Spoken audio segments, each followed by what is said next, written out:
Hey guys, I'm never quite sure if the audio and video start streaming right now or in 30 seconds because there's a weird delay on YouTube. So, just in case it's starting now, hi, hello. I'm going to say this all again in just a second, but yeah, so it's 2 o'clock on a Sunday and no one else is here.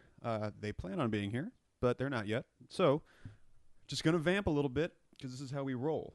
And I asked people in the chat room what song I should play on the guitar because that's the sort of day we're having. And they want me to do Let It Go, which that should be totally adorable. So, hey guys, how's the audio? Party people? Oh, cool, Brian's here. And probably Trey. I'm going to go get them. So you stay here, and I'll be right back.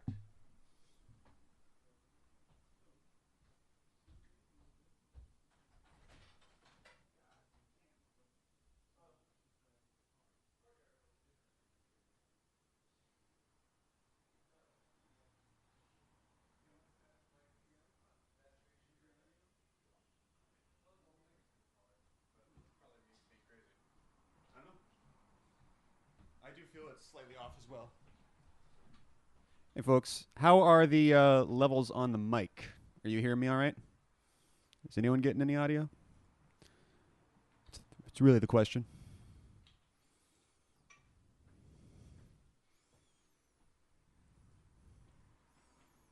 Yep.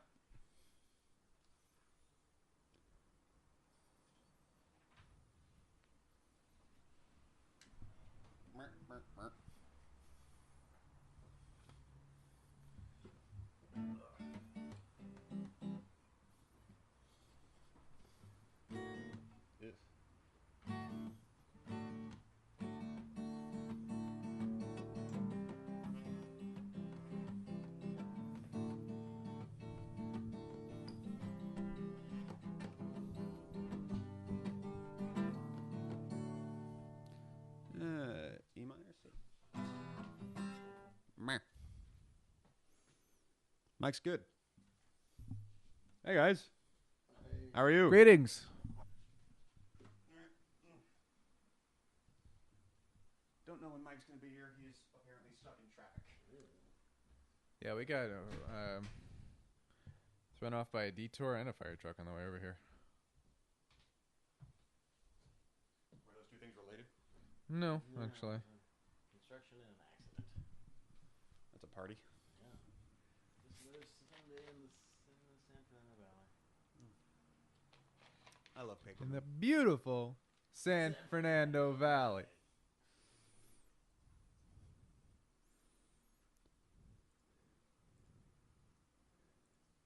I'm gonna try this. The chat room was saying that I should try to do a Frozen song because I hate Frozen's music. It's made $1 billion. Don't let them in, don't let them see the good girl you always have to be. Conceal, don't feel, don't let them know. Well, now they know.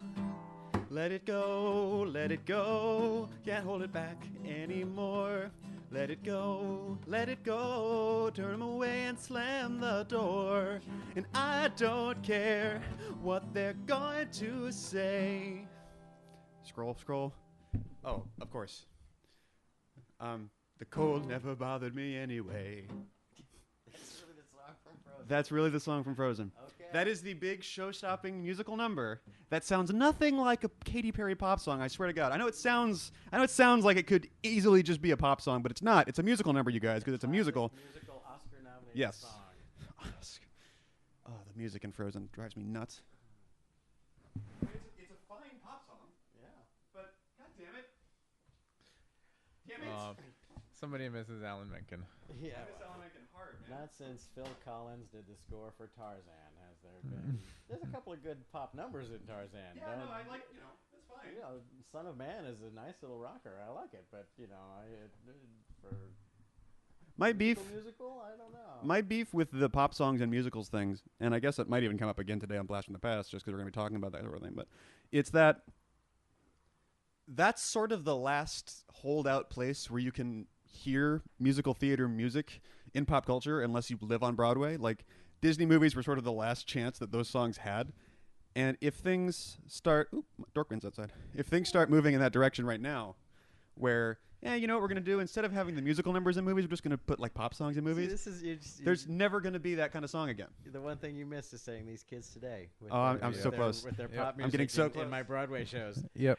Hey, when Broadway went rock and roll, you know, the old timers went crazy too. Back in my day, Disney music was good. Yeah, Disney music was, you know, like had a Okay, melody. Grandpa. Had a melody and you could sing it.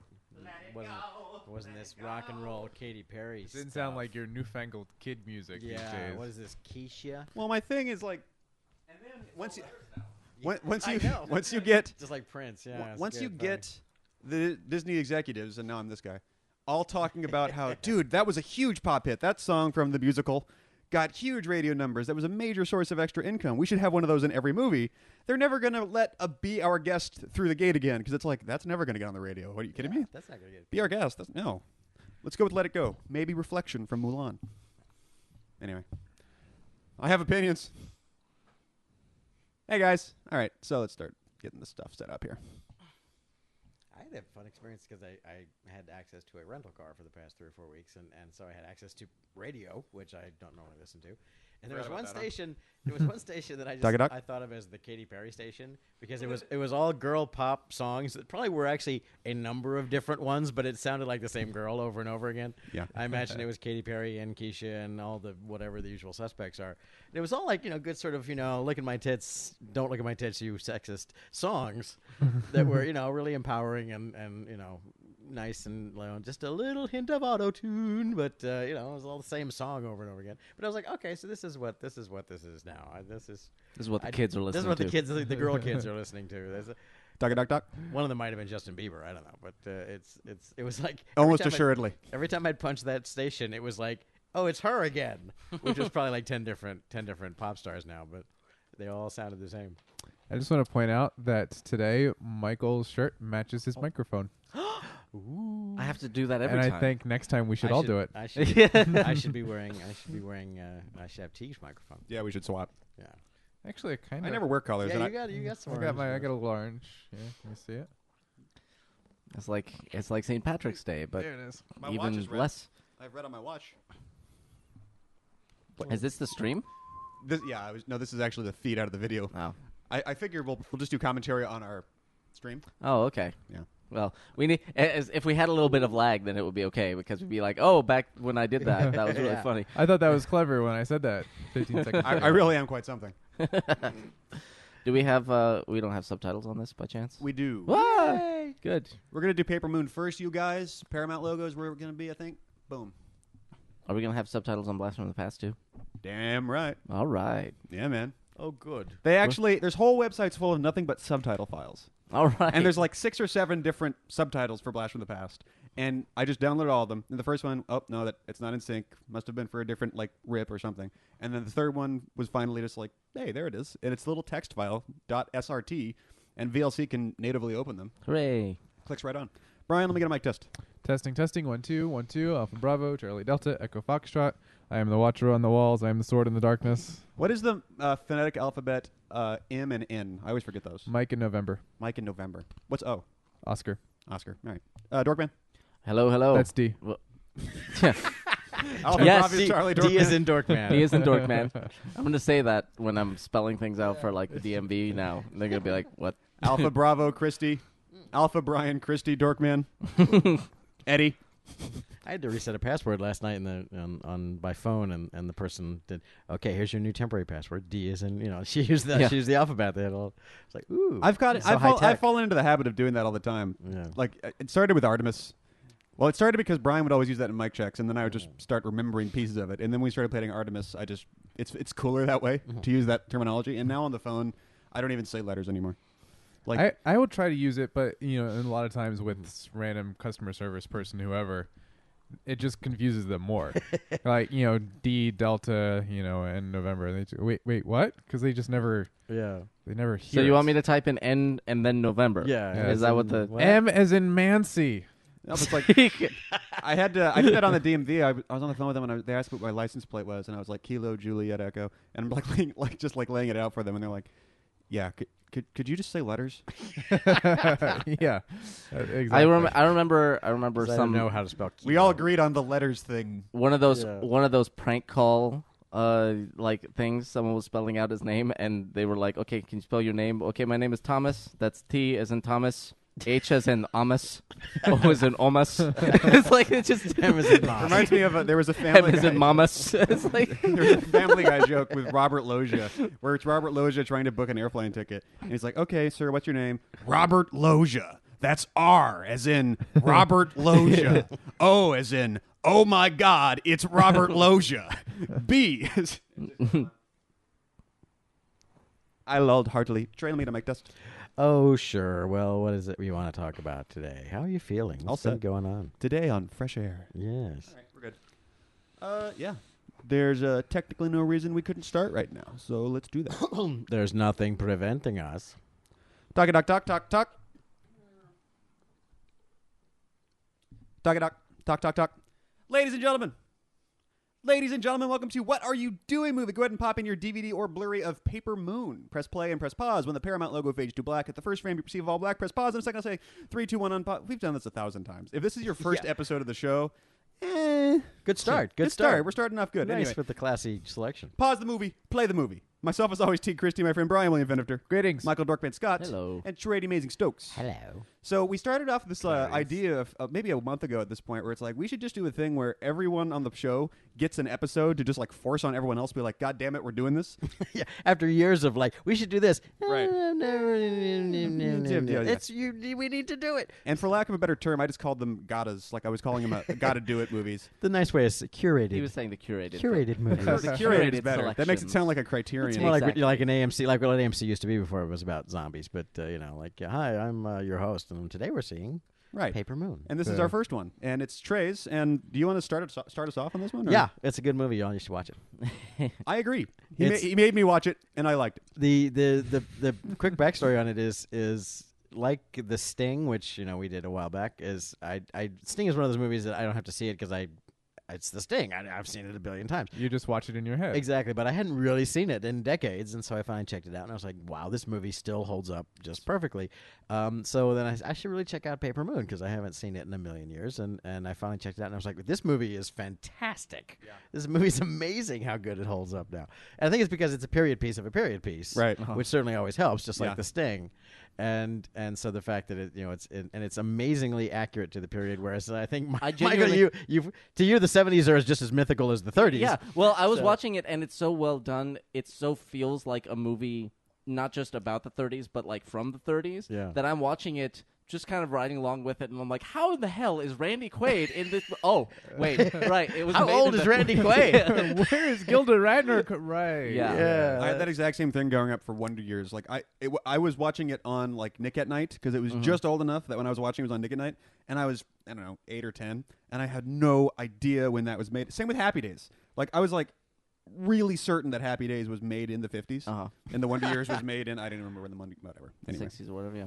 it scares me. There was a black and white to color change around the mid 60s that kind of was a tip off about those things. Now after watching this, But by this the way, is in black and white, so I was Yeah, confused. exactly. Well, even then, it was like, I don't know, it's black and white. I remember my mom talking about it. My mom, I said, yeah, Paper Moon, I want to see that because I was 13 when this came out, so I guess I could have seen it because there's nothing, it's got some ideas in it that are a little spooky, I suppose, for conservative people, but I wanted to see it, but my mom said, oh, you wouldn't like it, it's in black and white.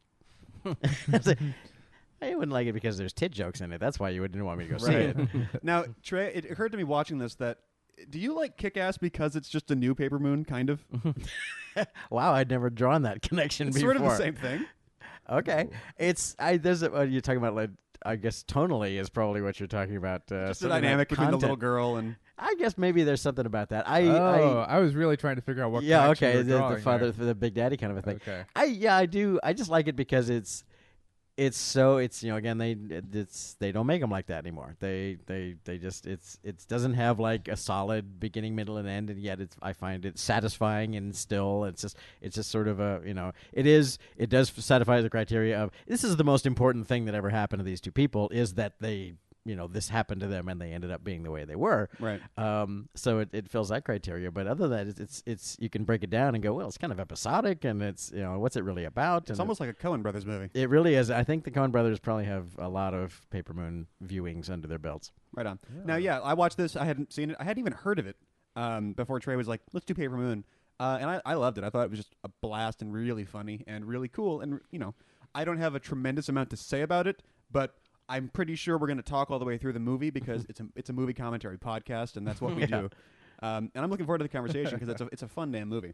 Brian, had you ever heard of it before? Had you seen it? I had not heard of it, but I had this really odd sense of deja vu watching it. Like hadn't, said, okay, I want to do Paper Moon. Okay, so I better watch Paper Moon.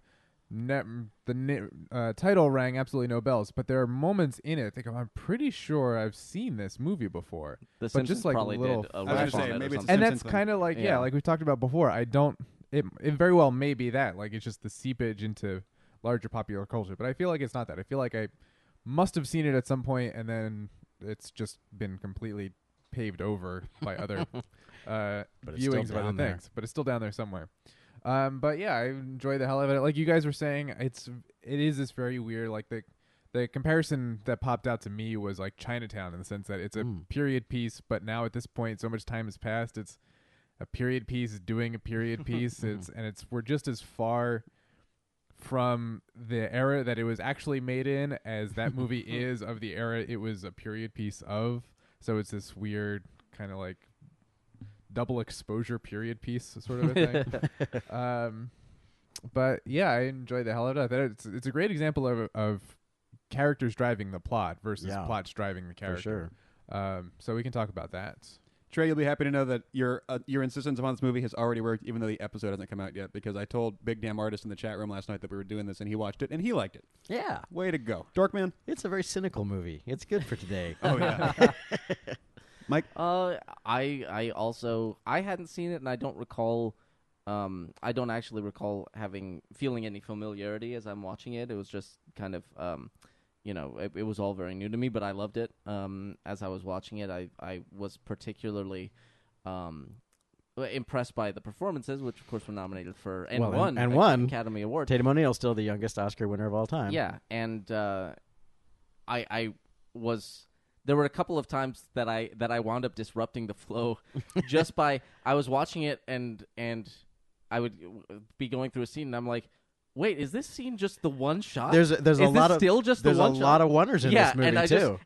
I'd have to go back and be like, no, surely this cut like 5 minutes ago. There's there's that one conversation where they're driving that's 2.5 minutes straight through. Yeah. Driving down the road. It's amazing. Yeah. You're looking at the map and all that? Yeah. Yeah. Like, we just got to keep on veering. Go to a depot. Yeah. So, but I absolutely loved it. I'm glad we're doing it, and the whole purpose of doing this is to expose us and our listeners to movies they wouldn't have before, and I'm glad that this is the first one because I think it definitely Solid is worth it. recommendation. Yeah. Anyway, so you're at the point where the Paramount logo has faded to black as we are here. Put your finger on the button. 3, 2, 1, unpause. Now, does anybody know if that was a vintage Paramount logo? I believe it is. Let's see. Like compared to the time, like if in the 70s they were like, let's use the 30s Paramount logo. Yeah, I think it is. That Okay. font is such an odd choice for this. No, it's period. That's total 30s. That's total Art Deco font. Really? Yeah, that's very. I guess it is very Art Deco. I just don't associate that with the Dust Bowl, really. Well, yeah, it's 30s. It's more like Great Gatsby. Well, it's about 30s. it's 30s movies would have that because Right. again the whole Yeah. the archetype of 30s movies was it's all like glitz and glamour on Broadway babies in 1930 and like life is wonderful because life was so awful. Right. So everything is all showbiz and glitz Oh, and glamour. well, so. then I actually love that even more because it's setting you up as 30s glitz and glamour. Here we go, Yeah, and then it's going to show you the depression. Yeah, the actual depression, hucksters in the depression. Well, this is also a gateway to These title cards all look like Cards Against Humanity to me now. yeah, someone who. If you're not familiar with Paper Moon, then you're probably not familiar with Peter Bogdanovich in general. And Peter Bogdanovich was the opening title there was The Director's Company, which was one of those. He was one of that crowd of young, hot, new directors in the 70s when the studios were like, we don't know what people want to see anymore. All of our big blockbuster musicals are tanking and we're all losing money and being bought by corporations. So these young kids would get these, okay, you can get $780,000, $2 million to make a movie. What the hell? Why not? Bogdanovich was kind of with that crowd. And his first movie, I think his first movie was Last Picture Show, which also won a bunch of Oscars. I think this is his second one. And the third one that he did that I need to check out now because I want to see if it holds up is What's Up, Doc, which Bogdanovich was one of those like students of film. He was like Orson Welles' best buddy in the end of Welles' life and so on. And so he came out to Hollywood and became this sort of, he was a scholar of film, and he would write film essays for Esquire and so on. So he totally studied the period. So you can totally tell that he wanted to capture the exact look and feel of what a movie from the 30s looks like. But What's Up, Doc this is his, sort of Sullivan's Travels, which everyone always references Sullivan's Travels. Oh, Brother, Where Art Thou is a reference to Sullivan's Travels, which I finally checked out, and it's a pretty awful movie that doesn't really hold up anymore. It's really, really strange, that movie. I really did not, finally saw Sullivan's Travels after it being this legendary thing, and didn't really care for it that much. But this certainly is an homage to Sullivan's Travels in a way, and so is Oh, Brother, Where Art Thou, for that matter. Oh, Brother, Where Art Thou is the name of the movie that the guy Sullivan in Sullivan's Travels wants to make. That's wow. Yeah. So I didn't know that. That's cool. That's what Oh Brother Where Art Thou comes from. So and that's an authentic 30s movie. So you see a lot of the actual period stuff, but there's also very period racism and very period weirdness, but it's about the Depression. But anyway, so Bogdanovich was, big on that. But then What's Up, Doc is a modern day, for the time, 70s screwball comedy, which is a 30s format. And it's one of the greatest screwball comedies of the modern era ever made, or was at the time. There's some parts that are just, as I recall, are gut-bustingly funny. He captured the screwball comedy vibe in a period in a modern day movie. Of course, modern day now being the 70s. But I need to check out What's Up, Doc, because I remember that just being devastatingly funny in the theater. But I wonder if it holds up. But I was pleasantly surprised to find out how well this holds up. Yeah. He keeps looking like Cary Elwes to me for some reason. Yes, He has a yes, lot of he Cary absolutely Elwes does. going on. Jonas Miller, he's a nightcrawler. This was edited. I caught her name in the Was it the Verna pre-roll. Fields? It was Verna Fields. It was Verna who Fields, yeah. also edited Jaws. Yeah, she was And it the was shot most by Laszlo famously. Kovacs, who's apparently been around forever. yeah, Laszlo Well, Kovacs yeah. shot. Not anymore. But Laszlo Kovacs, the cinematographer of Ghostbusters, Yep. is the Yep. main thing. I obviously. Yeah. So this just this beautiful. They shot this all mostly in Kansas. no shit. Yeah, so it's all about these huge vistas, these amazing flat landscapes that are just.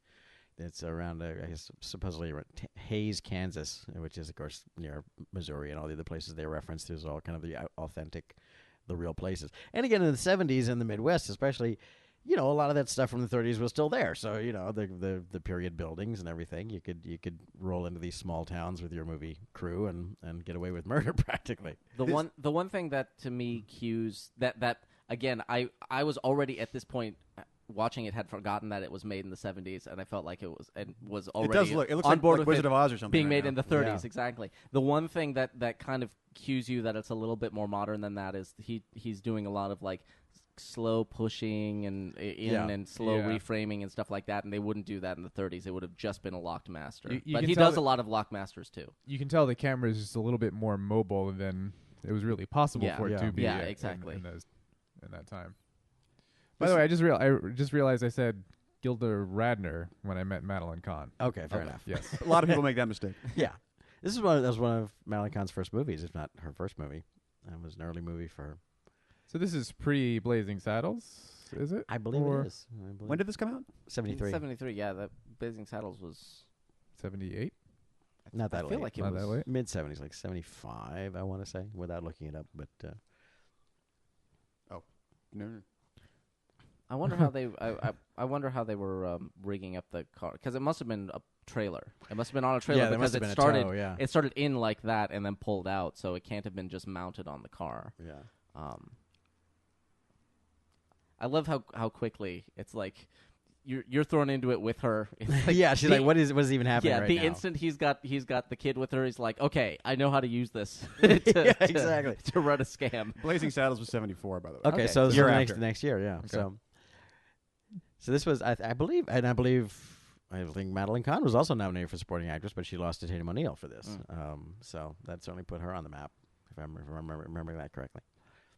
Tatum O'Neal won for Best Supporting Actress, youngest ever. Co-star Madeline Kahn was also nominated for that award, but lost to Tatum. Yeah. The film was nominated for Best Sound. Yep. What you're thinking is absolutely a big thing. Probably. Adapted Screenplay. Alvin Sargent. Yeah. I'll give you this one, Alvin. And Tatum O'Neal was also nominated for a Golden Globe. What were you going to say, Brian? Supporting? She was only nominated Yes, for supporting? exactly. Well, that's you nominate her for supporting because that way she can win. Oh, yeah. It's like she's not going to win in Best Actress category. You know, she's going to be. Well, I have no idea what else was she'd up be that year. Well, but we could, but it'd be people like Katharine Hepburn and stuff like that she'd be up against. So you Yeah. nominate her for supporting because, That makes that actually does make sense in that way. So Best they should Actress, give it. Liza Minnelli won for Cabaret that year. Yeah, so. Up against Diana Ross, Maggie Smith, Cicely Tyson, and Liv Ullmann. But Yeah. one of the So- I didn't yeah. realize that That was Harry not a Potter year for movies Tatum to win. were that old. one of the trivia pieces is that this is probably the most substantial performance ever nominated as supporting. Yeah. Oh, It's, okay. it's Because she's- effectively a lead. Yeah, she's Yeah, in it it is almost the whole movie. She is the lead.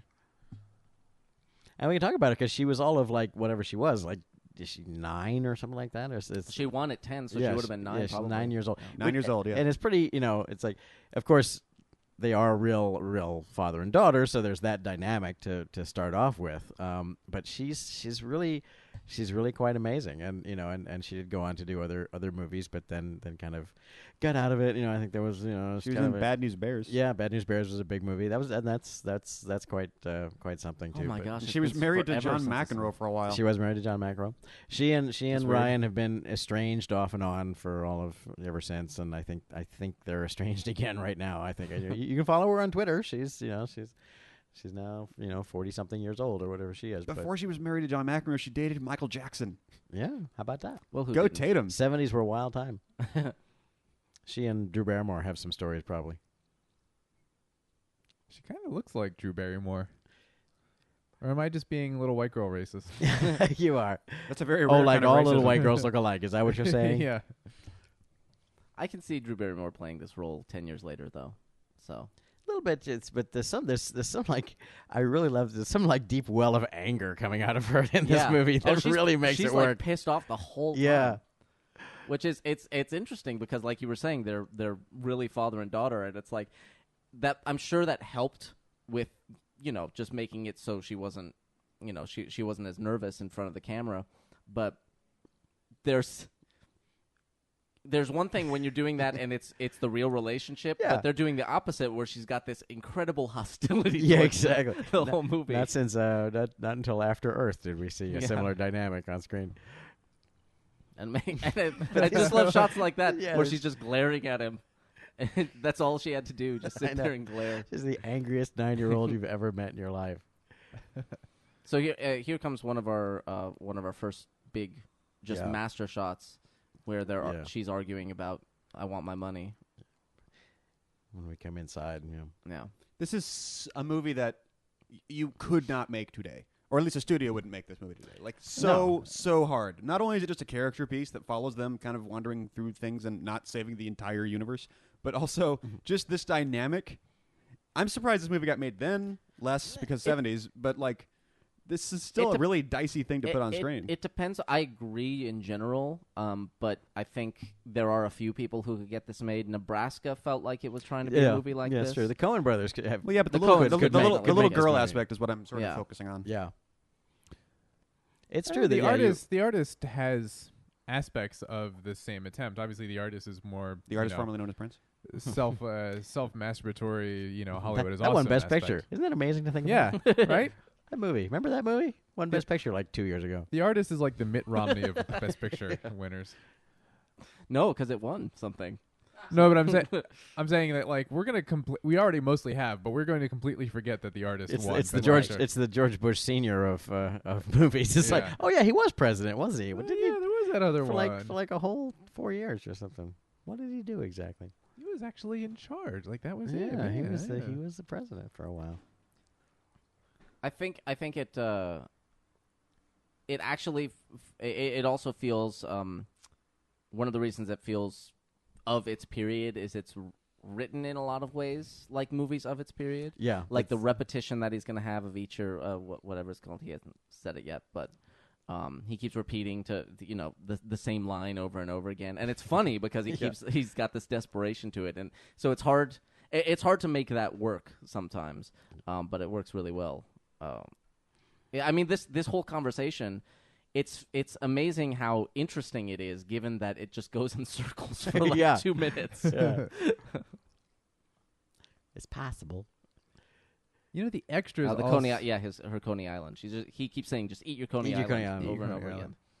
The extras in this movie all seem extraordinarily authentic. Yeah. Not necessarily to real Kansas people of the 30s, because how would I know? But like, the extras seem authentic to 1930s extras. Yeah. If that makes any sense. They seem like they didn't know what the scene was, and so they're actually startled when they start shouting at each other. It's hard. You never know, but it's it's been referenced several times that there are. If you look at old pictures, it's like people don't look like that anymore. I mean, we're a little more. I mean, and this is going to be, geez, thank God I don't have a TV show where I would say this, because this is probably the wrong word, but it's like we're much more mongrelized now. I mean, when you had people that were 100 years ago, people were fresh off the boat from Ellis Island. Irish people kind of you can still kind of tell what an Irish person looks like versus because people were more, the gene pools were more isolated. But now we're centuries, a couple centuries of international travel. We all sort of the blending of the various different sort of breeds of human.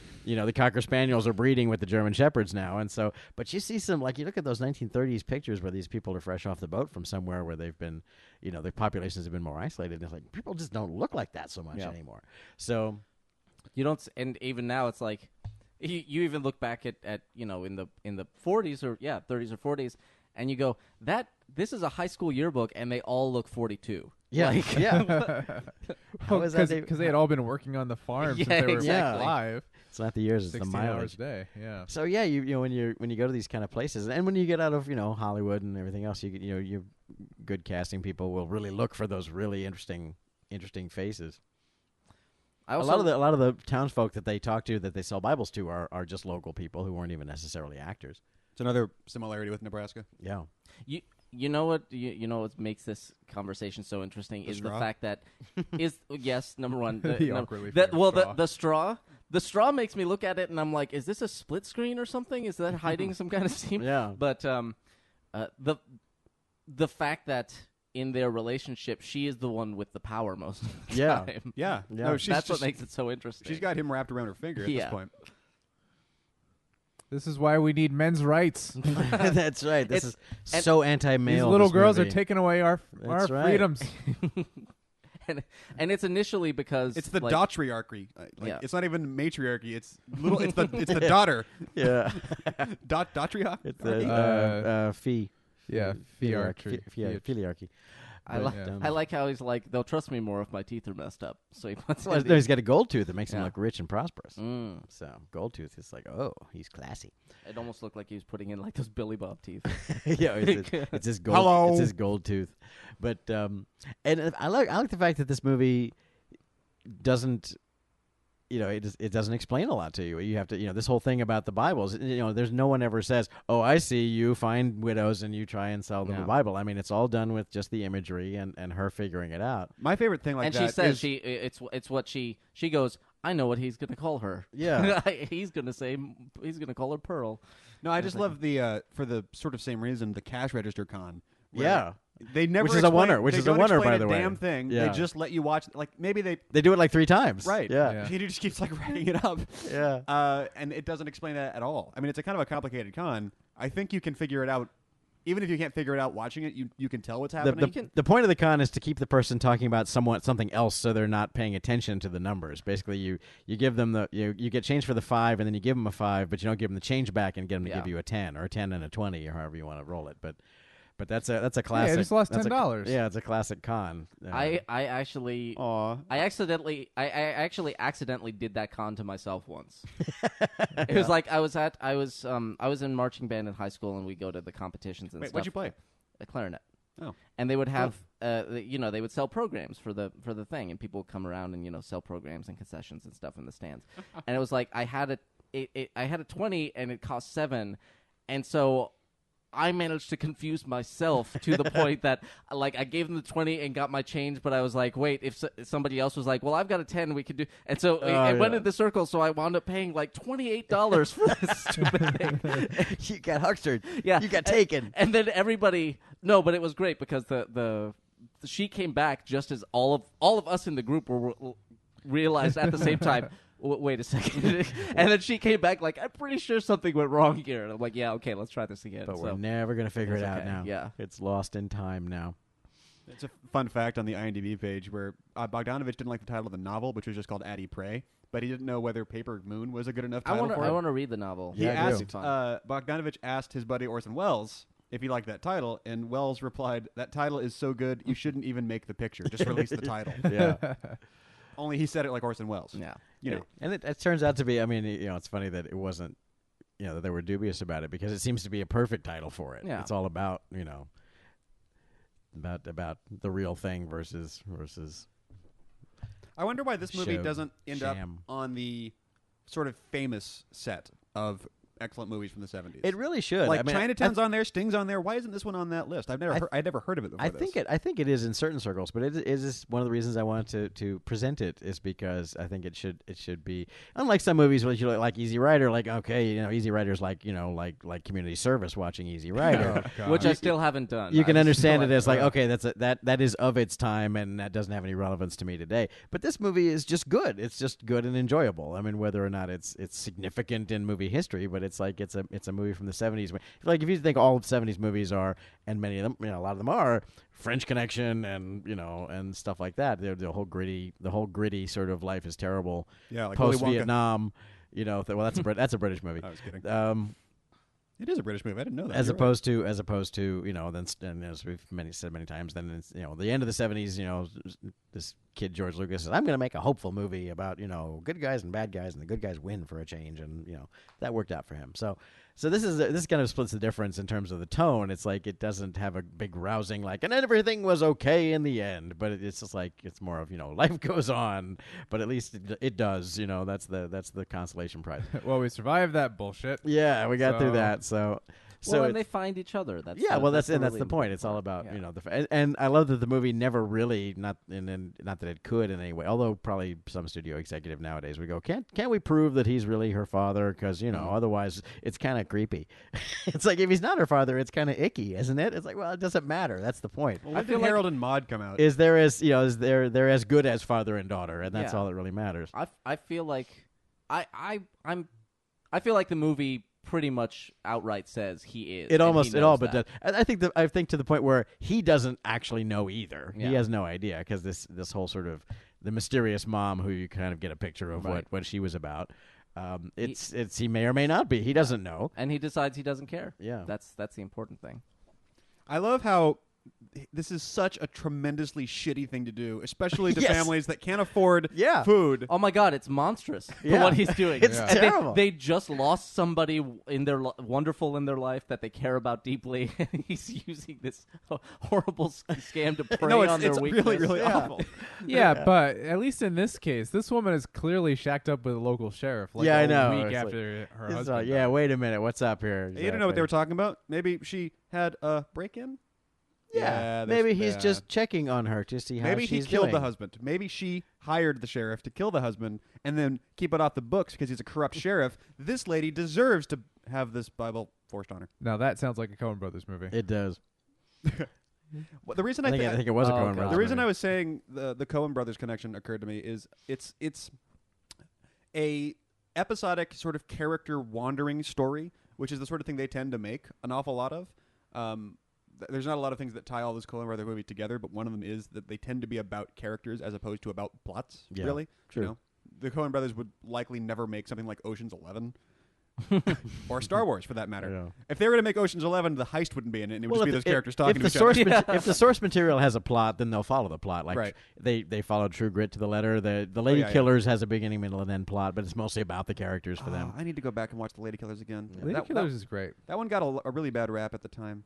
And Tom Hanks said, "We will all have waffles forthwith." Which, Yes. That's a hell of a line. We'll all have waffles. We'll all have waffles forthwith. Yeah, but it's clearly the reason they did that movie still was about the characters because they just had fun with with all those different people. We've talked about it before, but when you do a period piece, that can be dicey. But when you do a period piece that is itself really old, like an old period piece movie that was modern when it came out, but, when it came out as a period piece, and then you watch it like several decades later, those always work so well that there's something about stacking the two different time dilations on top of each other that makes these movies perfect. Well, that's probably just Sturgeon's law. We're not watching bad period piece movies. Yeah, and there's plenty of them. that's true. Bogdanovich made a few himself, unfortunately. There's also the fact that as a result, it doesn't date itself. I went back and I finally, talking about community service, I finally got around to watching Taxi Driver recently. Oh, yeah. I watched that one a while ago. I liked it. I'm like, okay, I see why people are on about this. Sure. But it's definitely like, that is from the 70s. Yeah. That is a movie from the 70s, whereas this could be from the 30s, could be from any old time. And I imagine it's about a story about characters, like you said, as opposed to a character and his particular place in time. And I imagine there will be things when I get around to watching What's Up Doc again, because that's very much set in the 70s, that there will be things like, oh, wow, really? Okay, gosh, and even just little details like, oh, look at the phones. But yeah, it's always that. Yeah, it's always the phones are just weird, and the cars, oh my gosh, look at that. But I remember the premise of What's Up Doc is it's the ultimate MacGuffin movie, because there's like seven. It's the screwball comedy starts in a hotel where 7 different people with 7 different bags that happen to be all identical all check in at the same time, and one of them is full of jewels, and one of them is full of secret government papers. It sounds like Clue. Almost. And one of them is just Ryan O'Neal's. He's a geologist, and it's Ryan O'Neal's rock collection is in one of them, and so it's all about how everyone wants what's in one of those bags. And the comedy of errors that results when everyone's trying to steal the bags, but no one knows. Everyone always gets the wrong bag over and over and over again. So, and it stars Ryan O'Neal and Barbara Streisand. Believe it or not, hear me out. But it's a screwball comedy. It's a perfect screwball comedy thing. And the fact that no one ever actually gets the bag they want, or Bull Durham on the screen there. That's interesting. Yeah, the bags don't matter because nothing in the bags ever affects the plot. It's like a multiple MacGuffin movie. That sounds like the most 30s premise I've ever heard. It is. It's a perfect screwball comedy premise, like a Marx Brothers movie. Yeah, and it has that very much. And I recall it has that vibe, but I haven't seen it in a long time, and I'm curious how it holds up, or if the period aspects of it will interfere with the enjoyment of it. We were talking about. I think we mentioned this is one of our owners, by the way. There's one cutaway to her, but otherwise to the girl. This one right here, but otherwise it's all done. It's all done as a big single. I think we mentioned it on the Social Network commentary, but the Social Network itself is actually a period piece. It's for a period like 8 years before the movie came out. Yeah. But and I think something about that movie will hold up perfectly. Like, even being a period piece that's really recent, little tiny, jump from the period to when they were making the movie. Even that much, I think, will encase that movie in its own thing, and it will age well, as opposed to feeling like, oh, we don't make movies like this anymore. I think it'll age well as one of those time capsule movies where it's like, this is a perfect movie about the time that it's about, and it's something to like the 85 parts of Back to the Future. Yeah, I don't know. The Social Network in particular just doesn't seem as the story doesn't seem to interface with the outside world that much. It's so self-contained within these people and kind of within Harvard itself that this movie they're driving around the countryside in Chinatown, for example. Jack is running around all of Los Angeles at the time, and so you get that kind of that period flavor. But Social Network, while Tiga's right that it is a period piece, even at the time it was made, I don't think it will come across as much of a period piece as like this or as Chinatown does. In the chat room, Strapinus just logged in long enough to say that he just took Paulu out to dinner. Paul's in London working at DNEG for a few months. He's like, I just took Paul out. He's out. He's good. Dinner. Nice. It's like 2:30 in the afternoon. Yeah, guys, crazy. English they people. Have such weird traditions over there. God. With your tea and dinner at 2:30. Dinner crumpets or whatever. Hey, how do I come out and work at DNEG for a couple of months? Yeah, I would like to go to London again. Beautiful. I love his constant he does this amazing thing where it's like, you can tell he just wants to punch this kid in the face. He wants so master badly. of the slow burn, and this one just like, oh. I wonder if it's particularly weird to be performing with a family member like this. You see it happen from time to time, but I always just wonder if that's extra awkward somehow. Like when you're faking a conversation with someone you don't know in a movie, that's like, all right, we both know what we're doing here. But when you're faking a conversation with someone you do, I feel like it would feel different. I don't know why. It depends on if it's something that you're both kind of comfortable with doing in general, or the idea of it. Like, if she'd never really acted or seen him act before and he just threw her in, that could be kind of weird. But if she's kind of familiar with how it goes, it's like, okay, I'm gonna walk you through this. Like, being with someone is then like your training wheels, so it's not quite as weird, because it is a very strange thing to do with perfect strangers. There was a as movie, well. like this total non-movie, movie that didn't happen, that was just on Netflix one day. It was with Colin Hanks, and Colin Hanks was like the assistant to this traveling magician. And Wow. Oh my God! Wait, and What? that had John Malkovich in it. Is yes, that the one? Yep, yeah. Wow.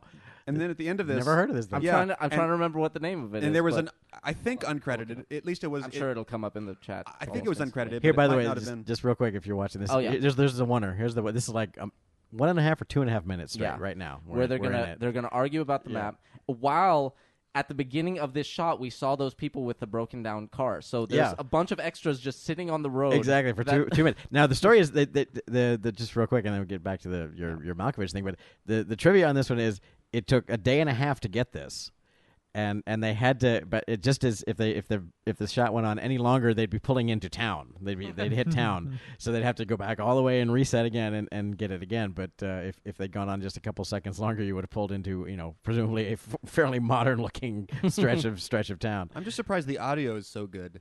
I mean, Yeah, it it's looks like amazing. it looks like a trailer gag. Like the car's parked on a truck and the truck's driving the car. Oh, it probably is. Surely is. But yeah. this you'd think that it'd be constantly. Yeah, in the shot where it introduces it, it starts like on her little cigar box, and then it dollies wider and Yeah. pulls out to frame both of them. So it's got to be on. So the it's trailer. probably just a dummy car shell on a trailer a lot of the time, and of course they keep switching them. They get a better car and then a worse car and so on. So Anyway, since You're saying yes. this movie isn't the most important thing in the world. The, so the I'll- Great Buck I'll- Howard is the one that you The were Great talking Buck about. Howard. wow, That's right. Okay. And this movie isn't the most important thing in the world, so I'll just tell you that at the end of it, there is a scene with, I believe, an uncredited Tom Hanks, That where makes it's sense. Colin Hanks talking to Tom Hanks, and it's the first time I've ever seen that happen.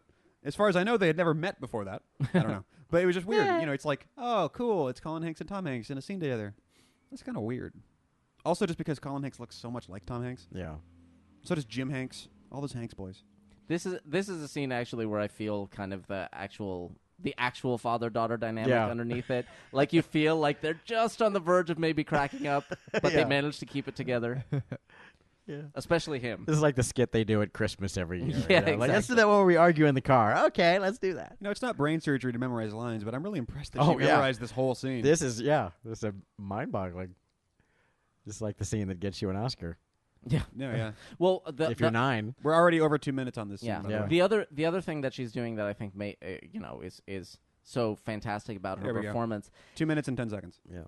is and you see it whenever they're running a scam. It's like the layers of performance that's going on. Like the cash register scam earlier. It starts with her, she got a little bow in her hair so that she looks like a little girl. Yeah. And she's got this just outraged look on her face the whole time. But then when she realizes he's running a scam, she puts on all this sweetness and light thing over top of it. So it's like she's simultaneously playing these two characters. Yeah. She's playing this grumpy little, She's playing a grumpy girl, playing a happy girl. exactly, Yeah. and it's really well done. And there's so much going on with the eyes where they just whatever they're saying, they're looking at each other like, "Shut up! I know, shut up! Quit it!"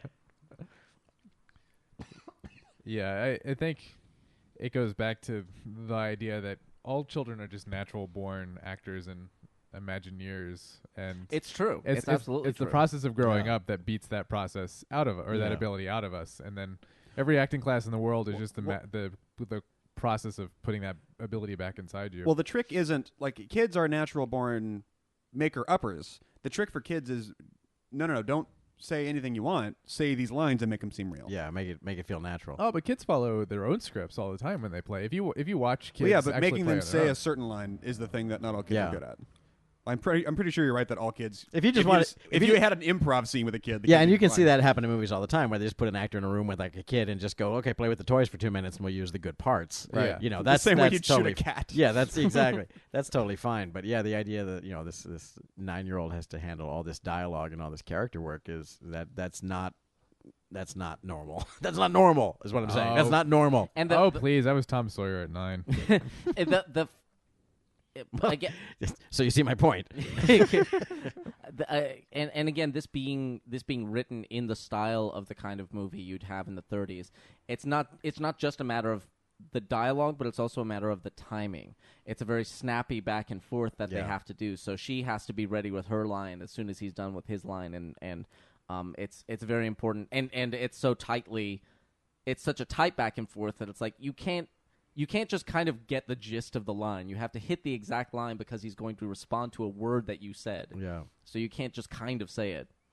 One of the other little fun facts on the IMDb page is that she's smoking constantly in this movie, and obviously those aren't real cigarettes. There's not even nicotine in them. Apparently they were wrapping paper wrapped around lettuce. Yeah, that's just like snorting B12 and Wolf of Wall Street and so on. Still, doing the line of B12 would probably That would give you a just pretty big head mess rush. you up. I can't imagine like this. Like 5-hour energy is B12. Yeah. I'm surprised I'm surprised they didn't just snort sugar, because you can. You can. That just would snort hurt. around- Isn't that what no, they? it's I not bad, mean, it'd be awful. people Powdered snort sugar. fake cocaine all the time. What do they normally use? I don't know, B12, baby is it- laxative. I heard something. Yeah, Baby and laxative? evaporated Oh my milk. God. Either that or that's what you got real cocaine with. One of the two. I Wow. forget. Evaporated milk, I think, was one of them too. Oh God, that would be nasty. Well, it just You would actually. Well, the blow, problem- you'd the blow, pro- you the blow problem- yogurt out of your nose. yeah. The problem. Yeah, don't do bumps of a probiotic. It's weird. Yeah. Wow. No, but the problem with any sort of a snorting thing, like if it's cocaine, that's good because you want your body to absorb it. But anything else, you can't rinse out your nose really. Like you can't that's all over my sinuses. Strangely enough, you actually called can. water- The neti Waterboarding. pot. But yeah. Waterboarding. Yeah. That's what I'm That's saying. what- though. that's what neti is. pot. When you Yeah, ever- no, there's a thing to Even in the to rinse shower, out if your you sinuses. accidentally get some water too far up your nose, you get that whole like gaggy feeling. How do you rinse out your nose? There's a thing people do. There's a thing called a neti pot. It's very. Oh, yeah. I've never done it, but it's basically Yeah, like a little sounds teapot. horrifying. It's like a little teapot, and you put some like salts and stuff in it, so that because saline, you don't want to pour just straight water through it. You want to keep it. But I should adjust. You can rinse off your sinuses. You here- just really don't want to. well, what you basically do. Some people, some people juggle swear by geese. it like yeah, exactly. Yeah. It's literally a little teapot, and you put it up against one of your nostrils, and you just kind of relax everything up in there, and you tilt your head, and it just pours through Yeah. one and out the other. It's just one of those insane things people do sometimes. I don't get it myself. Don't breathe while you do it. Yeah. But it's just there's just a no way. kind of chamber up in there, so it pours in and it pours out, and as long as you relax, it's this. generally okay. Look at this whole town. Look Yeah. at this whole period town. They dressed, probably got every period automobile in the greater Kansas area to dress this. Look, it just goes on and on and on. Of course, I'm at the all time, these looking- cars were only like 30 or 40. Exactly. Years old. That's the weird thing. I is, know, you right? These things were Like, much more this accessible. is the equivalent of us we need to Getting get cars from the 70s. Yeah, we need to get a few like 1978 Corvettes. Yeah. Whoa, those are pretty old. Yeah, they're not that old. Yeah, Look at no, that. people For the- collect them. Like Look we at look that. at we look at those cars now, and it's like shit. It's like a 100-year-old car. God, product placement these days is just so. I know Goodyear Ah. paid huge amounts of money for. Has their logo just never changed? No, it's always been that the what is it? Mercury. I'm gonna see if that's right. Hold on. Hermes, yeah, Hermes. slash Well, Mercury. Mercury. Okay, so fine. You're Greek. I'm Roman. I said Hermes slash Mercury. Okay. I mean, look at this department store. It's just so perfect. Yeah. So perfectly authentic. And who knows if they had to It And was so- a and set- build so it or is if that it was old mostly bill. there. They had to dress it with period stuff, I'm sure. But still, it's like, oh my God, this is so perfect. I'm so glad this exists. I just Googled Goodyear 1930, and there's a website that just does logos over time. Yeah. Logopedia. It's logos.wiki. That's awesome. It's That's awesome. logos.wikia.com. That's very cool. And yeah, that's the right logo. This is a great scam. I remember when I saw this movie at the time, I was like, oh, what a brilliant scheme. This is genius. It's like, this one depends on your acting ability. You have to sell it. But then most cons do. But this one is real simple, and it just relies on your acting skill and bringing it off. Wow. Just barely the right logo, because they had a totally different, much more 1900s looking logo up until 1930. Wow. And then they switched it over to the one we know. Supposedly I remember I think IMDb says that's not a period 5, or like the bill is like too modern. It was striking me though. I was like, that definitely looks period to me. Those bills, because Yeah. our bills are friggin' turquoise and Holograms. yeah. Yeah, they're weird now. Yeah, especially I just cashed a check and I got hundreds, and the hundreds like coming. There's 5 different kinds of hundreds in circulation right now. So the guy's like counting it out, and they're like, It's like Monopoly money. It's like those can't all be real hundreds because they're so different. There's like 4 different kinds. Wow, It's crazy. Imagine the version of this movie we almost got. The original idea for this was that John Huston would direct Paul Newman and his daughter. That'd be an interesting little movie there. I still think that would have. I think that would have been great. That could have worked. Yeah. That could have been interesting. I actually feel. Although really I don't bad think maybe I've just never Yeah. seen Paul Newman do that, but So I that- can't imagine that- Paul Newman being this that- goofy. That 20 is right, but the 5 supposedly I think was too modern. I can't imagine Paul Newman being as like goofy and like dopey as I can. Ryan O'Neal Yeah. in this. You No, can. remember? yeah. Just think of him as Butch Cassidy. Yeah. Yeah. Well, but like, He's a total dork but in like, that but movie. like, Here we go. Here we like go. flustered. Check out this guy. oneer. This is a oneer right now, starting right now with the cotton candy. They have this entire county fair. There are 2 shots of it in this movie. There are 2 shots of this entire county fair. Practically, there's cutaways to the Paper Moon guy, but I believe this is the oneer right here. And then there's like the little brief thing with the Paper Moon guy, and then there's the place closing down at the end in the next morning.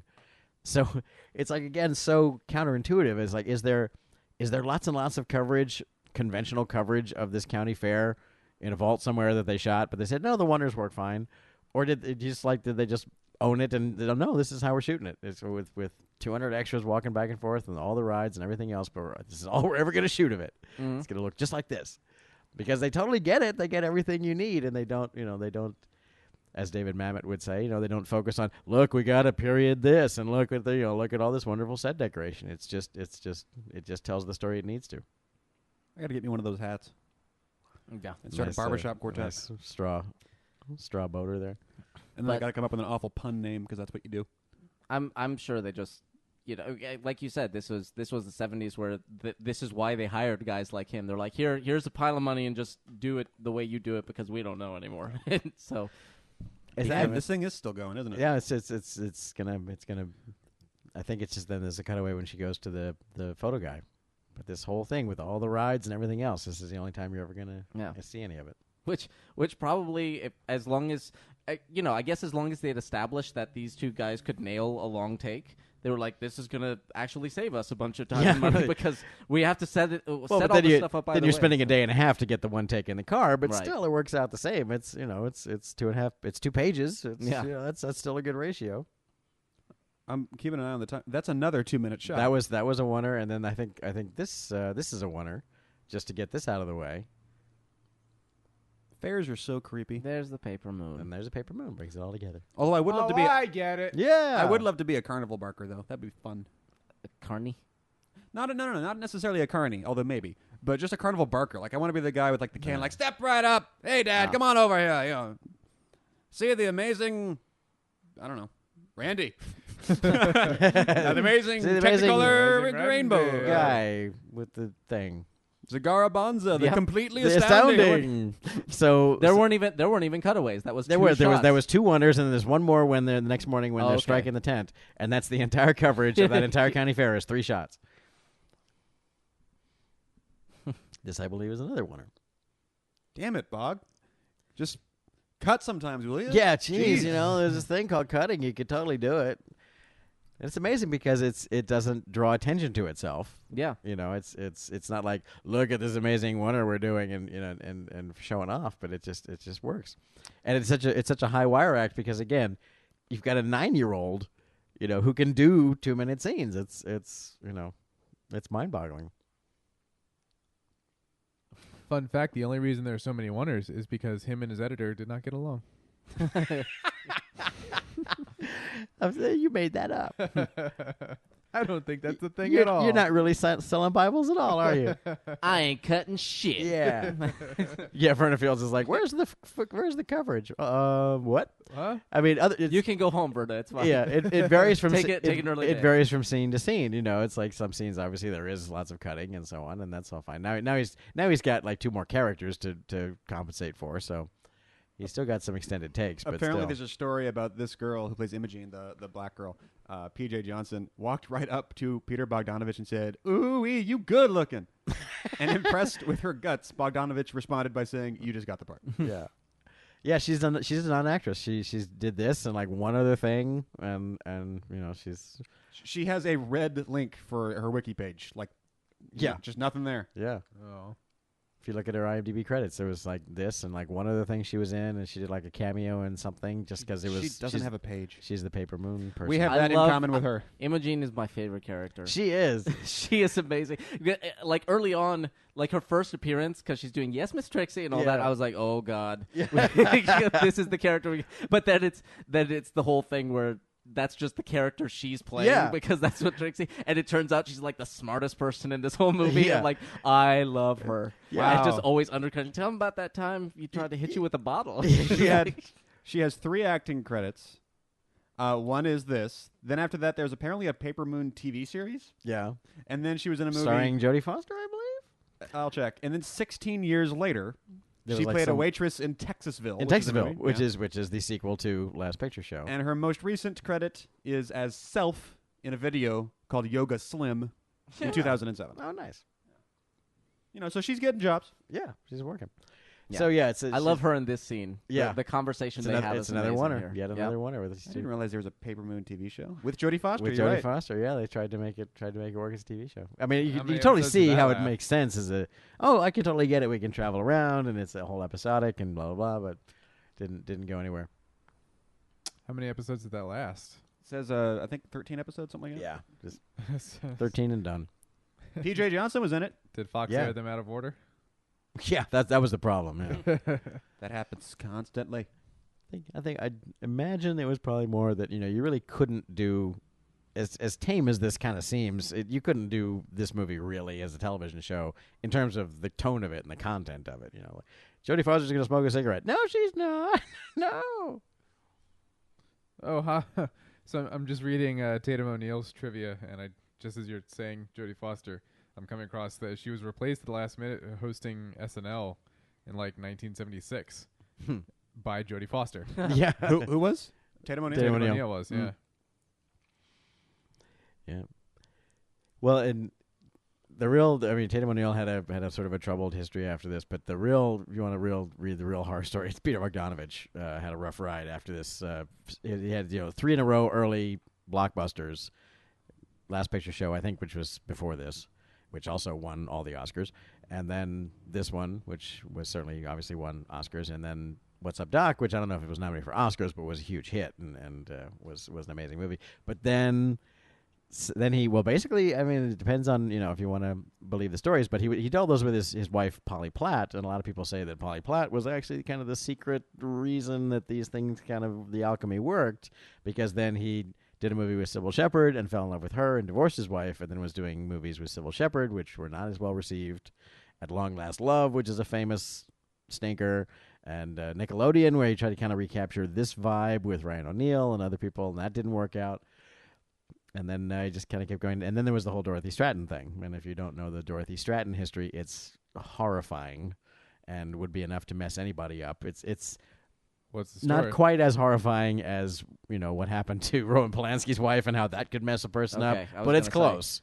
It's fucking close. If you don't know the Dorothy Stratton story, it was if you were too young in the 80s to know about Dorothy Stratton, but wow, you want to look up just a messed up Hollywood It's on the story. wiki. His Yeah. wiki is kind of funny just by itself because he has a section called 3 hits, and then immediately there's a section called 3 flops, Yeah, and then Dorothy and then Stratton. Dorothy Stratton. And they all laughed. And Yeah. just the one sentence is Bogdanovich's next film was the romantic comedy They All Laughed, which starred Dorothy Stratton, a former model who began a romantic relationship with Bogdanovich. Stratton was murdered by her husband. Bogdanovich took over distribution of the film himself.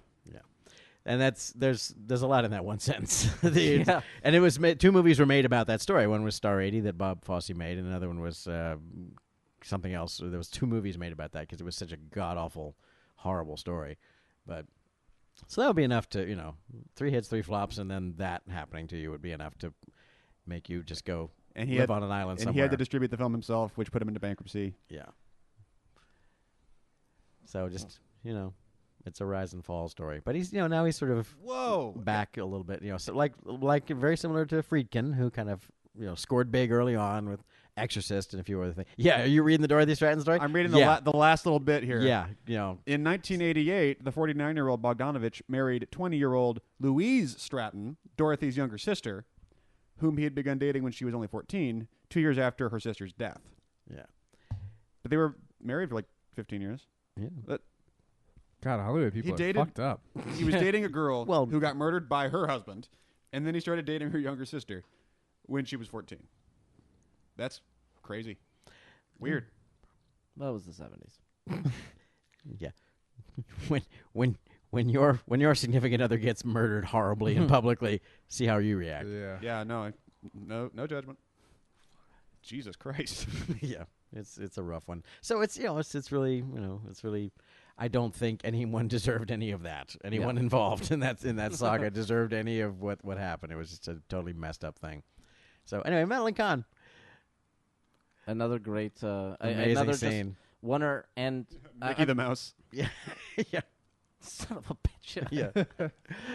She is hysterical. She's just amazing. riding the line between, again, the she's playing two characters simultaneously. She's playing the real character that lets her guard down in a minute here, and then this trying to be very sweet and proper Miss Trixie. Yeah, that's all. I guess thematically you could say this. She's part of the theme of scamming, not being presenting yourself differently than she's got her own scam that she does, and it's this. And it's interesting. Her particular scam is interesting because it's like everybody involved here knows there's a scam running, and nobody cares because, like what she's saying, it's like we're all kind of using each other here. Yeah, let's just do that for a little while. Yeah, and then the scam will go bust like it always does, and then we'll all move on. It works as long as we just don't acknowledge that we're doing that. Yeah, it's all fine. And it's funny how Ryan O'Neal is the one who doesn't see the scam. He's the one who's totally taken in by it. Yeah. Orson Welles gave them the advice, which is standard advice for movies in the 30s, is since you're shooting black and white, you can get different looks because the world outside of the camera is not black and white. It's in color, and it will hit the lens in a certain way because it's color until the film. If you shoot through a red filter, you kind of pop everything's contrast a little bit. It makes skin tones really kind of bright and smooth, and it makes anything that's not... It's basically like using the red channel, limitedly, but it's like that. And to this day, that's a really great trick when you're doing black and white footage or doing anything that's supposed to be in black and white is don't just desaturate it, pick a channel. And red is typically the prettiest for people, and it also gives the sky this really sort of dark indie filter look. That's just a matter of there's not much red in the blue sky, and the other thing, so it doesn't really catch much light. Yeah, I mean, look at the shot of her. It's like she's glowing like a star, but the sky is almost black back there. It's very interesting. You can also fortunate for us in the digital realm, you can really crank and pull different hues and colors in different ways before it hits the black and white. You don't have to just have one channel. You can tweak it around, and if you look at it, it looks like this Technicolor nightmare. But once you put it on black and white, it's like you have incredible amounts of control over various aspects of your image in black and white that way. Yes, and don't use the blue channel for fucking anything. Yeah, no. For keying. Unless you want to do an incredibly contrasty sort of detail skin look. Like sometimes you'll see black and white photos of like a really old guy and he's got the map of the world written on his face and it's this incredibly crisp picture and his skin just has so much detail to it. Those are blue channel shots because the skin, the natural glow is sort of taken out and you just see the imperfections in your skin. It's similar to the reason why under fluorescent lights your skin looks horrifying. I don't know about your skin. My skin looks fabulous under fluorescent light. I don't have any hat boxes. Plus, you could use them to carry snare drums. Those boxes are at least two-purposed. I got to get some hat boxes. I think millinery in general has gone kind of gone away. Go to the millinery store. We are really driving up a hill, we swear. This shot directed by Kenneth Branagh.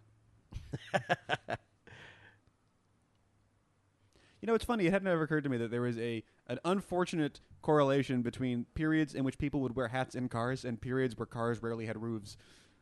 I know. How do they make that work exactly? Now we have roofs on all of our cars, and we never wear hats in the car. Or have, driving gloves. I want driving gloves. Just something I pull on, okay, let's go. But then the etiquette always was if you had a roof over your head, you weren't wearing a hat. Yeah. It's designed for nothing but hat malfunctions. Yeah.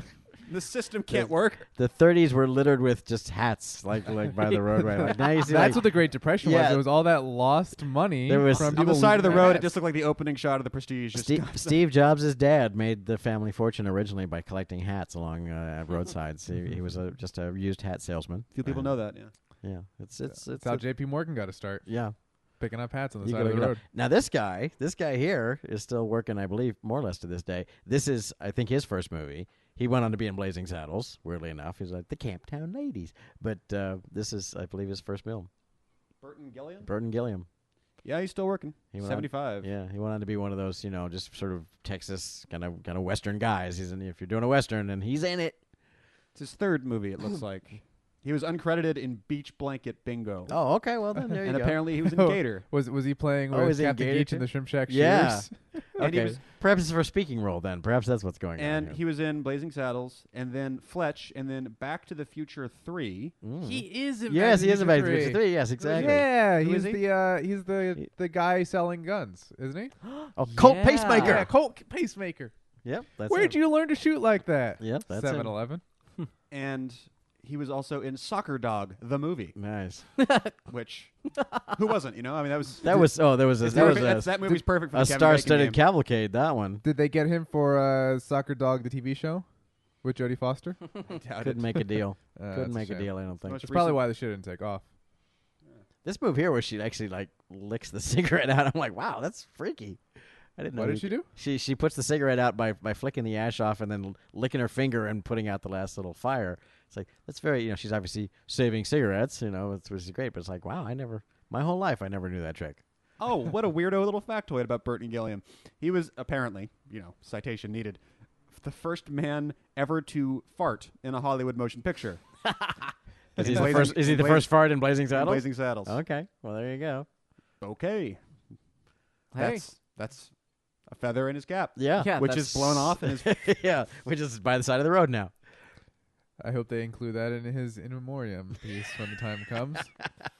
Carve that on your Oh tombstone. my gosh, yes, that the sequence, like sometimes they just show the face and like in slow motion and whatever, but sometimes they'll actually show the Cut a clip. yeah. Please show the farting clip. Yeah. Do the Freddy clip. When he dies in the in memoriam, that would be so great. I love Addie's little secondary heist right here with Imogen. It is. It's quite. It's the most elaborate one in the whole movie, pretty much. And it's interesting because it's not done like in Ocean's 11 where it's like you see them trying to do it and then things are going wrong and stuff like that. It's like, okay, I'm going to get him to I go have a up to really room, crazy idea. and you're going to do this. And they're like, okay, did you do it? Yes. And then he comes marching downstairs. We're leaving. Yeah, it does go awry when Mose is leaving the hotel and it's like, oh wait, but Mose has to find him in the room, otherwise it's all been for nothing. But so there's a small complication, but yeah, otherwise it pretty much just it's ridiculously easy in retrospect. It's like the writers came in and just went, we're going to get stuck with Trixie in this hotel unless we just get out of here. It's like, she hooks her up with the butler or whatever, the bellman. And unless Trixie's paying attention to you, she is not fun to be around. No, You say that as if you have some personal experience in the matter. No, it's just she's kind of borderline annoying the entire time, and her only saving grace is how awesome the performance is. But her right. character is kind of annoying. Now this guy, he went on to kill a bunch of people. No, I'm just that's how he got the role. He killed a bunch of people. Yeah. He just had to kill a lot of people. It is the guy from Back to the Future. Colt That's Pacemaker. Colt Pacemaker. The funny thing is, I would never have thought about that or that scene or made that connection, but as soon as you said it, I'm like, bing, there he Yeah. is in my head. That whole scene, Yep. absolutely. yeah, the The slow lollipop. yes. Oh, interesting. He is so creepy though. It's the mustache. He is. He's got It that. is because it's not like he's And the slick back hair. But it's interesting because it's designed that way, but it's not like he's actually creeping on this other character. It's not like he's going, oh, can you get me in with her? And blah, blah, blah. She's coming down and going, Yeah. she really likes you. And he's like, really? Well, I probably shouldn't because, no, she really likes you, though. You really should. Yeah. She wants that D and the BH. Yeah, and that other guy, he's not even. No, they're not together. No, Yeah. it's like, oh well, all right. Well, now you're just hooking me up. That's fine. Yeah. It's the teeth. I It's the appreciate teeth that and the 9-year-old. mustache. Like he's got like 6 teeth in a row that are all Yeah. at the same Z. Actually, he looks points. just like the guy from The Artist. Is what he looks like. Jean Oh, Dujardin or whatever. Jean Dujardin. No, it's just but the 6 teeth on top there in the front are all in the same Z depth. Like they go straight across his face and Like then a- back. Literally like a get up in his grill. Right. He has a Studebaker grill.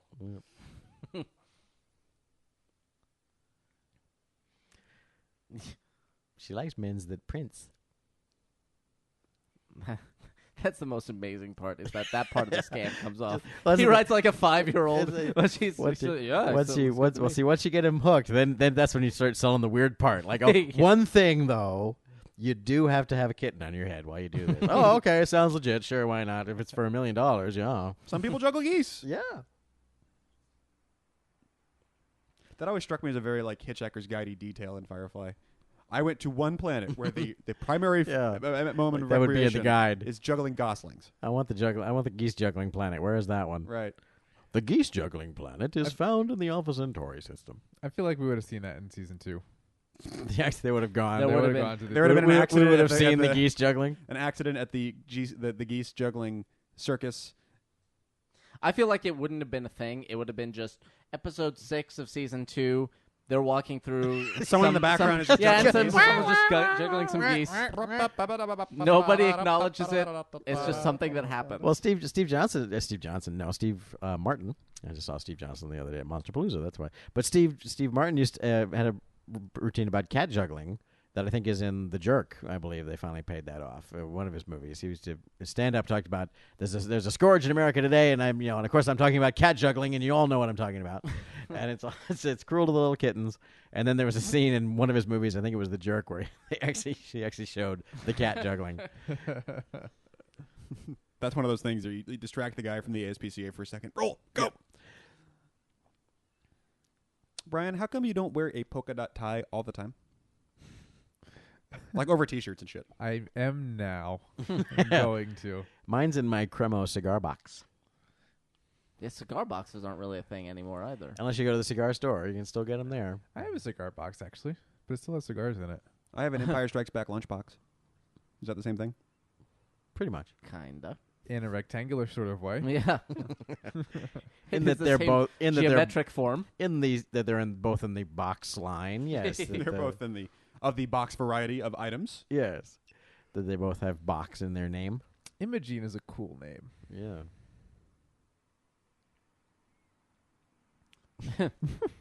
I love that. I like her. The one thing that makes me sad about this is that then Imogene is out of Yeah, the Imogene picture just again. leaves the movie. Yeah. It's weirdly episodic. This and then there's the bootlegger episode that follows. Oh, yeah. I Yeah, forgot you're about right. that entire You're right. sequence. Yeah, and it's sort of the movie loses just a touch of steam because it kind of becomes a little too episodic, and there's a weird thing when they start with the bootlegger scene where they talk about how they allude to the fact that it's been several months. It's like, what have you been doing for several months, you two? You know, it's like, they're like, now we're going to take you to your aunt's. Yeah, after that episode, they're like, now we're going to take you to your aunt's. It's like, well, you could have gone to the aunt's a lot in the past 2 months. You know, Kansas isn't that big, even in a 30s car. So it's a little weird that they sort of like just settled into being these scamsters who roam the Midwest, and then finally one goes wrong. You know something that just occurred to me? She looks kind of like Anakin. A little bit. She looks kind of like Jake little Lloyd Jake Lloyd. Anakin? Yeah. Especially when she made that grimace face a second ago. I think Anakin made that exact same face when his pod racer When was his pod- breaking. yeah. Yeah, It's pretty true. much. He's like, "Arr." Yeah, exactly.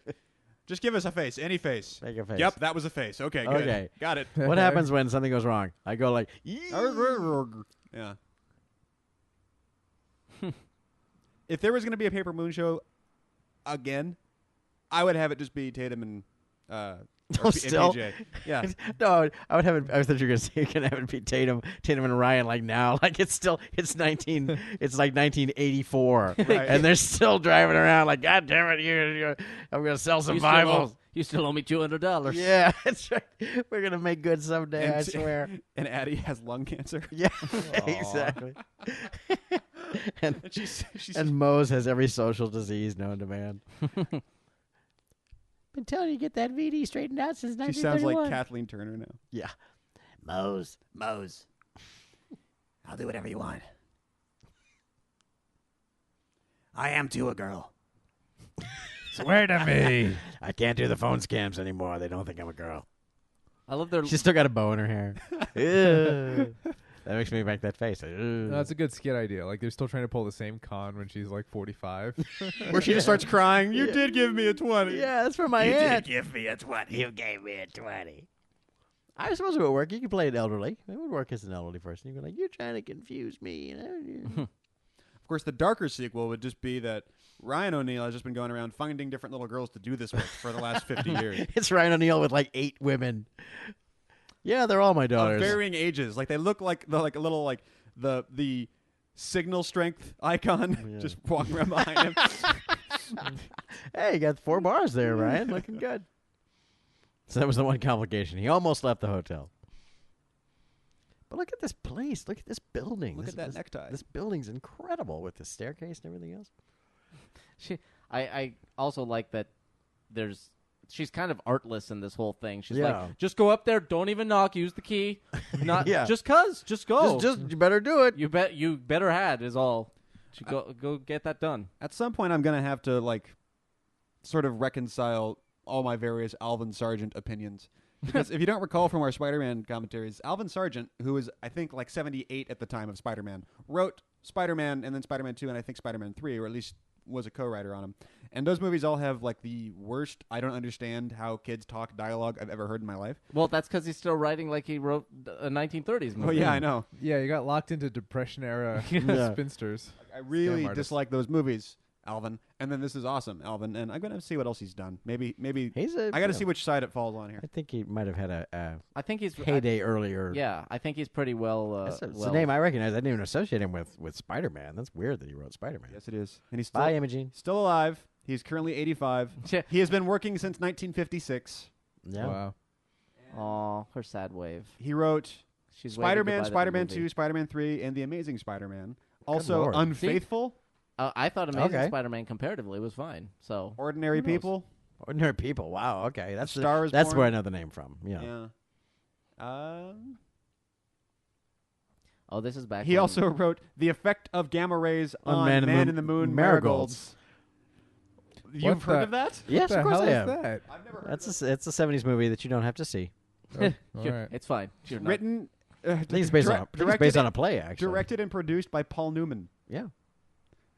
And Well, that's- starring Joanne Woodward. That's that title is hilarious. The Effect of Gamma Rays on the Man in the Moon Marigolds. It sounds like a Wes And it's Anderson a drama. Yeah. What? Yeah.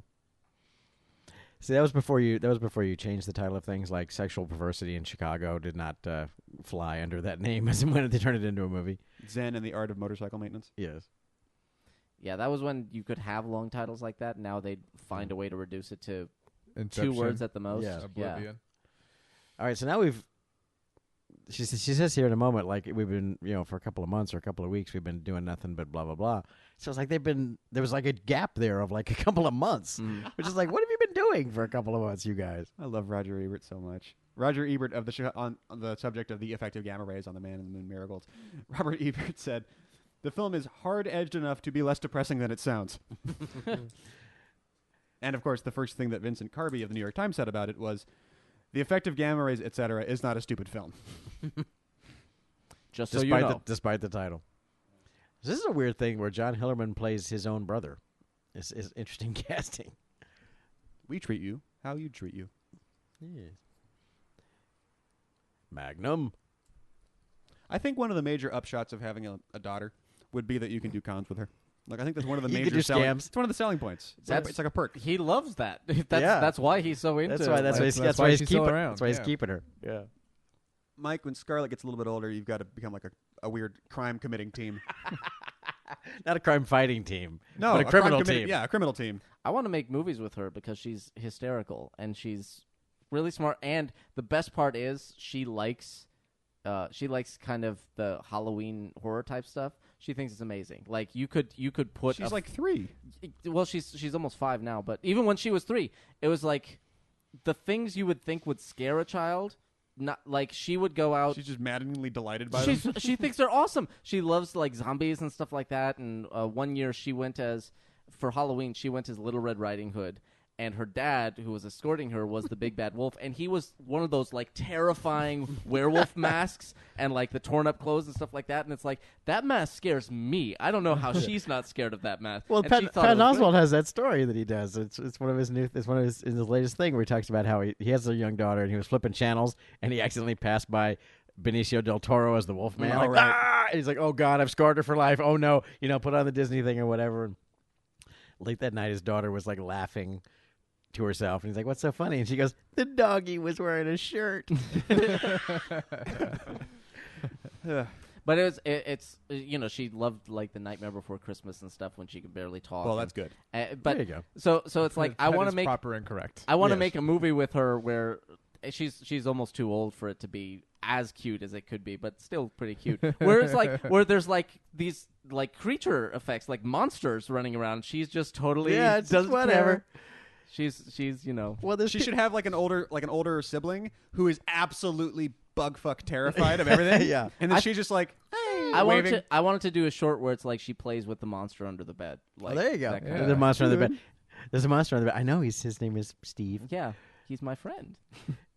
But it's actually a horrifying. Well, that's monster. the whole. like a Lovecraft thing. There's that whole argument about people like even this movie, but more so The Exorcist and Taxi Driver. People are like, "Oh, it's so horrifying that you exposed a young girl to this thing." It's like She wasn't watching the movie. She wasn't Yeah. even in the movie. She Yeah. was on the set. Like, scary things happened after 2 hours of setup and everyone doing a bunch of rehearsals. Like, Yeah. there wasn't like surprises and shocks like in the movie. like the kid doesn't know that we're playing here. It's like if you did like that horrifying we actually told him his dog was dead. Well, okay, that's one thing. Yeah. But And you get him to cry. like the Yeah. like the kid from Close Encounters, where it's like I'm wearing a Halloween mask and I'm wearing a clown mask, and so he made look scared and then looks happy. It's like, okay, well he's like 3. What do you want from him, for heaven's sake? But I don't think he was scarred for life by being in that movie either. No, he thought you hear him talk about it now, and it's like that was he talks about. He's like, first of all, I loved the experience. Second of all, that was totally the smartest thing they could have done. Yeah. To get that performance. Like out of it. like I could have acted that, like I could perform it. Yeah, I think people don't tend to think about the fact that movies are the most fake where they are being made. Yeah. Like movies are completely in that little center where all the lights and pointing at you and all the crew standing Yeah. right behind the lights. The fakeness is most apparent in the eye of that little Yeah. vortex. There are very few experiences I've had with it. I'll tell you, there is nothing unsexier than shooting a sex scene. No. Wow. Yeah. There's nothing that will kill your desire for months on end afterwards than shooting a sex scene. There's nothing more awful than that, as far as like I never want to do this again in my life. I mean, you can still manage to put things together where it's like they talk about on Jurassic Park. It's like you've got that T-Rex floating around. I mean, there's 20 people running it, but you don't care. That is scary. You know. Oh, If I will you- say that's an exception because Yeah. that was a genuinely 20-foot or 30 Yeah, foot and if you know tall- the people, I would have been scared too. like, Holy shit, Winston built this? Oh fuck. you had one job, Phil. And I mean, some of those shots are real. They're actually under a piece of plate glass with a giant, 30-foot tall T-Rex hydraulic above them. My experience with big animatronics is they'll go crazy and kill you. They'll just get a wild signal and they'll just like I'm gonna kill you now, crush. But that's kind of different. That's kind of a different thing than Yeah. It's a different fear. yes. Maybe more legitimate. That's a but it legitimate is fear. You can have a different legitimate fear. fear of a giant animatronic T-Rex because you should. That's a healthy fear. When my friends were installing the Ghostbusters attraction at Universal, when I was doing the Hanna-Barbera ride right next door, I mean that was a death trap. That attraction. The Ghostbusters one? Yeah. Wow. It just every day was just horror stories What was the Ghostbusters attraction? For the audience or the performers? for the guys installing it Oh. and building it, because the way that worked, it was a giant Pepper's Ghost illusion, where I guess the whole thing's it became It's Twister. long It became gone, yeah. Twister later, and that's gone now too, I think, and now it's something else. Oh, But I remember Twister. I did Twister. But the original, it was Big Pepper's Ghost, which is what they do at the Haunted Mansion, where it's 45 degrees slant. It's a mirror trick where it's 45-degree mirror. Oh, where and- you put someone in the mirror with you and you reflect. exactly. Speaking of endangered Look at this. She children, almost by like the goes way. right off this thing. Like, yeah, Whoa. shoot. Like I hope that was like okay. well, at least we didn't kill her, and that's totally going in the movie because that was amazing. But What's the thing called? Pepper's Ghost? Pepper's Ghost is what it's called, and Oh, it's cool. where you I didn't know it had a name. where the thing is. Most times, it's actually behind you, and you're looking at it through a slanted piece of glass, and so it's like lit up above you, but you don't see it because it's hidden away above you. But then the glass bounces. You're looking at yourself in the mirror, and so. It was this giant where they had this whole bullshit scam where they were like, "This is the set from Ghostbusters," which is like that wasn't even a Universal movie. Yeah. What are you even talking about? And you were in a theater, and there was the biggest panes of glass you ever saw. This monstrous, big thing, and a tour guide was supposedly telling you all about the yada yada yada. Similar And- to Backdraft, they did the Exactly, Same and all these gigantic ghost spirits start to appear on the set, and it was a Pepper's Ghost, and there were these massive 10 and 20 foot tall animatronics that were actually up over your head as the audience, and so they would light up, and that would look like they were down in the set because of the glass would reflect them. So the thing was that there were so many of these gigantic ghosts that they all had to not only do all their stuff, like there was a guy with a hammer, he's called Killer Jack or something like that. There's a guy with this giant mallet. They were like, "Arr!" but they would not only just have to light up and do their thing, but then they would have to fold away to make room for the next one to be in. So there was a whole dance of them sliding around to get out of each other's way when they'd done their thing, and they would just go every day. Just when they were programming it and installing it, it would just go horribly wrong. And, oh yeah, Killer Jack took a swing at the ghost next to him, and we're going to be a week behind because he was a full-on hydraulic 20-foot monster. Just hammered the monster next to him, clang! Oh damn it! He really hates that guy. Yeah. That explains why it was always closed. Plus, there was a massive, massive laser that actually punched a hole through a friend's jacket when there was an accidental leak, and it actually burned a hole right through his jacket. Holy He shit. came out of the laser room and was like, "Oh, looks like there's a leak." 'Cause he had this hole through his jacket. I didn't realize there were rides where laser containment could be a problem. Yeah, well, Ghostbusters. yeah, man. if any tear is your gonna head be- off, man. it's gonna be Ghostbusters was nuts.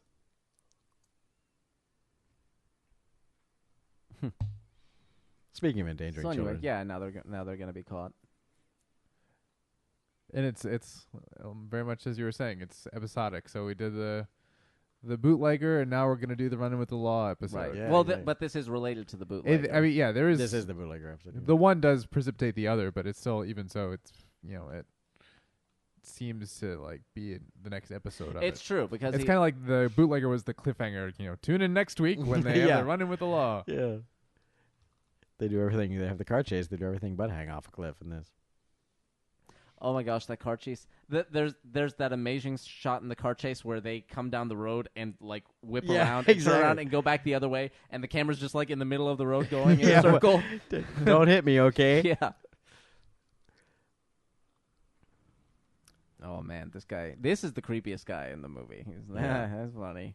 There's nothing. There's a certain special kind of. Yeah, I'm not scared of monsters, but I am scared of corrupt Southern sheriffs because Yeah. wow, they can do just about anything. Mississippi burning. Yep. Plus, they're always sweaty. It's Or hot. or maybe just particularly reflective. It could also they're just be that. shiny. You have to be shiny to get They could elected just be sheriff. part chrome. Yeah, they like shiny things down there. So I'm like, oh, that sheriff's shiny. Sheriff Shiny here. What'd you say, Sheriff Shiny? I'm trying to figure out if we were going to do this movie again right now, who I would cast for him. There's a bunch of actors could pull it off, but who is perfect? For Ryan O'Neal's part, Yeah. It almost have to be. Bradley Cooper. It No. would be Bradley No, Cooper. It would be It would be, Bradley but it Cooper. shouldn't It be w- Bradley Cooper. It's Yeah. always Bradley Cooper. It could. Yeah, I agree with that. I think Honestly, could be. I would love to see Louis C.K. do it. Oh my god. Oh, Huh? Yes. I could Oh, see Louis hello. C.K. pulling it off, to be oh, honest. yeah, that would be something. Look, you're not really my daughter, all right? That's just how it is. The way he Listen, I hate you and you're bored. I love you, you, but I yeah, want to kill you. Yeah. the way he talks to his daughter in his show is Yeah. exactly the Yeah. dynamic. It would be like some of the more tired, resigned, like, look, just eat your Coney Island, all right? Jesus Christ, you're not my daughter. We're taking you to your aunt's house, and that's the end of it, all right? Of course, the problem would really be finding that girl. Yeah. Well, his daughter would probably be about the right age. Yeah. One of his daughters would be good. Not only does he not use his daughters in his show, he was telling a funny story once on I think it was on Opie and Anthony. How at one point one of the little girls that was playing his daughters on the current show, the FX show, was being annoying or something, like a diva, or it was just difficult, and he just recast the daughter. Like they're different kids. they're different kids now. It's make-believe. Like not even like adjusting for age. Just like no, we just randomly changed them. And he was like, I was so sure we were gonna get like someone from FX being like, you can't do that. No one ever noticed. Literally at the time he was telling the story, he's like, no one has ever mentioned this. That there's just different people for my kids now. So, you see what I mean? Nobody cares about the kids. Won't someone please Think about the children. Yeah. No one is actually thinking about the children. That's the point. Hitler killed 6 million Jews and 1 clown. Why a Well, clown? See? See, I told you No nobody one would cares care about the Jews. But Just picture the scene where the clown is being executed. Yeah. and it was just, And that's like- messed up. And the clown's like, "Why are you doing this?" To make a point. I'm imagining it would be. I'm imagining it would be a hobo clown too. It would have to be a hobo clown. Oh, it's that little hobo clown. Yeah. He wouldn't even say why you're doing this. He would just honk his horn. Wah. Yeah, that was slide whistle. This conversation took a very strange turn. Now. Anyway, Paper Moon. Speaking Speaking of the 30s and Hitler, yeah. Speaking there's of Nazis, there's FDR in the the background. 30s, yeah, with FDR.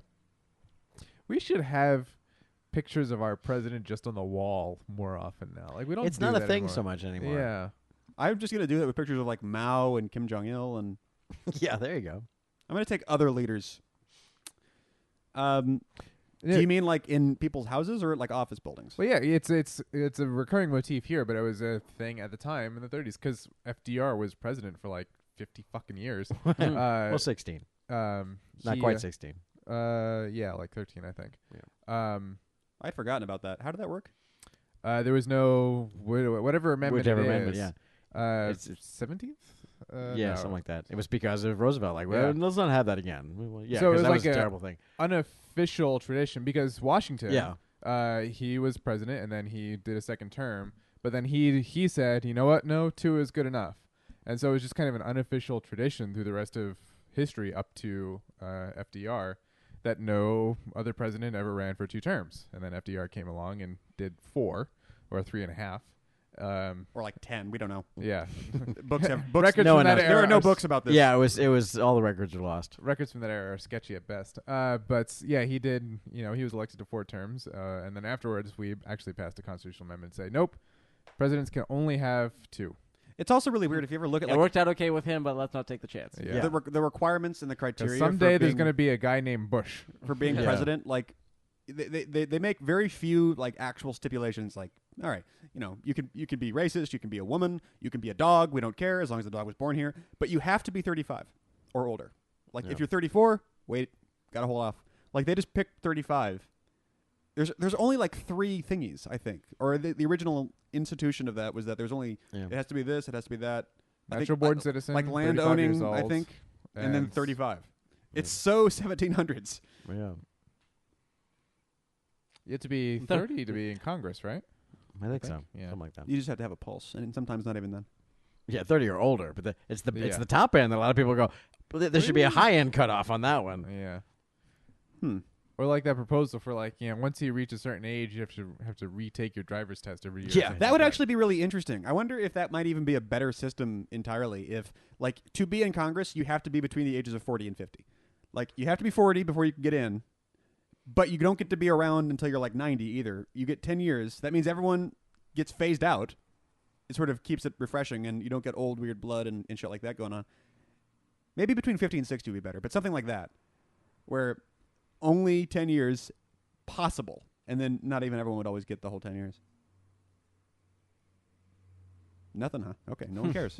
I thought it was an interesting little It's idea. been Well, there's- discussed. It's been debated. There's 2 sides to the issue. You know, I don't on know the if one either hand, one's it- necessarily automatically right. It limits your terms, like inherently, and then on the other hand, it assures a certain sort of balance of perspective where you're not a total young Turk with, you know, beards and little red cookbooks, but you're also not the old guy who, goddamn it, die already, you 95-year-old piece of shit. You just have that like perfect representation between the 2 spectrums of age in the United States and all that. I don't know. There is I might be pulling this from a science fiction book actually now that I think about Hooray! it. But isn't there some system somewhere where it's, you know, serving in the National Assembly is basically akin to jury duty, like it's a rotating lottery sort of a thing? I think it ought to be, but I don't know. Yeah, I don't think that compulsory military service in places, but yeah. in Israel and Heinlein novels. Oh, I love this little Yeah, shot this- here. Not going back to the movie. Run. That was your Yeah. whole plan? Her Run. You just keep thinking. That's what you're good at. Oh, I love this. He's like, yeah. She hands him the keys. Oh my God. Yeah, he's like, oh, we're doing this. Oh, man, we're doing it. Now, here's a really odd thing. The first time I watched this, I thought to myself, this looks almost exactly like a place that I've been before, St. Joseph, Missouri. And then a second ago, when I was looking at the IMDb, St. Joseph, Fell Missouri out of the goddamn Yeah. car. was Yeah. one of the shooting locations. And you know they were like, that was awesome. Yeah. And I kind of wonder if this is the scene because I totally randomly thought it looked like St. Joe, and then I found out they actually shot in St. Joe. And it would be so weird if this isn't the scene that's Yeah. St. Joe. Maybe it could be. It's funny that it was one of these towns. I don't know where specifically it was, but when they shot True Grit, the remake of True Grit, they had that big town. It Where was they, Maui, I think. they just took one of these towns and they took out the telephone poles and they put dirt over the asphalt, and it became a western town from the 1880s or whatever it's supposed That'll to work. be. Because the buildings can be that old. Sure, that's one way to do it. But yeah, that's Here we go. that is Here's how the they whip do- around here's the- shot. oh shoot! It's like it's and look, it's Oh. them too. It's freaking Yeah. them doing it. He's like doing this whole like burning Yeah, rubber. like- Oh, we're gonna stick. Oh, we made it. Okay, fine. Oh, perfectly timed too with the other car coming Yeah. around. And It's just nuts. It's like okay, Whoa. the camera's gonna be in the road, you guys. Yeah. So let's So- understand. I hadn't even this. thought of that. Hit Holy Yeah. your, shit. It's your mark. Both cars just skidded past the camera. Well, there. in the shot before that, when they're where the T intersection and the river is right beyond. If yeah, that car totally almost went into Yeah. the river. if either of them misjudged the mark Yeah. a little bit, they were You're going in into the They're river. going in the was it the Missouri? I guess would be the Missouri River, right? Missouri. Missouri, the Missouri. big Missouri, the wide Missouri. I'll be in the cold dead ground for I acknowledge Missouri. Well, that's movie making. It's like 1 out of 99 times out of 100 times, everything's fine, and then you get yourself a Sarah Jones. Yep. Or lose one, as the I case wonder- may be. Yes. I wonder if they were like if they misjudged the going into the river. It's like, well, that'll be the end of the Well, sequence then. we'll make it work. We'll figure it out. Then that'll probably be a wrap for the day. You Yeah. ever seen the Ben-Hur chariot race? Let's do that. I The- haven't seen Ben-Hur. I need to see Ben-Hur. It's one of those ones you kind of need to see. The chariot race is nuts. Yeah. Just because they again just go, just get all the cameras and all the stuntmen and all the horses in Hollywood and whatever happens. Let's do this. Let's go. These cars are giant. I know. I made the mistake of watching. We set aside a movie day for like the movies you got to see, classic movies, Yeah, yeah. and I don't know what or why we would do this because even on its face, it's the wrong thing to do. But we decided to do both Ben-Hur and Gone with the Wind. Oh, the wow. same Jesus day. Oh Good wow, God. that's It like was- 8 hours. Yeah, it was an exhausting. Those are movies day. you watch when you are flying to Australia. Yeah, Yeah. it was a super exhausting day. Both good films, but definitely not ones to double feature with. Did you have Lord of the Rings running off Yeah. to the side Yeah. to compare? I haven't seen Gone with the Wind either. Gone with the Wind's got some pretty amazing stuff in it. I feel like I've seen enough episodes of The Simpsons where I've you, Yes. you pretty much have a picture I've- of what Gone with the I Wind pretty is much about. have all the beats. Maybe that's why it feels like Paper Moon's forgotten, because I don't think The Simpsons has ever done it. That's probably why. Yeah. That's for whatever reason. Well, Because it's sorta- the writers of The Simpsons didn't Yeah, happen to just like. didn't happen to catch it. Yeah. It sort of does remind me of Harold and Maude a little bit, just in terms of the massive difference between the age and the dynamic they're in. But have you guys seen Harold and Maude? I have. Well, of course, I've been promoting Harold and Maude for ages. That was Harold and Maude's a fun one. And it's kind of always on Netflix, so you should watch it if you haven't seen it. But it's like I said, as I've said, Harold and Maude pretty much defined me as a person. Everything, if you want to know who I am, watch Harold and Maude. That's me. just hanging out in the That's- bottom of that- swimming pools and shit. That movie just that defined my entire early adolescence. I was like, okay, this is gonna be my movie. It's great. It's just this. I have chosen you. total or it chose me. But it's just total subversive of These old trucks just look like a telephone booth on a I chassis. know. Look at this. Isn't that amazing? Look at the thing. that. Yep, that'll happen. I love her reaction to it because it really seems like she had no idea that. Yeah, was she's coming like, off. this is a car. And she looks so pissed. But the way Yeah. she flailed back, she's like, Jesus Christ! Yeah, right. And they gave him this look Damn like it, Dad. you were supposed to tell me when that, Yeah, that that was was- going to happen. You and you and- motherfucker. I'm gonna write a whole book about this later when I'm grown up. After I get out of rehab.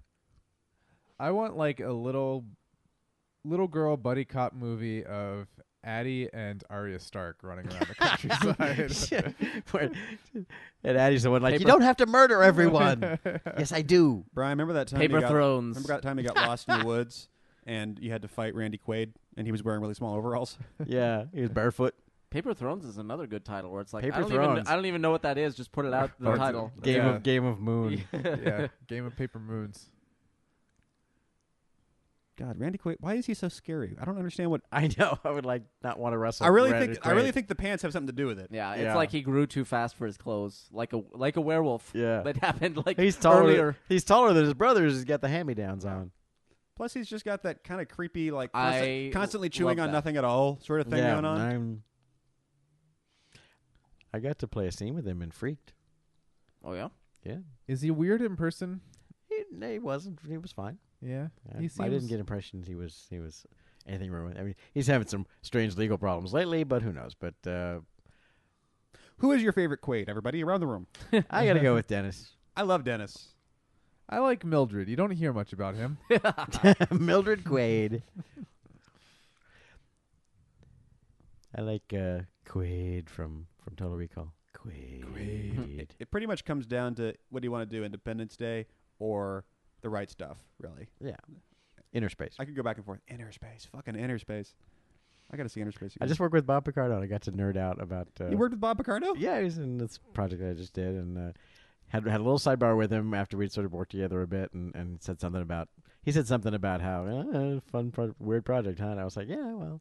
I said, I'm just going to nerd out a little bit, I'm a fan. This is cool for me to be able to work with you. And he was like, oh, okay, no, thanks. And I was like, yeah, legend.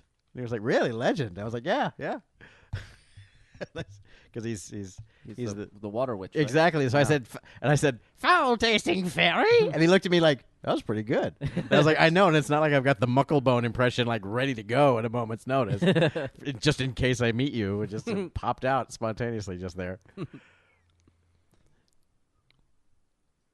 Oh, he got the truck. Oh. That was kind of like a fun little anticlimactic thing. The fact that for whatever reason Mose can wrestle. He can actually. He's like, oh, I got this. It's like it seems like an act of desperation, but he's like, oh, I can totally wrestle this guy. I could do that. And it's a fun bit for her because ultimately she's like, I'm the one running this show lately, and finally he comes up with something that like she can respect. Dad's got some skills. Yeah. I didn't know he can handle himself. Oh, there there you're you about go. to head to St. Joseph. Teague has walked away, but we will. Yeah. We're on our way to Sure. St. Joseph. Although I wouldn't be at all surprised, given the way that movies work, if that other scene was shot at the actual Right. St. Joseph and Yeah, this right. one was shot somewhere else. That looked like a pretty modern guardrail that he just ran past very quickly just there. I think that's not a period guardrail. Yeah. Run fast so we can pan away. Yeah, just we won't show it very closely, but the bridges and stuff are just like. Yeah, so this is this is still the kind of bootleg sequence, isn't it? Because they're still being We got chased by the the comeuppance coming in now. Yeah. That they it's nice that they sort of shorthand it. It's like you don't even see the setup. Like, okay, we're gonna take this guy for big money, and okay, that's you don't even need to see the whole thing. Yeah, because it's not even important. Yeah, exactly. It's It's- like they're never gonna get to this game. He's Yeah. gonna get his ass kicked.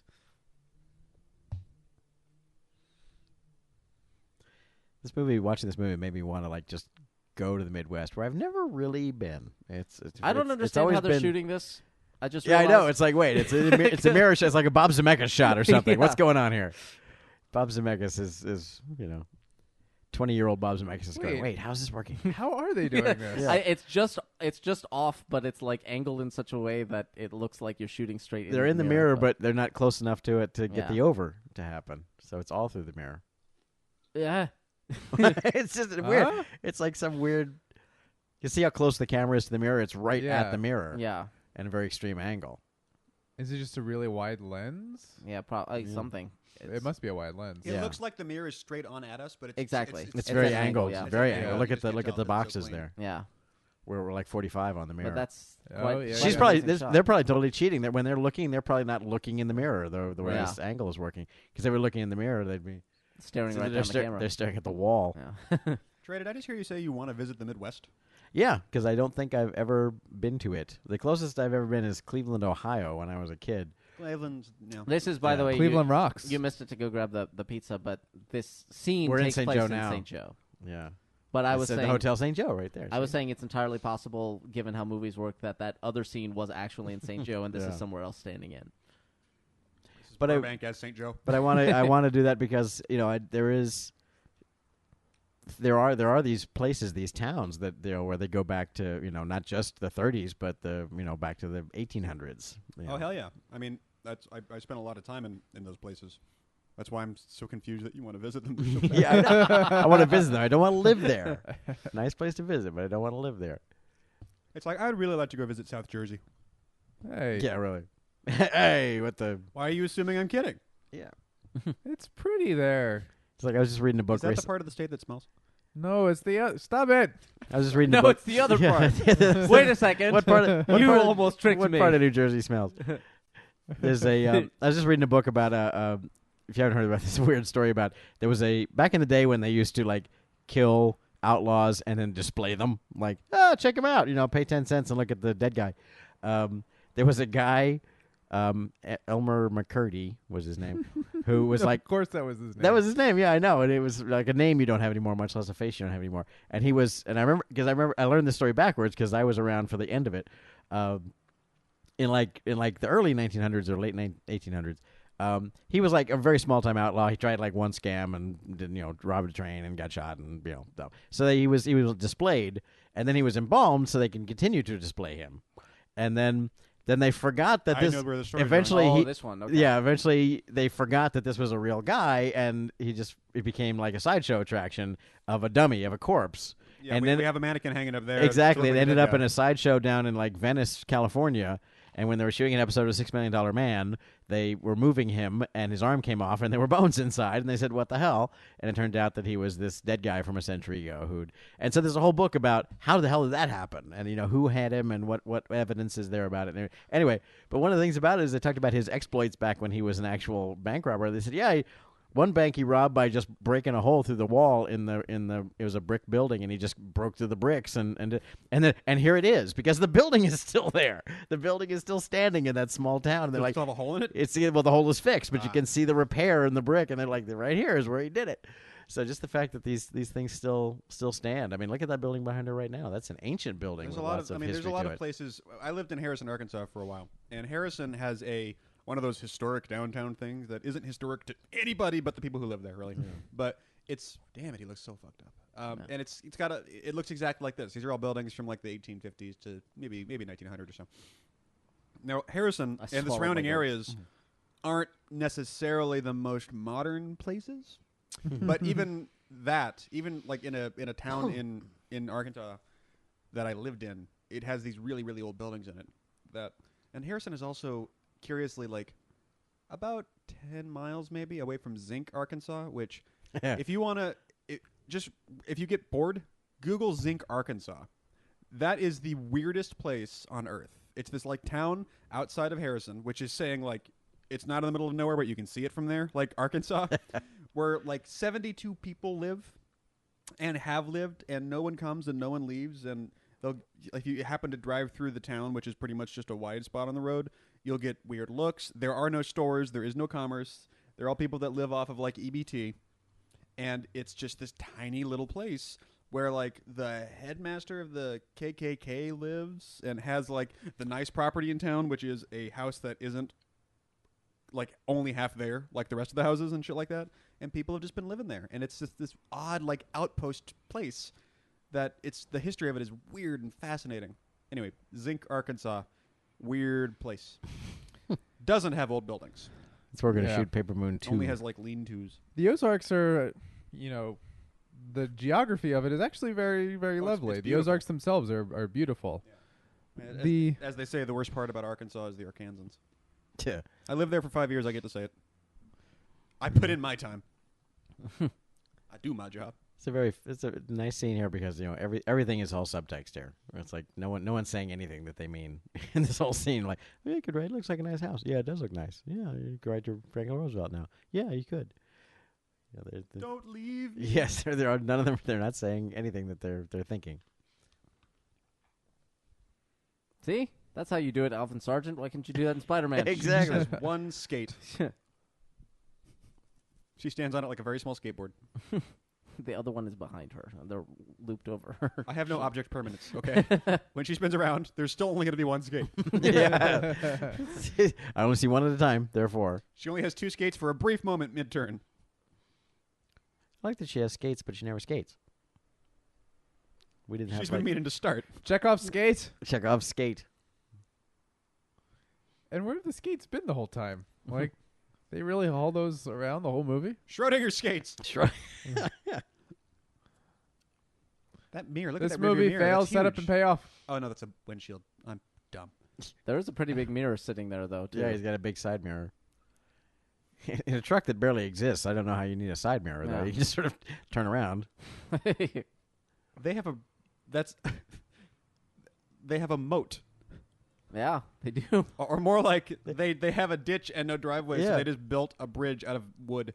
Little 2x4s. Like, The house I lived in when I was a kid in Nashville, we had a small little drainage ditch that just ran through the front of the yard. It would fill up when it would rain. That's nice. We had a creek. When I lived in Arkansas, we lived on the other side of a creek, and it would routinely cover the little bridge. It was like a little non-causeway sort of thing, and you just couldn't leave. Yeah. There wasn't a second You way were just out. trapped. Yeah, it's just, oh, I can't go anywhere. The bridge is under a river right now. People would try to drive over it, and their cars would go into the creek all the time. Yeah. Another one went into the creek, Paul. Get your fishing hooks. Yeah. Get the tractor. Another feller went in the creek. What's amazing me, again, the 30s, like, this lovely aunt of hers is going to Yeah. be, it's going to be great, and you're going to live a wonderful life, and, no scams at all. And all Yeah, that. that's right. And it seems like a great place to live, and then she just leaves, and I guess being the 30s, they're like, Oh. well, all right. Well, I yeah. guess she left. We lost another kid to the wind. Yeah. Yeah, I know. Well, she's been missing for 2 months, and they're like, well, what are you going to do? That's the Yeah. thing. It's like, okay, so we're sending the little girl by, she should be there in a couple of weeks. Yeah. All right, we'll look for her. Well, Yeah. We'll just wait till she shows Yeah. up. never got here. Her tracking number doesn't work. Yeah, really. The tracking number is just an invalid tracking number. Yeah. I've been checking her Foursquare, but there's no check. She hasn't checked tweeted out. anything in weeks. We so. kid, but that's a serious thing that was going on. It's just like, where's the kid? No. We don't know. Yeah. When was the last time we saw her? Years ago. Yeah, when's the last time you saw her? Never did, actually. Oh, She's yeah. just she's my sister's. It's it's the modern era. It's like, nowadays, there's no room for naughty men to slip about anymore. But back in the day, you could get away. You could just, hi, my name is Bill. Do you have a driver's license? A what? Cars are 3 years old. How would you have a license for those things? Yeah, well, Social Security itself is, 2 years old at this point. If it's even Exactly. there. Thanks to Franklin Roosevelt. Frank. Old Frankie D. For years, I had my original Social Security card, which, that was from the 60s, which was a piece of paper with a number on it, and I signed it. It's like a Post-it note. Yeah, and people were like, what is that? That's my Social Security card. It's like, no, it's supposed to be a laminated thing from the government. It's like, nope. no, it comes in the mail. It's a piece of paper. It looks like that. Mine's not actually. There's still laminated. that. No, Yeah. there's still that, and they tell you not to laminate it. They're Yeah. like, here's your identification for That's right. The your Airsteel entire paper. life. That's right there. Don't laminate it. Good Yeah. luck. Why aren't you supposed to Yeah. laminate it? Just, 'cause I guess, risk ruining it? I guess so. That's yeah. so counterintuitive. Yeah, it's dumb. What are they going to do, by the way? Is that like this unchallengeable law where it's like, I laminated my Social Security card? Yeah. Yeah. Well, Going to that's- Gitmo, man. Well, yeah, that's right. Yeah, we're Who gonna- enforces this rule? I don't know who you are anymore. Yeah. Clearly, this is a scam. Why didn't you Yeah, tell me that's the truth? That's the weird thing. It's like, well, if you laminated it, could be fake, but this clearly just printer paper, 95-pound thing. When I tried to cash a check the other day, they'd made it out to Trey accidentally, and I was like, I had to go to the bank and go, okay, look, they made it out to, but here's my Writers Guild card that says Trey on it, and they're like, well, they're like, oh, because that's my scam, is I forged a Writers Guild card. Those are harder to get. It's harder to get than a Social Security card. Yeah. It's like having a Visa Platinum card or something. Yeah. Like, no one has that. So I got a check randomly from a person who has my last name, and I just forged a Writers Guild card with the first name on it. That's what I'm up to. You caught You got me. You busted me. Oh, classic Stokes. Yeah. Bill Stokes. And here we Strikes are. again. And now we're into the last one of the movie, which is all the way to the end of the credits. Is when, and they're not again a last stunt of like, holy shit! That's clearly them, and they're gonna jump now. Clearly, someone is in that truck helping out, but. Look at this. Look at what she's doing. That's a 9-year-old kid. What the hell? Wow. And now we're into the end of the movie. No. And we're going to watch them drive all All the way to the horizon. Yeah. I know. It's fantastic. Jumping Jack You Flash. can find actually this one of those sites that's like, movie locations. Well, this road still exists and doesn't look any different. They haven't built a damn thing on this road. It's still just this wide open nothing. Paper Moon is a delightful little movie, and I don't know why it's not more remembered. Maybe it just is because it didn't have a massive cultural impact the way like Butch and Sundance did, and I guess Chinatown probably did. I don't know. But it's great, and it's fun, and there it is. And it's in black and white, and that's nice. And there's Brian Finifter talking about Paper Moon. What is that? Look at that. The cast is only like 6 Yeah. people. Brian? The The main main cast. cast. Everyone else is like, just the one. Dude, how's that for a name? Noble Willingham. Yeah. Yes. So I think he was the second Earl of Oxford, wasn't he? Pretty sure. Yeah, I'm actually curious as to Excuse me. why this did not catch on to, It certainly was a big deal at the time. It was, Was it? Okay. Oh yeah. Well, I mean, it won Oscars and it was a huge hit. It's not like it's an obscure movie. It's just No, like not a no. movie whose name comes up. Which a is lot. well, But that's it's why not- that's why I wanted to present it because it's like it should be remembered. You should be Curated the shit out of Yes, this. you should check this one out. Yeah, but it's not Hoagie Carmichael. Bing Yeah. Crosby, These names are all amazing. Tommy Dorsey. But yeah, it doesn't feel like it's in the same historical company as say Chinatown. And Look at all these motherfuckers with orchestras. Yeah. A lot of orchestras back. All these lot of guys music. have their orchestras. They're all Ozzy dudes. Nelson had an orchestra, and then a TV show. But yeah, I think this is a great example to look at in terms of as I said at the beginning, but we didn't really touch on all that much during the commentary itself. Of the characters determine the plot, and the characters make the decisions that then drive them through the events of the movie, as opposed to like, oh, here are these characters that say kind of funny things every now and then, And then an asteroid lands. yeah, you then know. this happens to them, and then that happens to them. No, they certainly external things happen to them, but even those are precipitated by the choices that they make within the context of the movie itself. Michael Dorkman Scott.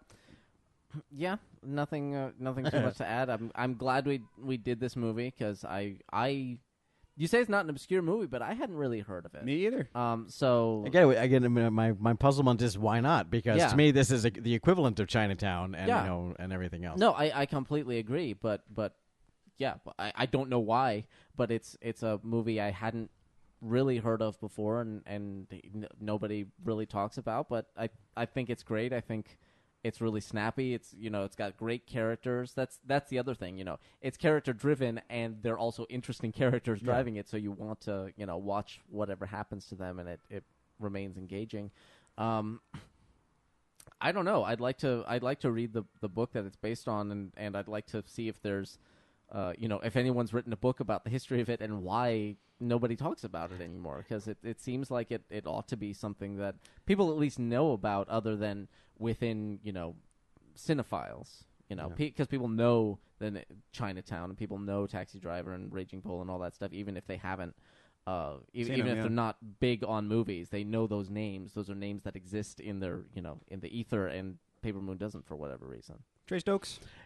Interesting. After I rediscovered this movie, I was curious about it, and Peter Bogdanovich wrote a not so much a book. It's mostly a collection of essays, kind of a la the William Goldman essays. Because he wrote film essays for Esquire magazine, and among things like he went and visited the set of a John Ford movie with John Wayne. I forget which one, but obviously a later one, like late mid '60s one.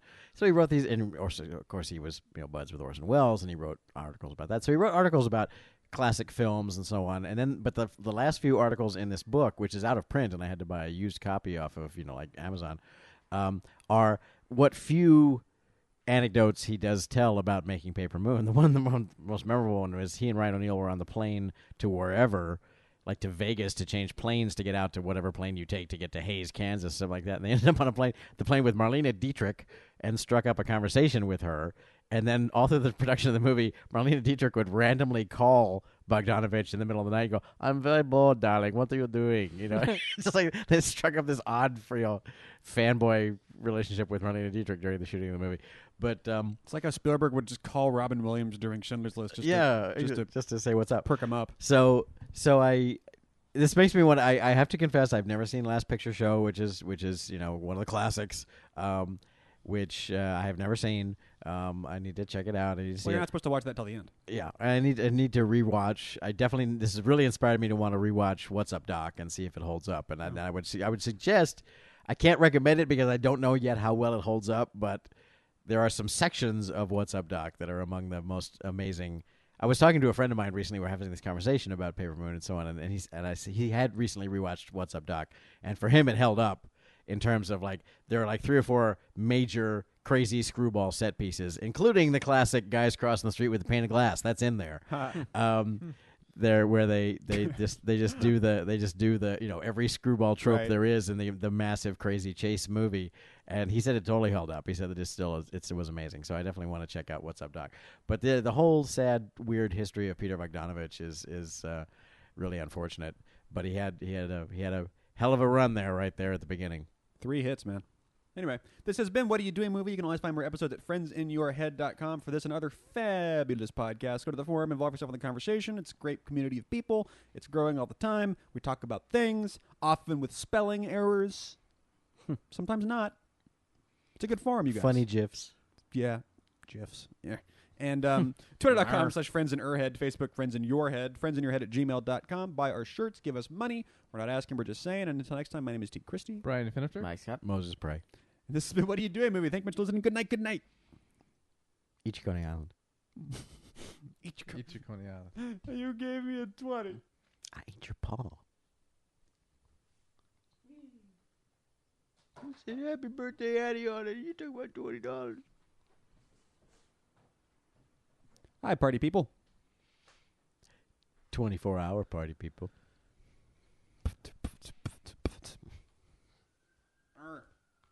I want more pizza.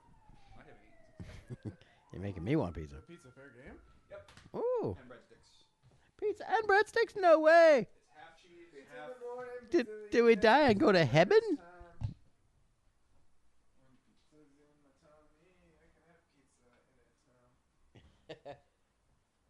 Cause I'm a grown up, I can do what I want. What are you guys referring to? Being a grown up and being able to eat pizza when you want. I started doing the bagel bites. Thanks, Owen. But then I kind of went into its own thing. I associate that with Eddie Murphy's first comedy album. We got McDonald's and you don't have McDonald's.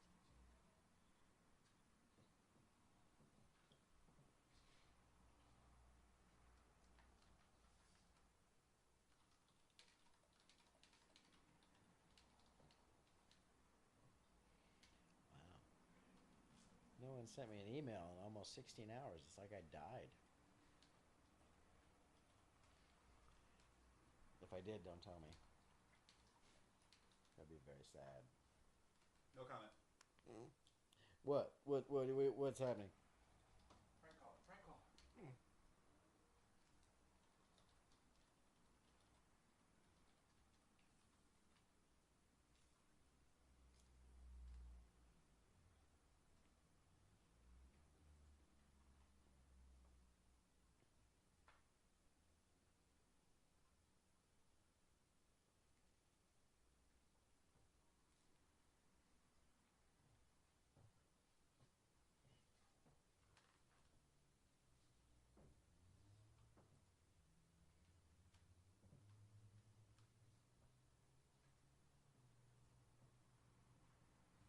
The pizza is delightful.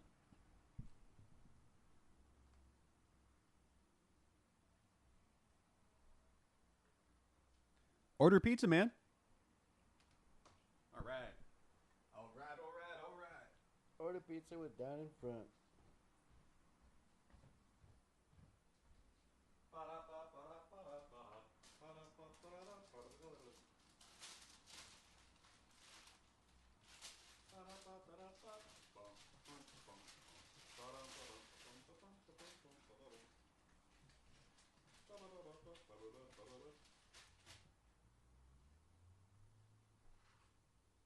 right.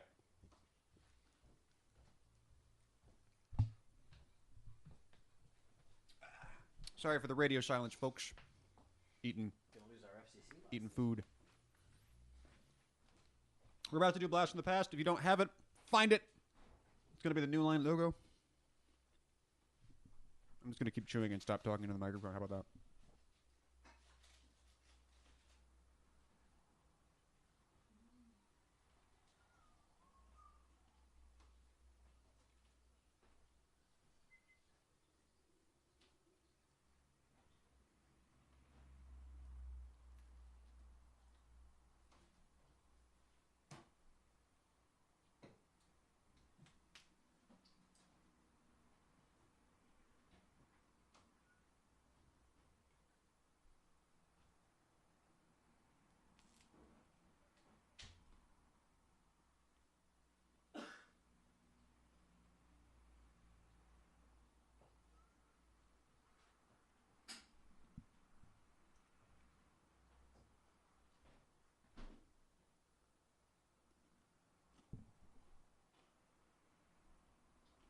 All right.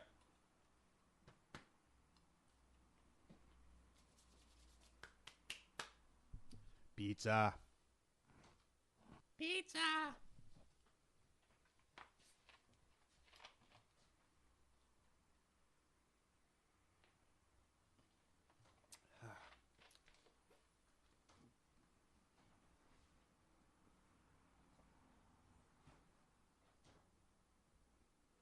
Hey. How you doing? How's your mama and them? Well?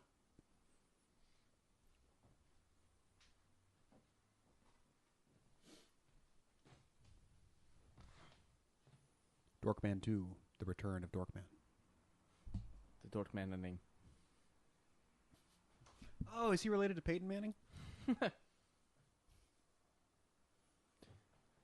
Ba-da-da-da-da-da. I'm excited.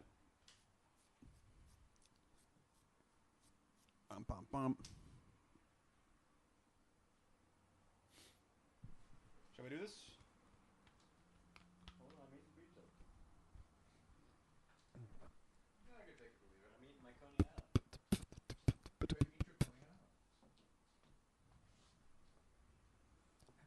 It's so quiet in the chat room. Come back, chat.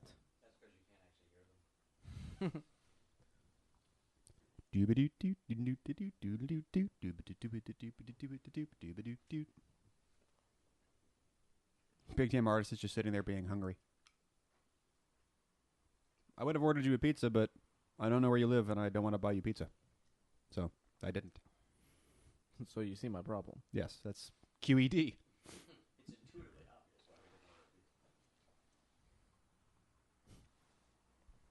Dirt bop. Beep bop boop.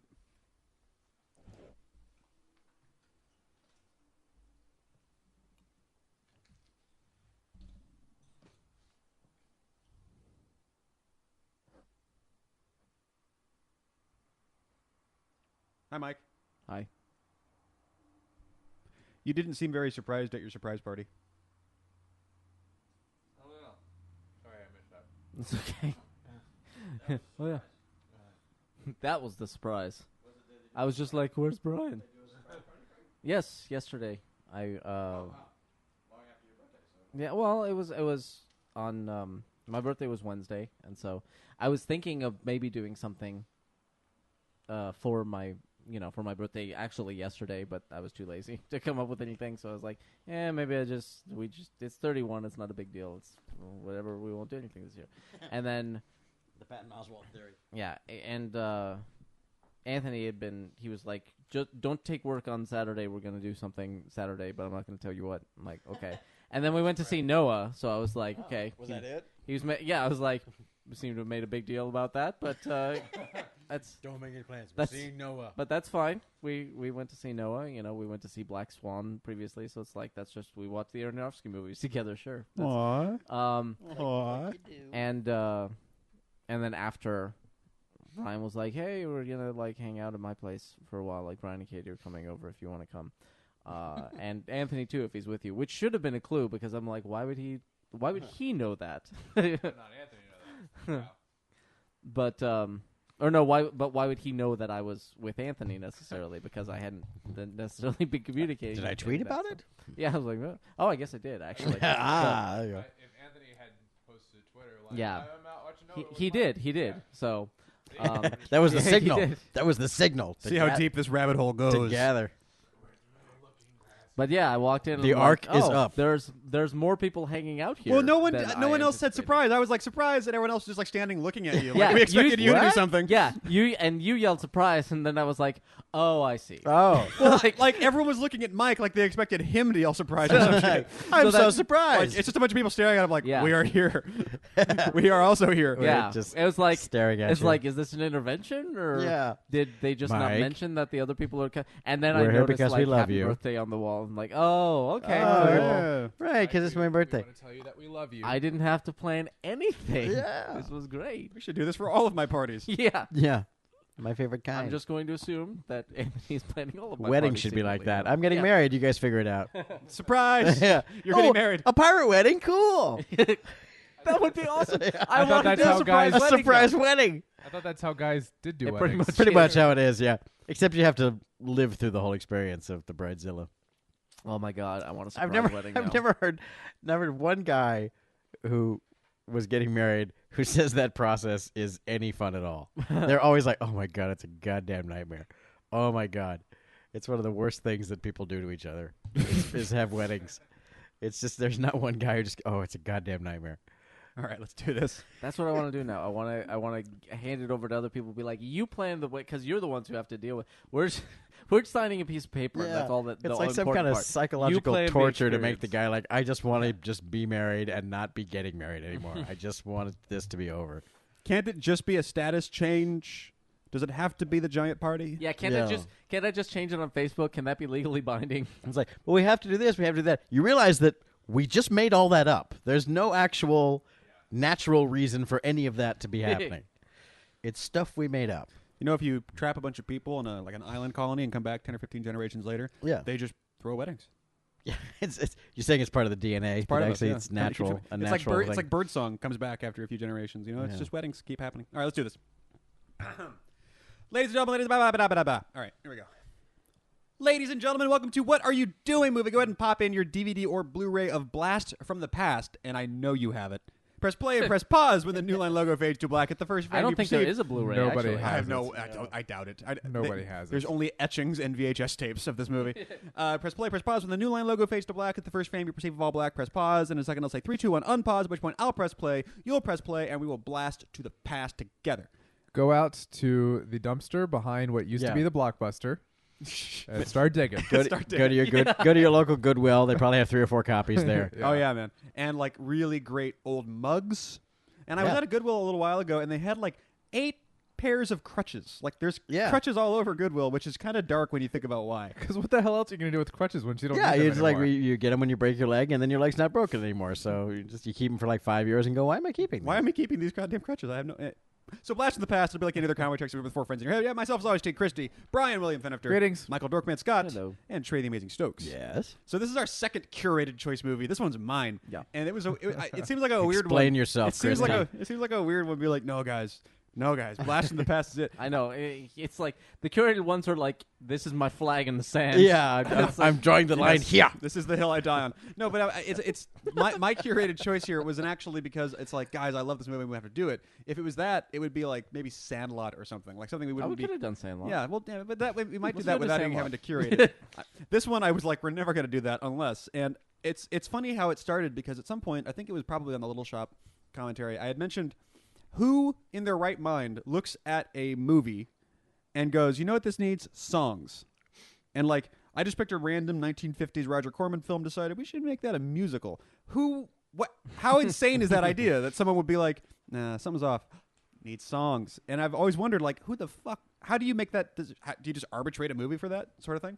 And I had that opinion until one day I was watching Blast from the Past and I went, oh my God, this needs to be remade as a musical. This does. This is what it needs to be. It didn't take off with anyone. I think it's a delightful little movie, but there's a really tremendous amount of good theme shit. The plot is fun. There's adorable characters, but no one actually really cared about this movie at all. It just kind of came and went, and people forgot about it.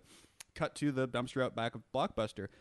I think it needs songs. Like, I think this is a perfect story to convert into a musical. And I was really excited about that. I want to talk about that prospect, so we'll have a little bit of a conversation about that. Otherwise, I like this movie a lot. You know, Otherwise, we're going to sit here in uncomfortable silence. yeah.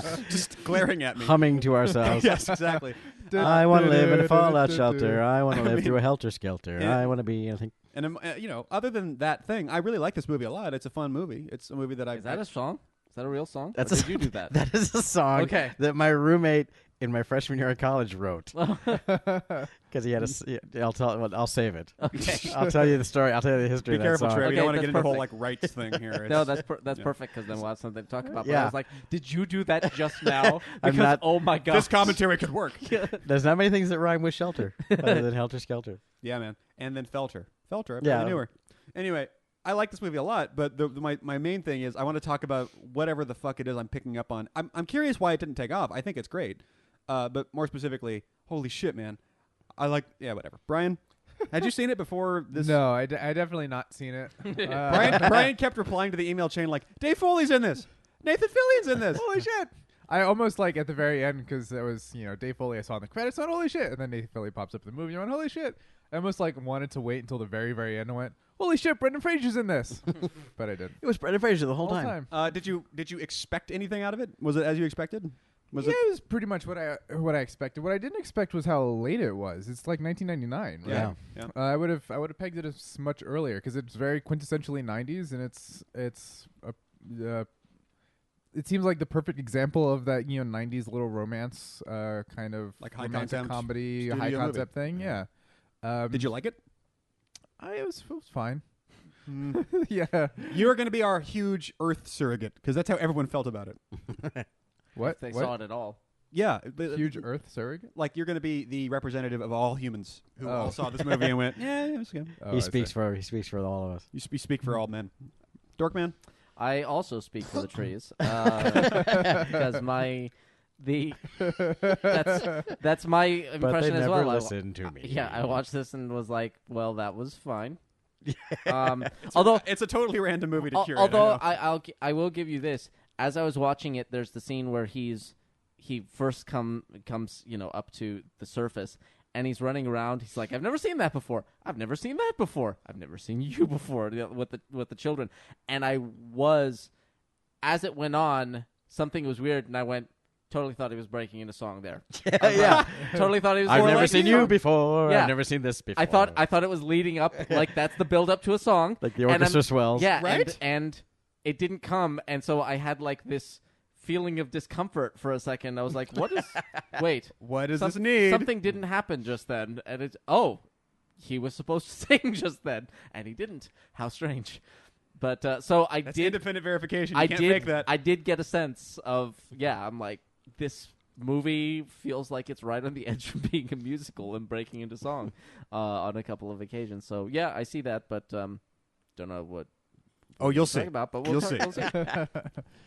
Trash Dukes. Well, I way back when on cable, I saw like the first 15 minutes of this movie, and I said, "All right, yeah, I get it." And so I Click. I think we're done here. and never felt like revisiting it. So this time, I sat down and I watched the whole thing, and wow, I didn't get any more out of it than I did in that first 15 minutes. I was like, this is a bit of a grind. This is not a good movie. This is a badly written and really badly directed film. It gets by on the innate charm of some of its actors, although I do not get the Alicia Silverstone thing. No. But no one truly does. Brendan Fraser is carrying an awful lot of this movie. And, and Dave Foley's kind of working it with the, as Patton Oswalt would go, the gay best friend. He's doing the most cliched character there is in movie history. And Christopher Walken is walkening, and Sissy Spacek is, kind of knows what character she's playing, but sometimes she gets told to do something else. It's a hot mess of a movie, and it's really, really, really glacially paced. It's almost 2 yeah. hours, and it needs to be Agreed. about 90. But Agreed. so yeah, it needs something, that's for sure. It's interesting that it's made by Hugh Wilson, who is a TV director, and it feels like a TV movie. It feels like a TV show in that they're holding for laughs that aren't actually coming. Everyone is like there's miles of air between every line, as if there's a huge studio audience laughing. And so Hugh Wilson did, among other things, the Police Academy movies, which were huge hits. This was pretty much the last movie he did. He was getting pretty. He's still around, but I don't think he's done much since then. He's a pretty old guy now. So There's about to be one more pair of crutches at Goodwill. yeah, he made he made this movie and it hasn't Because done he's getting better. hasn't done much since. Yeah, I see a well tended crutch by the fireplace, but it's really clunky, and it makes me like Police Academy movies. They were no masterpiece of cinema either. They just sort of were the thing of their time, but they're very shabbily directed as well. So yeah, this is just one of those movies. It's like it's a really good premise, Right. with a really sad little script and really really lackluster direction. So it's not, it what charm it has is the actors themselves who bring what life to it there is, but the plot doesn't make any goddamn sense, and it's just bad. But I totally get that's why. But hey, the original Little Shop of Horrors movie was was about no to say. bargain either. So that's exactly why I'm kind of on board with, you know what? As a weird left field campy, hey, let's make a musical out of Blasts from the Past. That's just hipstery enough to maybe be a huge success, and I'm totally great with that idea. Because I think the premise is fine. I think the execution is totally blasted. But with music, with songs, it might bring the whole thing together. And you can get away with just tremendous amount of exposition and like, all right, song, as opposed to 20-minute scene, 20-minute scene. All right, anyway, I am psyched for this episode. Let's do this. New Line logo is faded 2 to hours black. of this thing. Oh, yeah. Well, we got to keep up the energy for this. New Line logo is faded to black. As I have here, put your finger on the button. 3, 2, 1, on pause. The premise is what really gets me, is that there's so much really handy, like little pastiche of different eras and ideas in this movie that it's already put all this work into, like, okay, so it's like this, and they were afraid of this, and they were all like this, and the bomb, and they're going to make a fallout shelter, but then he's going to grow up, and then it's like, you can balance the themes of what it's like to be a kid in the idyllic 50s and the 90s and all this stuff, and just it's a shit ton of fun theme stuff you can do with it. It also might benefit from being remade just on the auspices of, then right now, if we were making this movie, it would be a period film. We just have to also point out that L.A. Confidential totally stole this title sequence. Wasn't LA Confidential like 97? I don't know. I think it was before this. Whatever. Yeah, I'm pretty anyway, sure. but Okay, maybe it's the other way around. but But it's the same song. It's like, on the hush hush and very cute. Los Angeles, the city of the angels. Yeah, exactly. On the hush and very cute. Very Right. hush hush. but But it's the same song. Accentuate the positive and eliminate the negative is, I believe, the same opening credit song as Oh, LA really? Confidential. I haven't seen all that. Which in might a actually while. predate. You're right. Might predate this movie. In which case, this Yeah. is the ripoff. In any case, but all this like fun idea shit I think is really cool, and I like all the different characters you get to play with, and honestly I dig his parents' performances a lot, to be honest with you. But in any case, but something's off with this movie, and I still don't know what it is. Hopefully we figure out what it is, sort of in addition to the other stuff we're going to talk about, musical shit. But I don't know what's off with this movie. When you say it's badly directed, what do you mean on? There's no. It's directed kind of like a sitcom. It's just like this wide master is over and over. There's so many interminable cutaways to Alicia Silverstone going wah wah. It's reacting to the wacky hijinks. It's just there's like a couple of shots where you go, oh, okay. There's like one shot where they walk through the entire fallout shelter. That's kind of like, okay, there's someone's actually directing this, but it's this like this party scene is sort of thought out where look, the camera's moving and so on, but most of the coverage of this movie is just like people talking in a very, very flat proscenium staging, and then there's a cutaway of this person, there's a cutaway of that person. They all just kind of stand there like, gosh, that happened. Very workmanlike. Yeah, it's remains a stalwart. So, yeah, it sort of starts out more lively, but then when it gets into the meat of the movie, it's just like nothing interesting going on directing-wise at all. And the script is just like, especially her with like, I love him, but I want him committed, but now I love him again. It's just like there's, the character motivations are murky at best. That's the real problem. It's like Yeah. we were just, we just did Paper Moon, and we're talking about it being character driven. And it's like this one's trying to be character driven, but I don't know where the hell But there was they're just going. there was just things that had to happen at certain Yeah. points, and so the characters just do them. But it's like, and I can't tell. I mean, as Brendan Fraser has saved a number of movies by his kind of wacky heroic charm.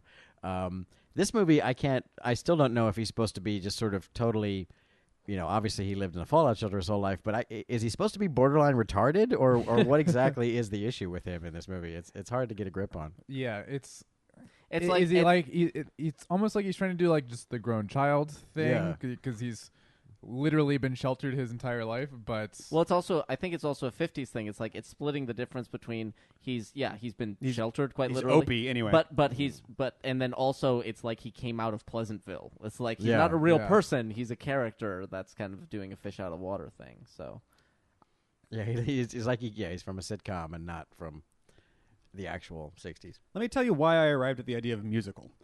It's because yeah, this would make a great song. Yeah, my plane is in trouble, everyone. oh, dude, Mayday, Tower, Mayday. Tower, Wolf One. Mayday, mayday. and I'm going down. All right, no. Let But it go. the reason I fixated on that is that this movie feels very. You were just. It's a different way of saying what you were just talking about, which is characters are just moving from plot development to plot development, sort of without being characters of their own.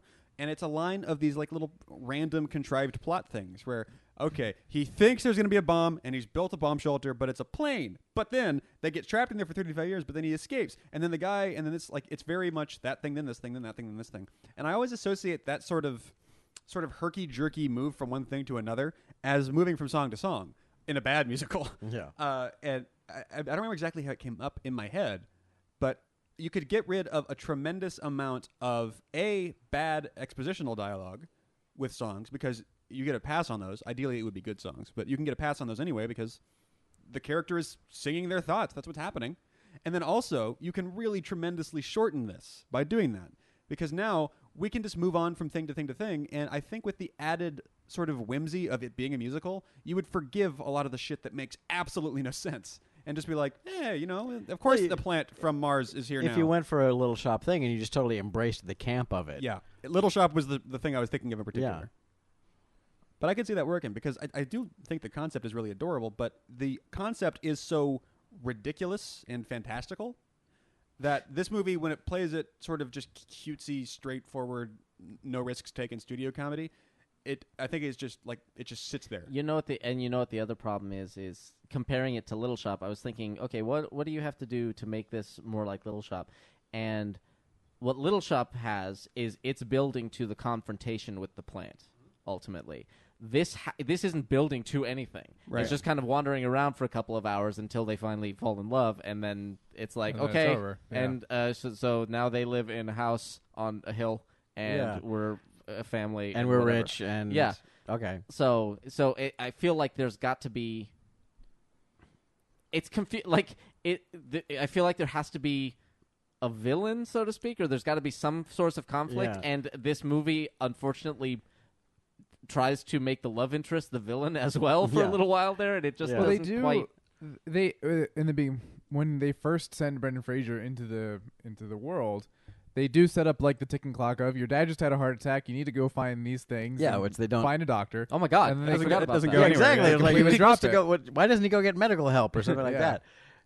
So yeah, and then it's all about how I've got to get supplies, which he then spends weeks doing. Yeah. Which and again, there's no ticking clock to any of that, and there's no sort of like he's been gone for weeks. I wonder what's happening up there. It doesn't happen. So it's just kind of weird. And, and thematically, how does any of that relate to anything? It's like it's all about okay, so he would because of paranoia, but yet he was sort of right. And what does that mean? It's like there's a tiny bit of the 60s, the morals. I mean, it happened. This takes place in the 60s, but the parents were, more or less 50s people, just 2 years into the 60s. But the mores and the gentlemanly nature and the whole sort of politeness of the 50s is much needed in our modern day. It kind of touches on that a little bit. That's at least sort of in there.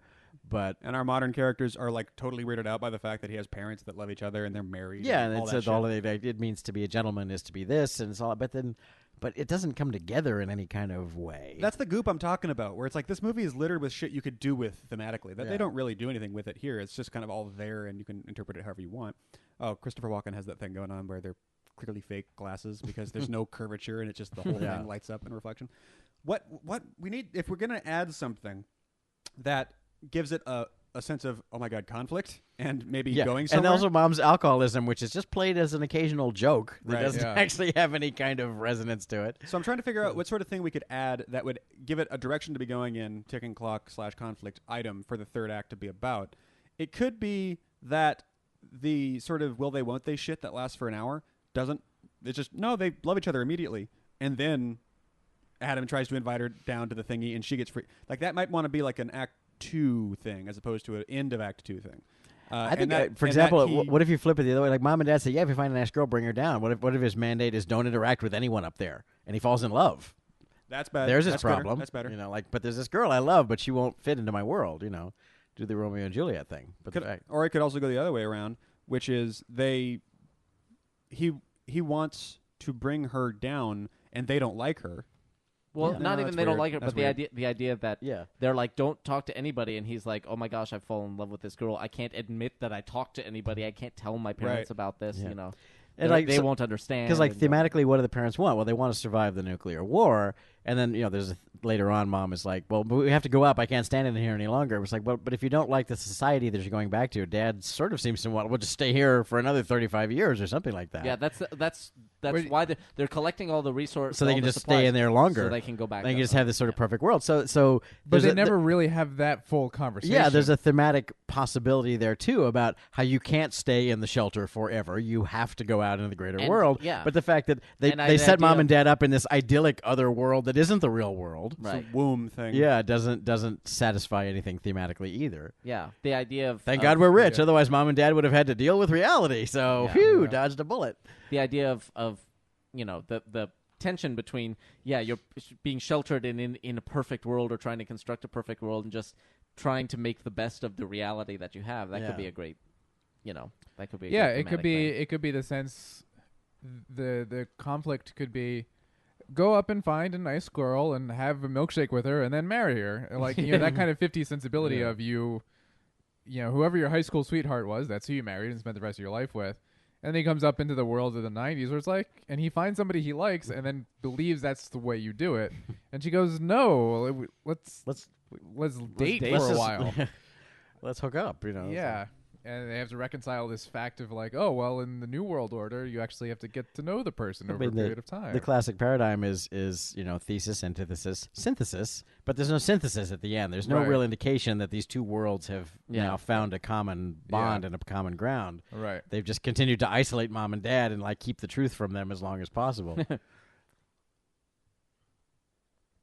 Yeah, there's no the whole this is a fish out of water story, like say Austin Powers, and but the thing about Austin was, like you said, there was him and there was the Elizabeth Hurley world, and they bumped up against each other until they finally understood how to coexist and live together, and they fell in love and got married and all of that. So I think story wise that was what I was expecting structurally from Blast from the Past. Yeah. And that's not what it is. What would that look like in the third act then? Like that would Well- be an Alicia. Everyone.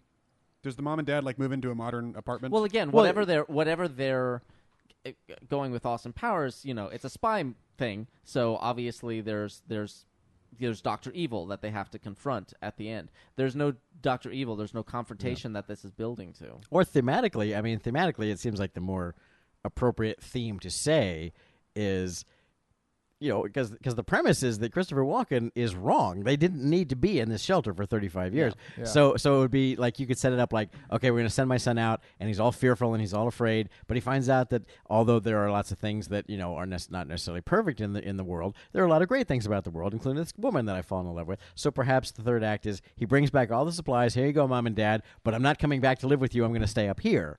And they're like, no, come down with us. Good. And they're like, he's like, no, this, you should come up here. And so it's all about them finally overcoming the fear and coming out and facing the modern world, and understanding, but still having like, there's still a charm and a wonderfulness about the fact that they are from this other period, and they do sort of bring this charm and sensibility of let's all be nice to each other, and why can't we all just be better people to this world and help make the new world a better place. But if anything, this thematically should be a story about, overcome your fear, Dad, and stop living in a hole in the ground. There's a whole world out here that you could be experiencing, and you kept it from me. Yeah. And I don't hate you for it, but I'm not going to be like you anymore. I'm going to live out here in the world. Another thing that I think might be interacting with the tone of the movie, and also probably affects the pace, is that this movie goes through, while this is not specifically following any character really, like, the way sometimes a movie will. This movie actually has 3 different people that it's ostensibly following. It starts as this sort of God's eye view Calvin Christopher Walken thing, where we're watching his life, and then we're sort of watching the parents until Brendan Fraser is here, and then we're following him for a while, and we're only on him, and then this movie ends with Alicia Silverstone talking and telling us. And it's a question of, okay, wait, who is telling me the story? Whose actual perspective am I experiencing here? This movie chooses to show us everyone's perspective, as opposed to, like, we're limited to this, and we don't understand either why, there's a black woman on the street or something like that. We don't get it either because we've been with Adam this entire time. As it stands, we're sort of seeing all sides of the little, confusion conflicts. So there's no actual conflict for us to experience what the characters are going through because, we know why Adam is the way he is. So it seems a little bit over the top for Alicia Silverstone to call a therapist on him. But that was a perfectly reasonable thing for her to do because she doesn't know the stuff we know. It seems over the top for her to do that almost at that point. It's like earlier on when they've really been hanging weird. out for weeks at this point. Yeah. And so it's supposed to be the tip off that he finally tells her the real story, and she just goes, "That's so crazy! I just can't believe it! I'm going to call the authorities on you," which is a bit of an overreaction, I think. Yeah.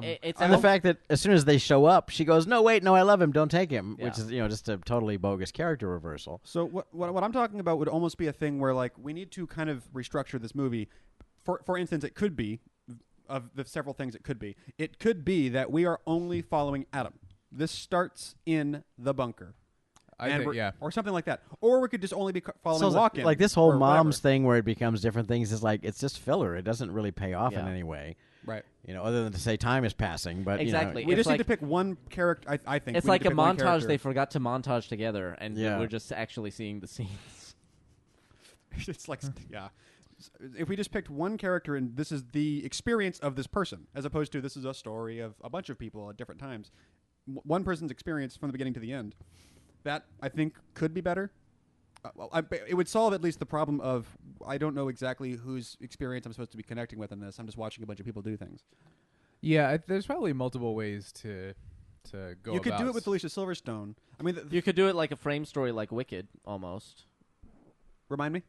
Well, because it starts after the Wicked Witch has been vanquished, and Glinda comes into the Munchkin City, and everyone's like, "But wait, didn't you know her?" And she's like, "Okay, what you got to understand about that is this." And so, so she kind of tells the story, but she doesn't tell the whole story to the Munchkins. But we, as the audience, see it. So her interaction with the Munchkins there's like a different level to it when we actually return to the present time. I don't think there's exactly the same thing there because there's no like Munchkins or anything. But if you want it to be kind of Alicia Silverstone as the frame, then you can have it going back and telling this is how they wound up there, and then he came up and blah blah blah, and this is how we met, and yada yada. Maybe she's telling the story to her kids. Right.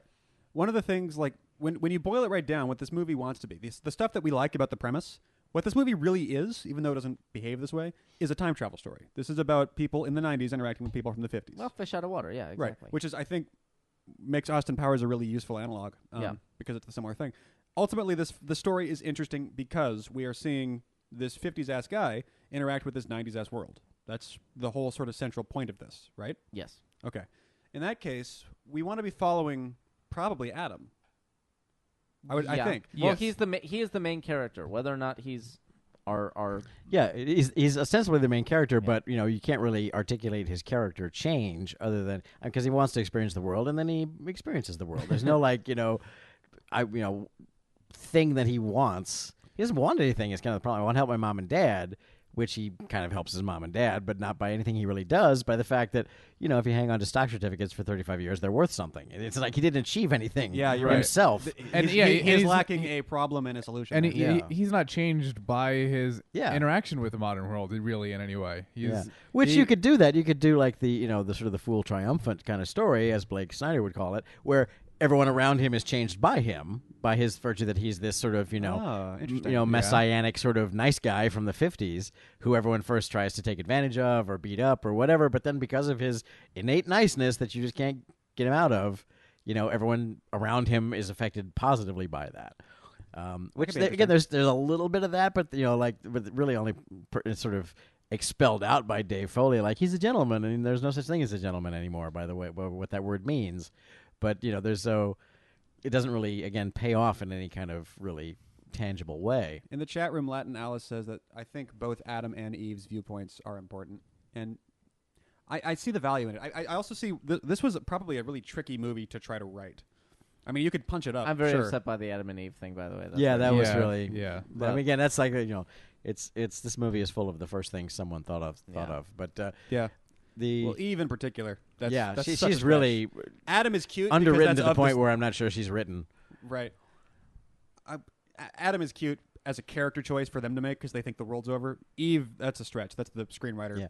So if knocking on your door. if we were to position him as the character who doesn't change because he's the blast from the past Yeah. that affects everyone else, then it does become Eve's story because she's the one who will change. She's the one who starts out cynical and I'm only interested in shallow guys and blah blah blah. And again, that's there, but not really developed in any good way.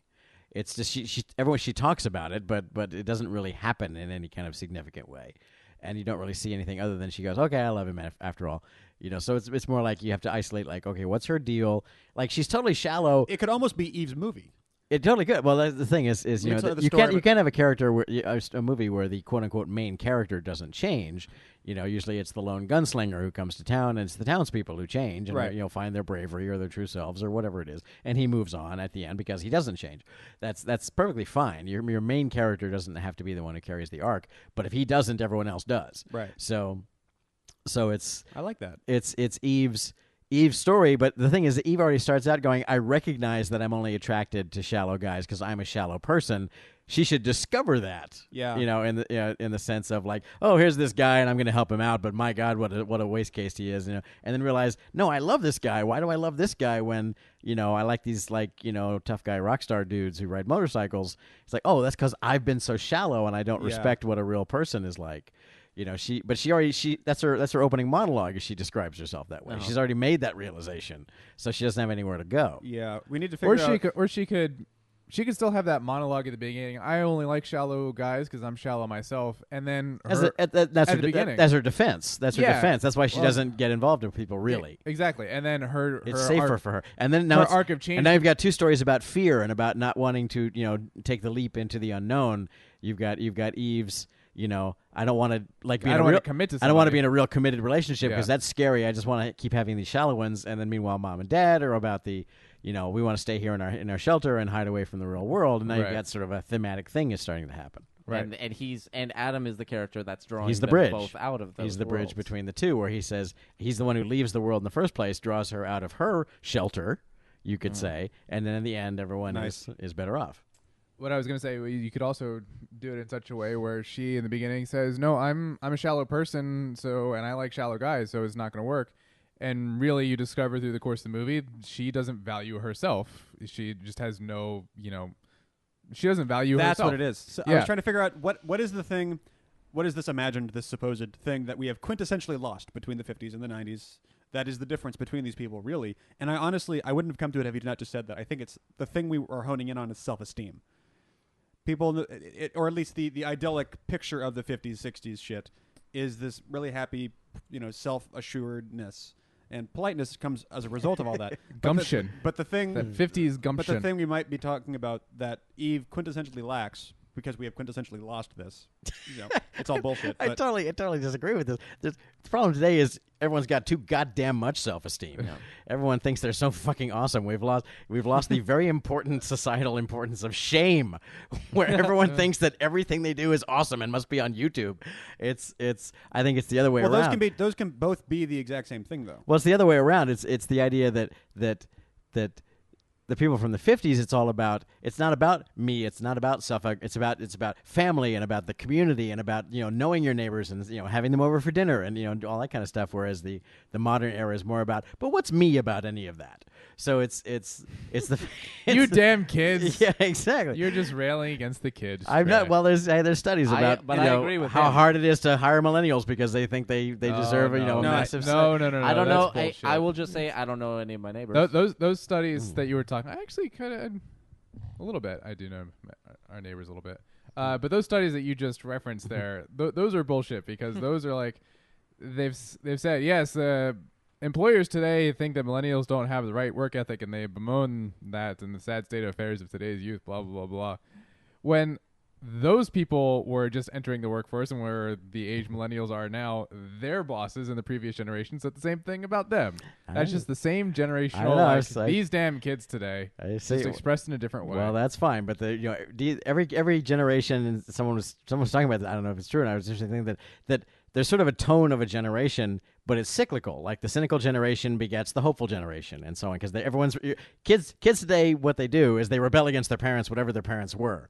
So if the parents were like the hippy dippy peace and love hippies, they begat the '80s let's all make money generation, and the '80s we all have money generation begat the we all have money and we don't really need to do anything, so I'm gonna just do my own thing now. So it's like we're now none of us have any fucking money. Well, that's because the fucking economy. So we're in the Depression generation, which means the next generation is going to win a fucking world war. That's the beauty of it. This is the tough generation that goes, wow, I had to scrabble for everything I got because the economy was for shit. So the next generation is the next greatest generation that's going to actually do something again. So that's it's a theory. There's not like a study on that, but I thought it was a really interesting thing because you are rebelling against your parents, but it depends on what your parents were is what you're rebelling against.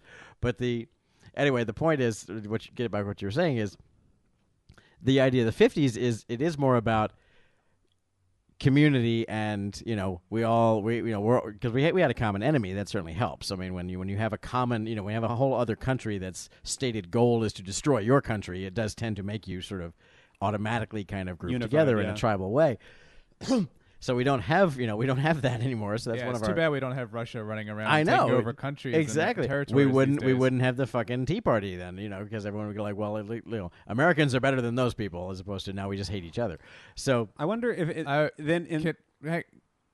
that was a joke, everybody. By the way, because Russia is at this moment running around gobbling up other countries. Right. And it's helpful. It's gonna help us tremendously that they're doing that. But we're gonna focus much more as a society now because we have an actual problem to think about. But the idea of the modern era is we've lost that, and it's much more about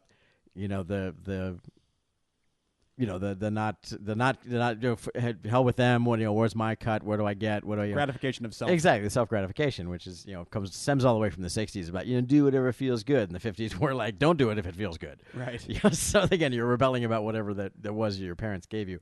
So So it seems like what we would need then is if it's going to be a thing where Adam is kind of the consistent character who brings other people sort of together by his himness, then we need a problem for Eve to have that its solution would be pretty 50s-ish. Like the 50s-ness of him will inform it in a way that is actually beneficial.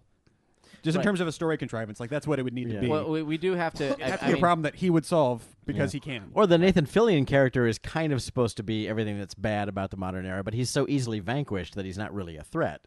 He's a kind of a funny comedy relief way they kind of vanquish him, but he doesn't become. You would expect him to come back at the end after having had a temporary defeat, which is a very funny scene in and of itself, thanks to the charm of Nathan Fillion. But you expect him to come at the end and cause trouble in some way, to be a final threat that has to be overcome. Like, it's like, okay, you can't just punch me now because now I've got Nathan Fillion should be the guy who brings the mental health people. Oh, yes. And Eve can be the one like, no, I love him. Don't do this. You are terrible. And also, I don't think he's crazy anymore. I know I told you that. What has he said and done that's so crazy? He's just advocating being nice and polite to everybody. It's like kill him. Yeah, exactly.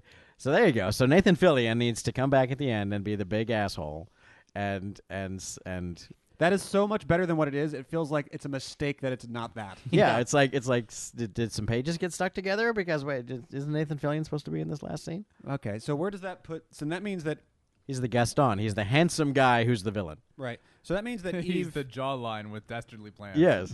That means that Eve would need to be a fully fleshed out character, but maybe not totally cynical. Because he's going to bring most of the abject 90s-ness. And we're going to get your therapist man. She would start at the same level as him because they're in the relationship, or maybe a little bit better because she is breaking up with him. But, right. It's like she would have had to still be kind of confiding in him to be like, this guy came and he's talking about he came out of a fallout shelter and he's been there for 35 years. She shouldn't break up with him right away. She should still be with him. And like, why are you helping that guy? Well, because he's like a little puppy and I want to help him out. Like, you're just wasting your time. He's crazy. Like, no, I guess okay. He's paying me. All right, exactly. I guess so. He is crazy, but he's paying me. You know, they would laugh about all the lunatic things. What that says. crazy? Oh, now we got 5,000 gallons of bottled water. Oh, what a crazy person. Yeah. Oh, he's insane. And then that's 200 boat batteries. Yeah. Yeah, and then he'd be able to use that information that she gave him to bring There you in go. There you go. And then you've got your like psychiatrist and stuff. disenfranchised, attractive guy who's a piece of shit. You got your therapists. You got all your 90s right in one big And you've corner. got Adam feeling betrayed because he thought he trusted her, and she's like, "Yeah, no, I said he trusted that, her because of course he trusted her. I said that a month ago. That I don't believe. Yeah, that I don't believe that anymore." anymore. It's like, But- it's like, why you told her? Yes, according to this man, you said he was this. Well, yes, I did say all that, but no, I don't mean it now. Yeah. So. I like that more. Which is, I mean, a fairly. But again- which again is like that's so almost cliche structure. It feels like, how did they not do it Yeah. that way in the first place? Are they trying to like, no, we're going to go our own way? Or like, well, you ain't Scorsese here. You know, you might want to just embrace the standard storytelling and go with it. That is a lot better, and I want to keep that. But it still leaves us with the problem of that would be a thing where we don't see that coming. When that happens, that's like oh shit, our problem just arrived at the end of the movie, and we have to solve it. Yeah, it would be like they admit their love for each other. Oh, happy ending. Whoops, no, here he comes. All right, if we framed it like a false resolution sort of thing, that would work. Yeah. But because it wouldn't. 'Cause that's what this movie. Well, this movie is missing both a false and a real An actual resolution. It needs any kind of resolution. I will say that the real hero of this or heroine, whoever it is, of this project is the production designer, because this Fallout Shelter set is It's so cool. bleeding masterpiece. It's, I it's so much fun. I always you can love- tell they just had a blast. Yeah. Pardon the expression. Yeah. Coming up with this Fallout Shelter set. I just love the fact that Christopher Walken's like, yeah, I'll put you in a ceiling, and of course he's got ceiling tiles. Yeah. Why do you have them if you didn't put them? if you didn't think about He this, must have so much. beforehand. I started thinking just the economy of his particular human's detail. Like, exactly. Yeah, I have a whole thing. Just repeat to yourself, it's just a show. You should really just relax. But yeah, it makes me wonder, like, okay, how does this work for 35 years? I mean, boat batteries do not last for 35 years. You have to have some kind of generator or something to recharge them. Presumably, there is a generator. I mean, I can't imagine. Yeah, But then they'll have to run on gas or something like that too. So he talks about Brendan Fraser makes a mention later about how they had to tie into the sewer system to do some kind of ventilation thing, or whatever. But again, it's not like it didn't totally ruin the movie for me that this Fallout Shelter didn't make any sense for 35 years. Yeah. But because this is our magic bean. It's like, okay, the Fallout Shelter. yeah, look, it's a Fallout Shelter for 35 years. These Okay, people have been down there since then. Yeah. yeah. And this guy has only known that life. So Now, what do we do with the parents? I'm trying to figure out what. Well, they actually have slightly divergent desires. It also doesn't. I tell you, it also doesn't make sense. I think it was a false beat. Just to jump back, I think it was a false beat for Christopher Walken to go up in the first place. Yeah. It was a whole unnecessary beat. The idea that we're running out of supplies and blah blah blah, and he goes up there and oh yes, it's horrifying. It just felt unnecessary. It should be more like really what you need is the quote unquote pregnant moment, and the pregnant moment is that 35 years is up and the doors unlock. But if it was more like we've only got 3 years to go, but oh my God, the batteries are failing, or oh my God, the water supply has been tainted, or something like that, or oh my God, Dad had a heart attack and we don't know what to do about that. Now it's an emergency and the sun has to go up. The whole Dad goes up first is kind of just a misstep, I think. Just doesn't seem like a necessary beat that just wastes time. Yeah, I agree. I think you don't have him go up at all. He has a heart attack or a stroke or something that incapacitates him. We do get one good thing out of that, though, is that we get a contemporary distrust for the dad, for Walken. With that scene, the dad and the people down here have a distrust of the contemporary world up there. They, as opposed to thinking it's still the 50s upstairs, down there they are now scared of the future, as opposed to like just, all right, let's go up and see if there's any buildings left. Now they actively dislike what's up there, and they want to stay in the 50s. Which is down that's true, but I wonder if you couldn't just have we could traded, probably get that elsewhere. just have traded that for fear of the unknown, as we don't know what's up there. Mm-hmm. And Brendan Fraser could go up there, and he could be the one who first finds the city at night and is kind of horrified and kind of runs, and can't get back into the hole for whatever reason you want to come up with and has to hide out. But then the next day, the sun comes up, and he sees the sky for the first time, and it's like, oh, it's not all bad. this is kind of cool. But mom and dad are still. It could be just they don't know what's up there. They're just it's the unknown that they're afraid of. Yeah, I mean, it would work I that like way that. too. But we do end up. I mean, we do have a fun thing where the people in the 90s don't trust the people from the 50s, and the people from the 50s don't trust the people from the 90s, which is a cool part of this. That if we could keep it, it would be neat. But I do like what you just pitched more, even though we lose that little detail. I don't think we lose. Where's that detail? It's like he goes up in a. He comes you know. down and he has the whole scene at the table. Just as, Well, that's the one side, but the '90s hasn't experienced him. He was just some, he was some dude on the street. Experience. I mean, like more sort of broad thematically, but like the '90s are interacting with Brendan Fraser. Yeah. But I think you Ambassador can from get that same 1955. beat by Brendan Fraser going up. Oh my God, it's it's just like my dad and mom were afraid of. It's a nightmare world full of mutants. But he's like You're right. But then the sun comes up and there's a sky and there's nice people too and there's black male women and it's not all bad. You know what I think? You can even do a song with his dad, like a really dark song about his dad saying, "Well, what could be up there?" Well, and Yeah. talking about these horrible things. Exactly. And then he goes up and he meets a transvestite, and he's like, "It's just like he said." Oh my God! Yeah, It's like exactly, there could be all kinds of mutations of Yeah. people, and everyone he meets is just like a weird street person. It's like, oh my God, they're all mutants up Yeah. here. But then the sun comes up, and he's like, oh, not everyone's a mutant. There Yeah. are normal people too. he just didn't know not to come to Van Nuys in the middle of the night. Yeah, Yeah. really. What were you gonna say, Brian? Should have gone to Pasadena. I was actually going to say exactly that. Okay. I was going to say they've had 35 years. I'm sure they've spent much time imagining the horrors like and obsessing about it. obsessing and going, yeah, mutants and new world orders and, And this even- and that. And even And they could say, be careful of mutants, and we have no idea, but we think mutants and this and that. Right. And he'd go up and he could just pattern match all of that. exactly because they've spent 35 years down there. They have to even. Like you say, there's this story they've told themselves. It's like, let's justify Exactly, that we're yeah, wasting yeah, our yeah. lives down here by telling ourselves these horror stories about what's going to be up there, and then he goes up, and sure enough, Now, how do you feel about this guy? no, Joey this is Slotnick. out. Yeah. Leave my elevator alone. I Guy. like the actor. I mean, again, we played, didn't we he didn't played need Woz in we Pirates didn't of need the whole Silicon Valley. backstory of moms. There's a malt shop and blah blah blah blah and all that kind of stuff. If he was just this crazy street person who lived in in the ruin of this building that is now where the Fallout shelter is, that's fine because he would be one of the mutants to start with. Right. But then he's a mutant who becomes We don't need his backstory. exactly. He's a mutant who becomes an acolyte who becomes a convert to the thing. But And it's which, like and it's, Which also doesn't come back. It's like if he's gonna get these followers, it's like okay. Then when you have the conflict at the end, it's Yeah. like he's got this army of hobos. of lunatics. Yeah, exactly. Of crazy people. who- which amounts to the sum total of they help them move. They all help of him move crap. their stuff. Exactly. There's nothing about he worships him only because he emerged from a hole in the ground, like he's coming out of hell or like he's Satan or something. Something about his innate nice 50-ness should be what converts him.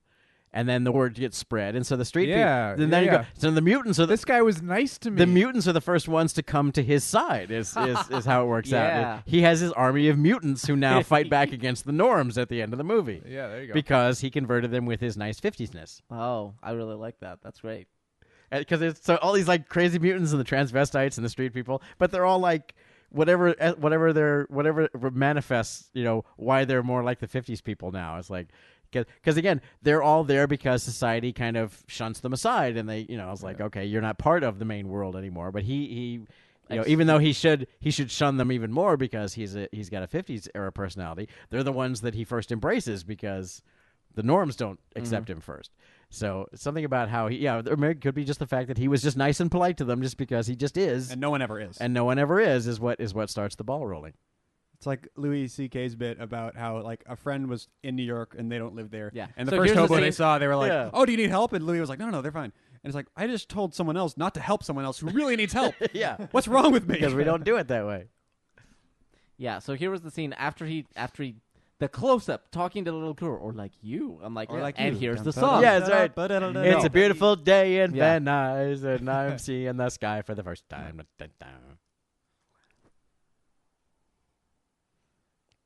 Oh yeah. Yeah. And the poisonous gas thing that doesn't. Yeah, really this Now, is do just you a think- running joke that does not really work. Do you Doesn't- think we doesn't would run all that Do you fast. think we Yeah. would benefit from adding some complexity to the innate character of the 50s people? Right now, they are the idyllic American version of the 50s people, where we forget that we were incredibly xenophobic and all that shit and terrified of shit. And racist. And our fingers were on the button and all that shit. Yeah, exactly. Should we complicate our 50s innate personhood with some added, like, It depends on how dark you want to get. Yeah. Because Well- the darker you want to, because she. Well, there's mom's she has- alcoholism, she which has is an treated alcohol as like a problem. joke and Yeah. doesn't ever have a payoff.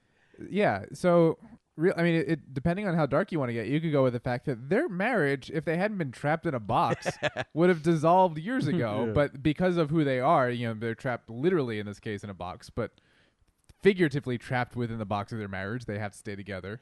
And then he comes up and he meets Alicia Silverstone, and the two of them as a couple have kind of the opposite problem where they can't engage in a committed way, whereas his parents can't really unengage in a committed Yeah, way. right. And it's like the They would two have broken up. the two sides, the two extremes of the same side of that coin.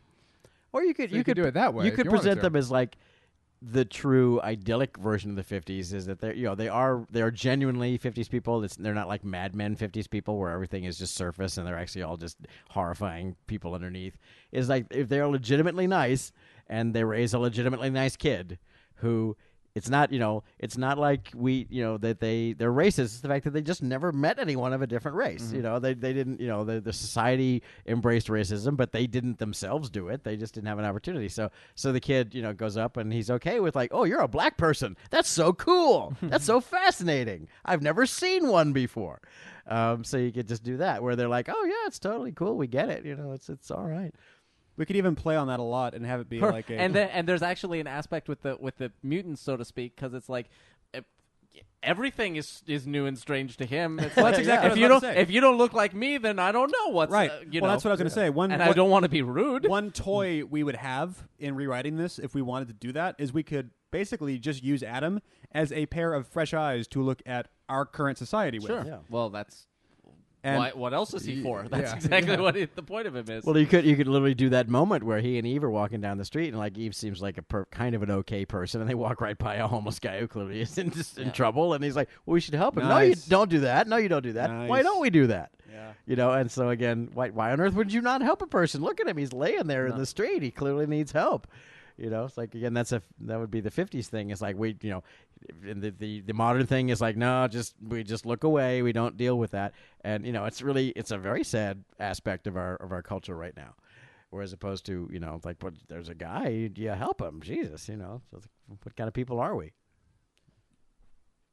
I saw a talk years ago from a guy who's from New Zealand, and he was doing a study on religion around the world, and the fact that in Europe and Australia and New Zealand, religion is much less of a hold on the greater society, in the sense that it doesn't affect politics. Like he said, if the Prime Minister of Sweden did a speech and said at the end, "God bless Sweden," they would go, "What the hell did he just say? God bless Sweden? Did you hear that? What?" Whereas in America, you can't get elected if you don't close. you every can't not speech. say that. Yeah, you can't. The people will look at you if you don't say it.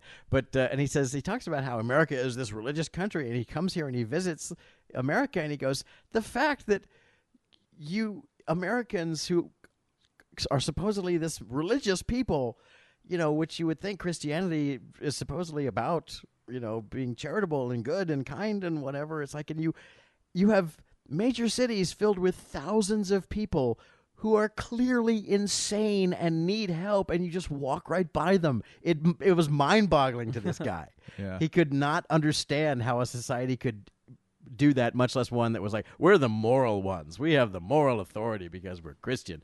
The fact that it's just like the homeless thing is like, I can't. How do you do that? How do you not deal with that? It was amazing to him from that perspective. Alicia Silverstone's just got nothing going on here.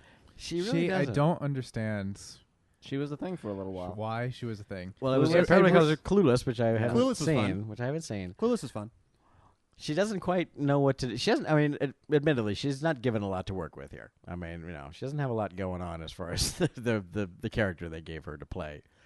So she just kind of falls back on that. Yeah, but making that DreamWorks face. But in Batman and Robin, I mean, that was a great script, and she still just had nothing. Yeah. Well. No, so we're gonna have to figure out something. Batman won an Oscar. Yeah.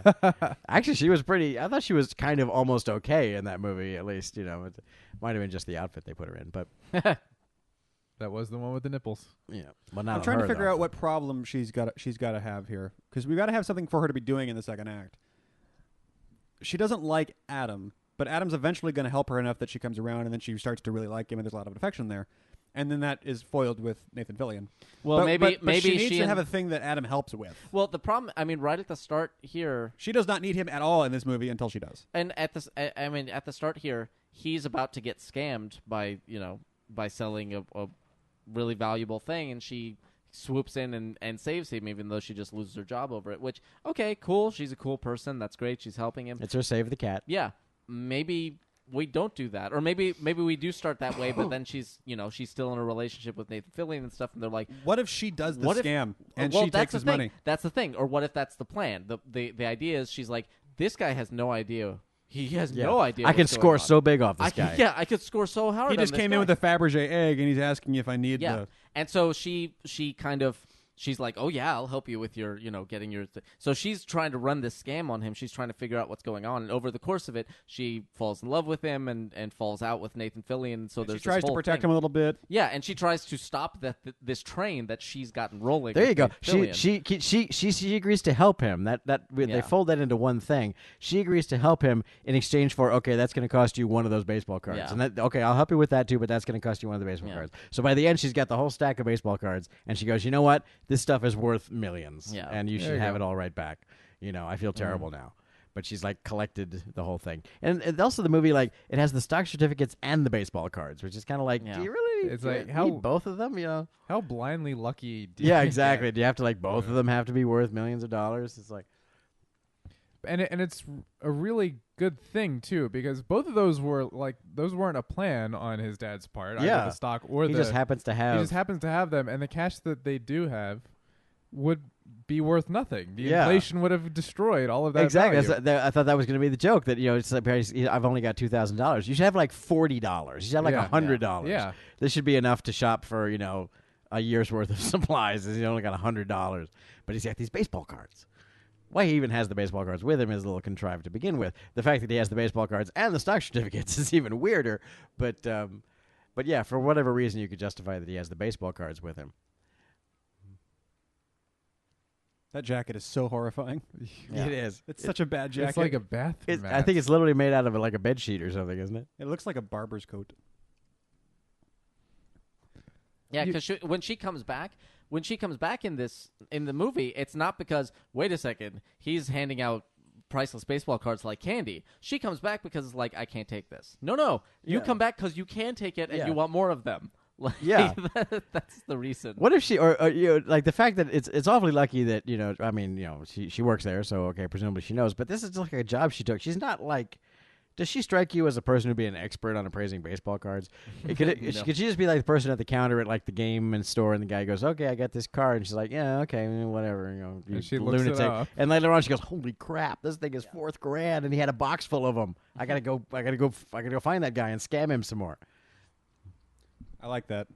I wonder how we open this. I wonder how this thing gets framed, like literally gets framed. What happens in what order? I think the framing is as it's done here. I mean, you need the setup of crazy paranoid dad and go with the flow mom. Oh my gosh, the world is the evil people want to take over the world and we have to hide, and the whole setup, and they're in the thing for false pretenses for years and years, and I think that setup is fine. The movie takes a goddamn long time to get to it. Alicia Silverstone doesn't show up until about 40 minutes into the movie, which is a bit long. They were a little too much in love with their production design of that cool Fallout shelter set, but we didn't have to see Adam's entire growing up process. And then there's this weird bit where she's like trying to freak him out for some reason, Yeah, whereas because she's mad or something. yeah, because he's freaking her out by enjoying Perry Como. I don't think she's trying to freak him out. I think she was freaked out and wanted to get to the hotel as fast as possible. No, I think I don't even think you need to do that. It's like he has never seen cars, period. Yeah. And this many on the road, it's like he'd practically be, Ford Prefect. Like, are they the ruling creatures now? Have we been invaded? The things by he's aliens? not fascinated by, the fact that he immediately is just on a bus, and the whole process of getting on a bus could have been a little scene. Yeah. Like, whoa, this giant machine is coming at I've been me. living in the modern age my whole life, and I still don't know exactly how getting on a bus works. Yeah. You need exact. I always change. feel like Yeah. I have lucked out when I get onto the bus and no one hits me. And he's Oh my God! Remember when we went to DC Fucking for the thing and just Adam trying to Weber would never make just it. trying to buy the ticket. But people, grown people were just like staring at and there were signs everywhere with like arrows and stuff like first you do this and then you do this, and perfectly, I assume, intelligent, sane people would walk up to it and be like, "Duh," and just stare. We did too. No, we took like 3 minutes like figuring Yeah. out how to make that goddamn. It was like the thing that gives you the card that you can use to Yeah. get onto the train. Anyway, Oh, that little station thing. yeah, but it was like an ATM that was designed by Microsoft Word, not even by Microsoft. By the way, $2,000 in 1999 is the equivalent of $362 in 1962 Oh, money. I thought you were gonna say today. I was like, Oh, God no. damn it! No. Inflation in the last few years actually hasn't been too bad, No. which is a byproduct of your economy going into the shitter. But no, the $2,000 that he walks out of the bomb shelter with would be about $360-something. Well, no, but okay. So what's go the other way? It's the $2,000 that they gave him. How much did they give him in today money or 99 money? That's the question. Did they send him out? They're like, here's 40 grand, essentially. Just, buy something nice for yourself. He said his mom only gave him $3,000 for everything. Right, but she gave him $3,000 in 60s money. in her Yeah, head. what's the conversion from $3,000 to now? Like how much? Now I'm curious. How much money does he actually have in cash on him? So $3,000. What it's $3,000 in 1962 money would be worth what now? what she expected to be able to buy with it. How much did all she right, hang expect on. to be able to buy with Well, this yeah. I mean, $3,000? it's the same. It's the same thing on just Yeah. two different ways of looking at it. One fun thing you could do with it as a musical, by the way, is maybe not overtly, maybe not like totally uncritically, but you could totally have it be a thing where his songs air on the 50s side of things, and her songs air on like the grungy weirdo 90s side of and things. the design of the Oh, songs, like yeah. a Nirvana musical? Sort of. That'd be cool. Half Nirvana, half It would be- Rodgers and Hammerstein. What would be cool? The thing you have to do with that is you have to find a way to synthesize that so that you've got both going on in the song Oh yeah, simultaneously. that'd be the fun part. Yeah, It's figuring by that the shit end. out. Yeah. Well, that's the great number in Xanadu. Have you ever seen that Xanadu where Olivia the Newton-John. the tube song merges with the swing band song and becomes the same song? So here she is being a good person. Yeah. So $3,000 in 1962 has the same buying power as $16,549 in 1999. So there's no, I mean, and there's an element of conflict too. It's like she expected. You send someone out with $16,000 and they can only buy $3,000 worth of stuff. Right. Basically, Yeah, is that's the cool. equivalent. So Adam couldn't afford that U-Haul for 3 weeks straight. Or to have a hotel room in Hollywood for Yeah. a month. Yeah. Not to mention that Club 40s, that looks like a hell of a club. I'll bet you that's an expensive like cover charge club to get into. Anyway. It looks like a cool club. I always wanted to go to a club where everyone can randomly swing dance because it's 1999. Remember when we did that? I had a lot of friends in high school who swing dance. Did the whole like when like cherry poppin' daddies and Oh and my all those. God, yes. By the way, Brian Setzer Orchestra, right? That was and all it? those Yeah. guys. And I just want to remind everyone that there was a real band called they played- Cherry Poppin' Daddies. They played it on the radio and everything. Yeah. Jesus Christ. Okay, whatever. Anyway, that's the difference between the 50s and the 90s, let me tell you.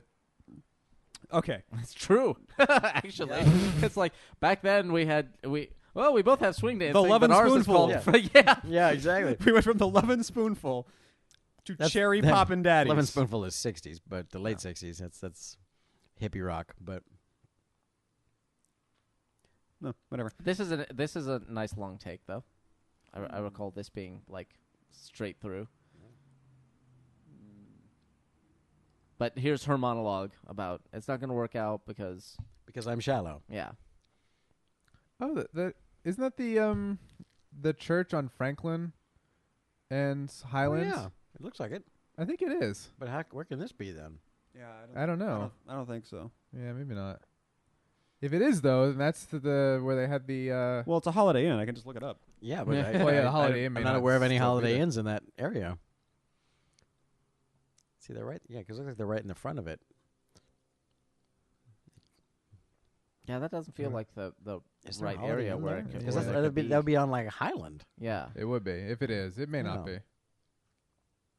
Or this would I guess this hotel would have to be where the Dolby Center. There's the now is. Holiday Inn.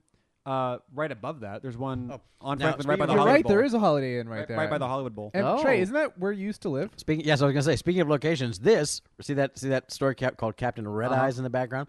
It's not called that, but that's the marine store. This is about 2 blocks from where I lived on the boat for 2 years. This is the same marina in Marina del Rey. As soon as I saw the marina, I was like, is it? And as soon as I saw that store, I was like, it is. Okay. Holy It shit! totally is. 'Cause I saw that too, and I was That's like, my old neighborhood. That looks really familiar. Yeah.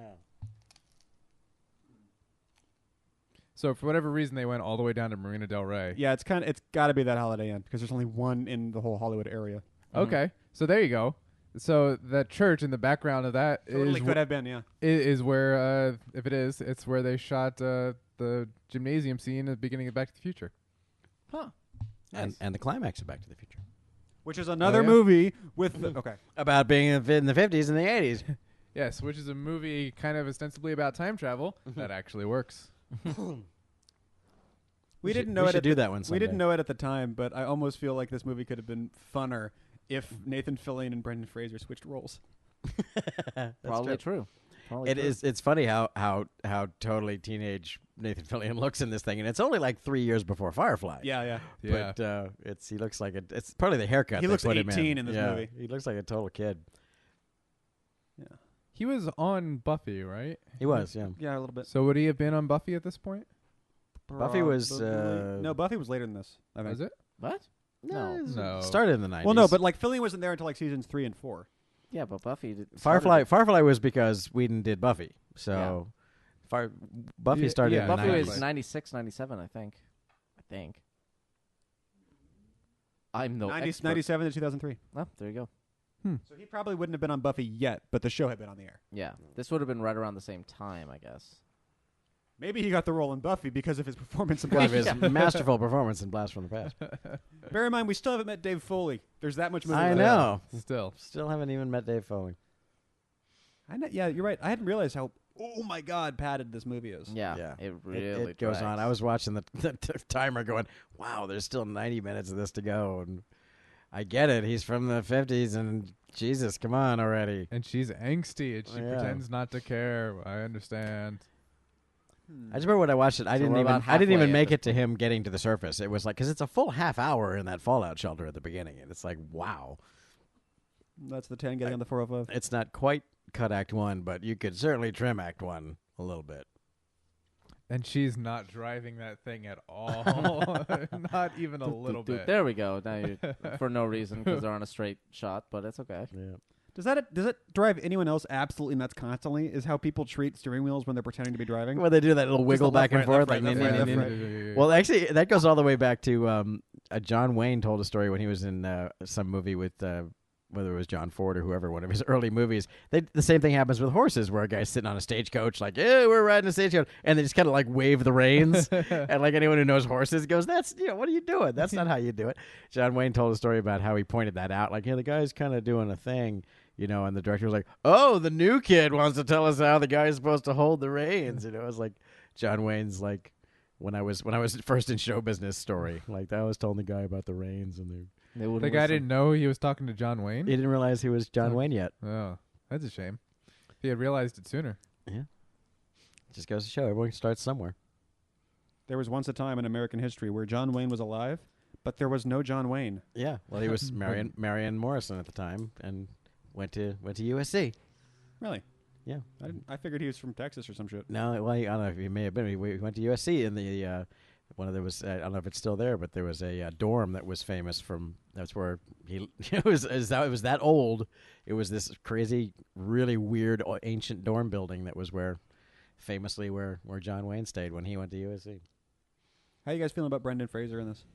He's actually, I feel like it's probably a directing problem because I don't think his character feels really uneven. Yeah. Because sometimes he'll do these really wacky things, and he's got kind of the hunched shoulders, and he's like, I don't really know who I am or what I'm doing here. And then there's other times where he's just kind of the very earnest, sort of character that you're more expecting to see him as. And it's like, is he supposed to be kind of the fact that he's just a fish out of water, and so it's a little exaggerated, but sometimes he's just flat out playing it like he's trying to be a cartoon. Yeah, Like it's- when? Sometimes When there was that long one, or when she was like, I like big butts and I cannot lie, and she's walking away, and he's like, why not come and work for me? And he's waving his arms around in this weird way, and he's got his shoulders hunched, and he's doing this whole thing, and so it's That hair. very strange. Like he's trying to bring a certain kind of energy to it, but he's not being pushed in the right direction of the right kind of energy, I think, for what they're going for. sometimes Like right now, he's doing Yeah, fine. sometimes he's very straightforward and very earnest, Yeah. but sometimes he is just kind of, pardon the phrase, spastic, which I know we don't say anymore. sometimes he's the cartoon, and sometimes he's the straight man. Yeah. And it depends, because there's no other real driving force in the movie telling him what he needs to be doing scene by scene. He's just kind of drifting from one to the other. Yeah, see, this would be better if she just brought him home, and here's Cliff going, "Who's this guy?" Like, Yeah. I'm totally scamming him. He's giving me these baseball cards. It's $2,000. Oh, awesome. I do like now that you nice said to that, meet you, Adam. Yeah, I like that a lot more. Let That's a good idea. me help you out and show you Yeah. around the town. And then later on, spend a lot of time with that guy. Yeah, he's giving me like this many baseball cards. It's awesome. Yeah, Yeah. well, gotta go. It's only the cards that I'm Yeah. interested in. In fact, the I first swear. major conflict between her and Fillion should actually be that Fillion has an idea for a great scam that would totally work, and then she gets wet feet on and like, no, we can't do that. Come on, let's not do that. Or even And if what if it was his scam at the beginning? He's like, that she like, I met this crazy guy and he had these baseball cards. How many baseball cards? This thing is worth $4,000. Go find him. Yeah. That it's That's Oh, better. yeah. That's so better. He's all on board with it. The falling in love was not part of the plan, though. That's what turns him. Finally, Dave Foley. Yeah. At long last, Dave Long Foley. last. I love Dave Foley so much in this movie. Also, it's so weird. He says, like, what do you do for a living? It's like, oh, I design websites. I'm like, whoa. Because that's I a know. crazy thing only gay people do in 1999. I know. You have to be like some weirdo arty guy with a wet black hairdo. And it's a pitch that they completely just don't even swing at. He goes, "Oh, I design websites." Oh, okay. And Yeah. there's As opposed to what? As opposed to him going, what is that? yeah, what is that crazy thing? Let me show you the internet man from the past. Click, click, Yeah. click, click, click. Well, he does do that. He says, you have a computer in the house. Can I be excused? Bye. Yeah. But they never actually show him doing anything with Yeah, it. it never comes to Yeah, anything. yeah. I was just surprised to learn that it seems like it would be if I gave you a time machine and said go back to 1999 and try to randomly, without using the yellow pages or the internet, find someone who designs websites. It's like there's gonna be like 9 people designing websites in 1999. Yeah. Everybody else is using GeoCities. I would go to Yep. my sister. Or what was the other one? Tripod. Tripod. That's what it was. Sure. Fucking tripod. I Yeah. tried to host my movie on my tripod account. Oh One my person God. downloaded it. Ooh. And like- it exploded. And then it exploded. Exploded. Yeah, this is a really odd character detail that they spend a lot of time on. What? Psychic? That she thinks she's psychic. Yeah. I guess that's supposed to be she's 90s and from the valley, and Yeah. what are you supposed to do? That's the sense I got from it. Is like this is just, exactly. She's got nothing better to do with her life than pretend to be psychic.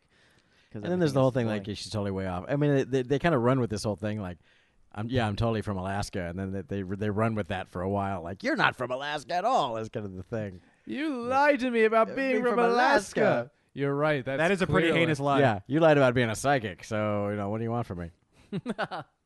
That's a good line. We should have that in there. You said you were from Alaska. You said you were Yeah. a psychic.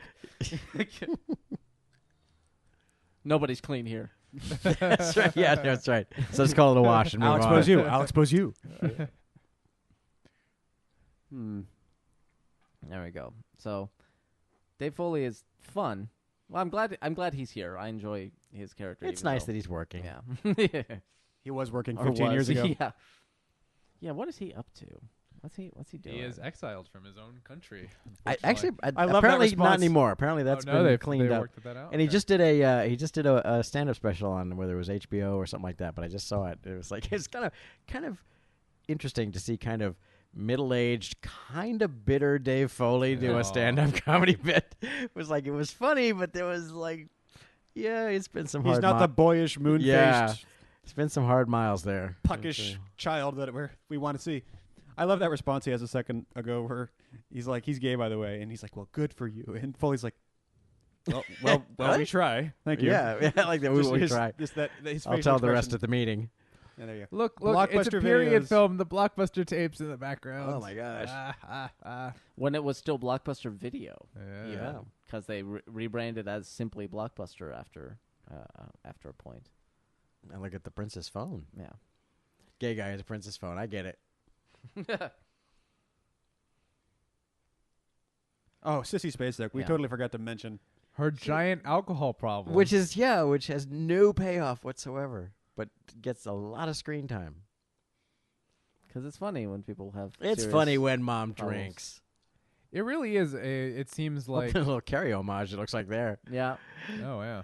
They're called breasts, mama. They're called breasts, mama. It really seems like. They Oh my just God! What if needed- he had done that? What if she was always using like things, and she's like, and with her, she Yeah. wouldn't say. She There's doesn't women have to up there with their dirty pillows. Yeah, or she doesn't even have to say dirty pillows. She's just very, she's afraid of everyone. She doesn't want him dating anyone, and she says something. He's like, "Shit, they're called breasts, mama."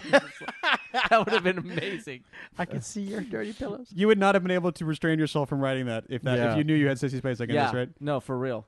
Would you feel like an asshole when you gave it to Sissy Spacek and just hope she's gonna be cool about that? She, I will say that's a nice reveal of the whole. of Yeah. all Which is the- nice, but then it's like, okay, But it again, doesn't- it's like again, she it goes doesn't- up, she goes back down, she's afraid. It's like, what? What was that plot beat for? It didn't- Yeah. That's how I feel when I walk into one of those. You could completely have cut that out. I almost feel like though you're asking about handing that to Sissy Spacek. I'm like, from what you hear about on her on the set of Carrie and stuff like that. I feel like she would have been the one to suggest it. Yeah. Like Yeah, she, right. she practically. Let's would've totally come do up a with it. Carrie reference here. Yeah. No. Please. I wonder if that'd be worth doing this because right now I'm feeling like the pitch version that we have is a little weak in the middle. I wonder if there to be any virtue in having the mom leave, and like Adam's been gone for too long, sort of thing, and she wants to leave anyway, and Calvin is refusing to go because he's like, A, fuck that place, B, I really like it here, and there being a kind of a rift there, and mom comes up as well.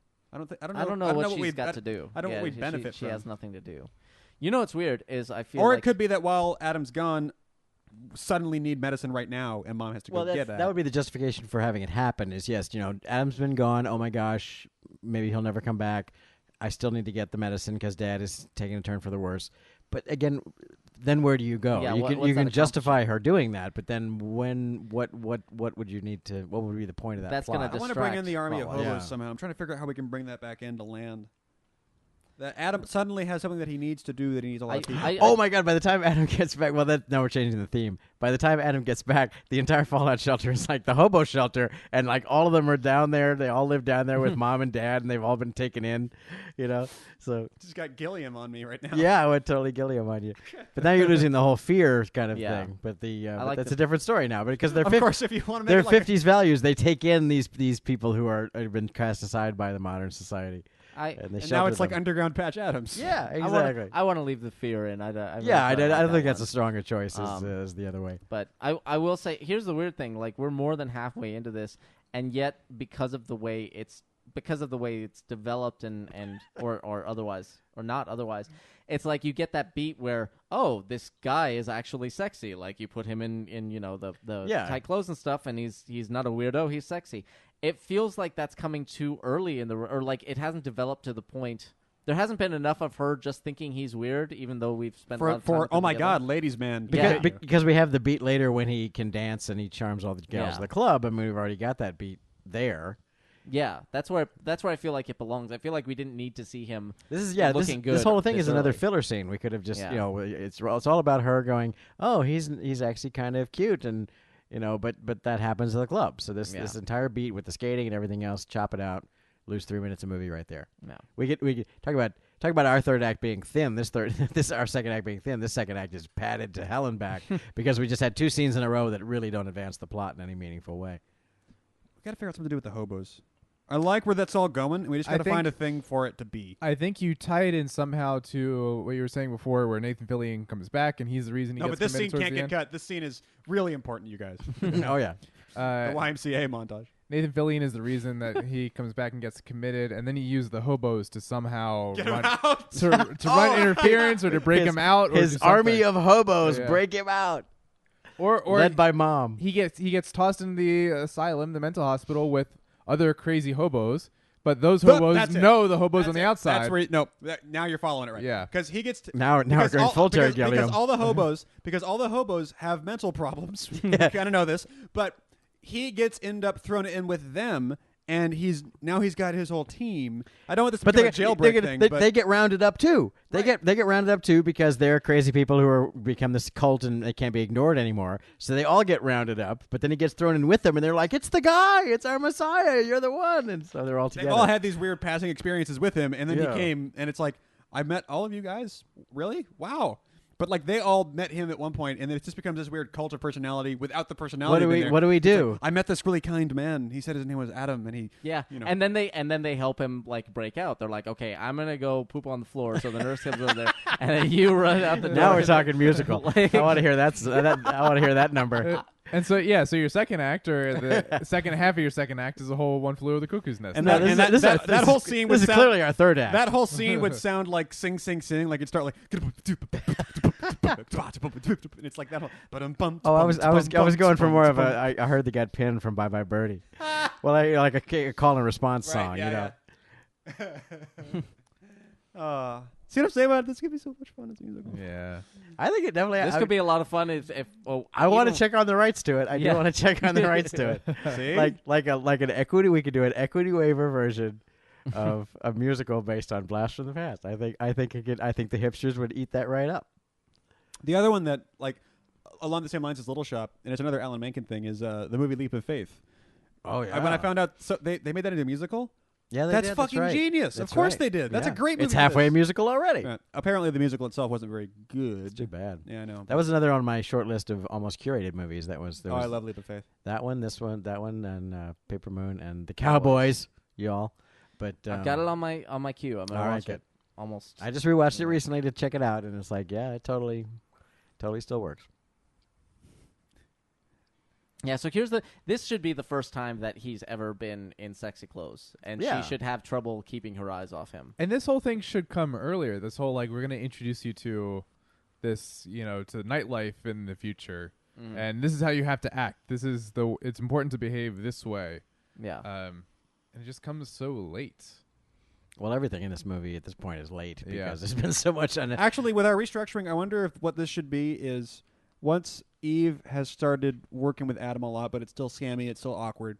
But she's starting to like him, kind of. Just barely, but like she would Yeah. never tell anyone that. Yeah. Then she's going out that night to do something, and Adam's like, "Can I come too?" And she's like, Yeah, but not in those clothes makeover time. "Right." And then the whole scene becomes about how she is just worried that at any minute he's going to be the most awkward thing. Yeah. And then all of a sudden, And then he flips it. charms the fucking pants off of all the hot girls on the dance floor, and now she's like, "Okay, A, fuck everything about this. Yeah. B, what? C, now I'm actually nervous and yeah. jealous." There should. You were just saying the bit where he's like, okay, you got to act like this, act like that. That's a whole song. That's Oh, yeah. the makeover song. It's the makeover song where she's like, you've got to hell do yeah. this. Oh, hell yeah. You've got to act like that. But he's coming back almost like, he's like, but we do this and blah, blah, blah. And they kind of argue back It's and the- forth. I mean, So that's it's all just about- a gentleman does this. A gentleman is like, Yeah. so it's all about the, ignore. You have to be aloof and ignore people and act Yeah. like you don't That's care. But she's charmed by him. that's and the he's Merry Old in- Land of Oz number. Yeah. Yeah, Well, there you go. no, but it's also developing their relationship because everything he's saying, she's kind. That's the roller skating moment. It's like he's like, no, I was always taught to act like this, and it's like she finds that very charming, but she's like, no, this is how you're supposed to act in this world, and blah blah blah. That's and wrong. Then, That's not how you do it. and then it ultimately ends in you know what? Just be yourself.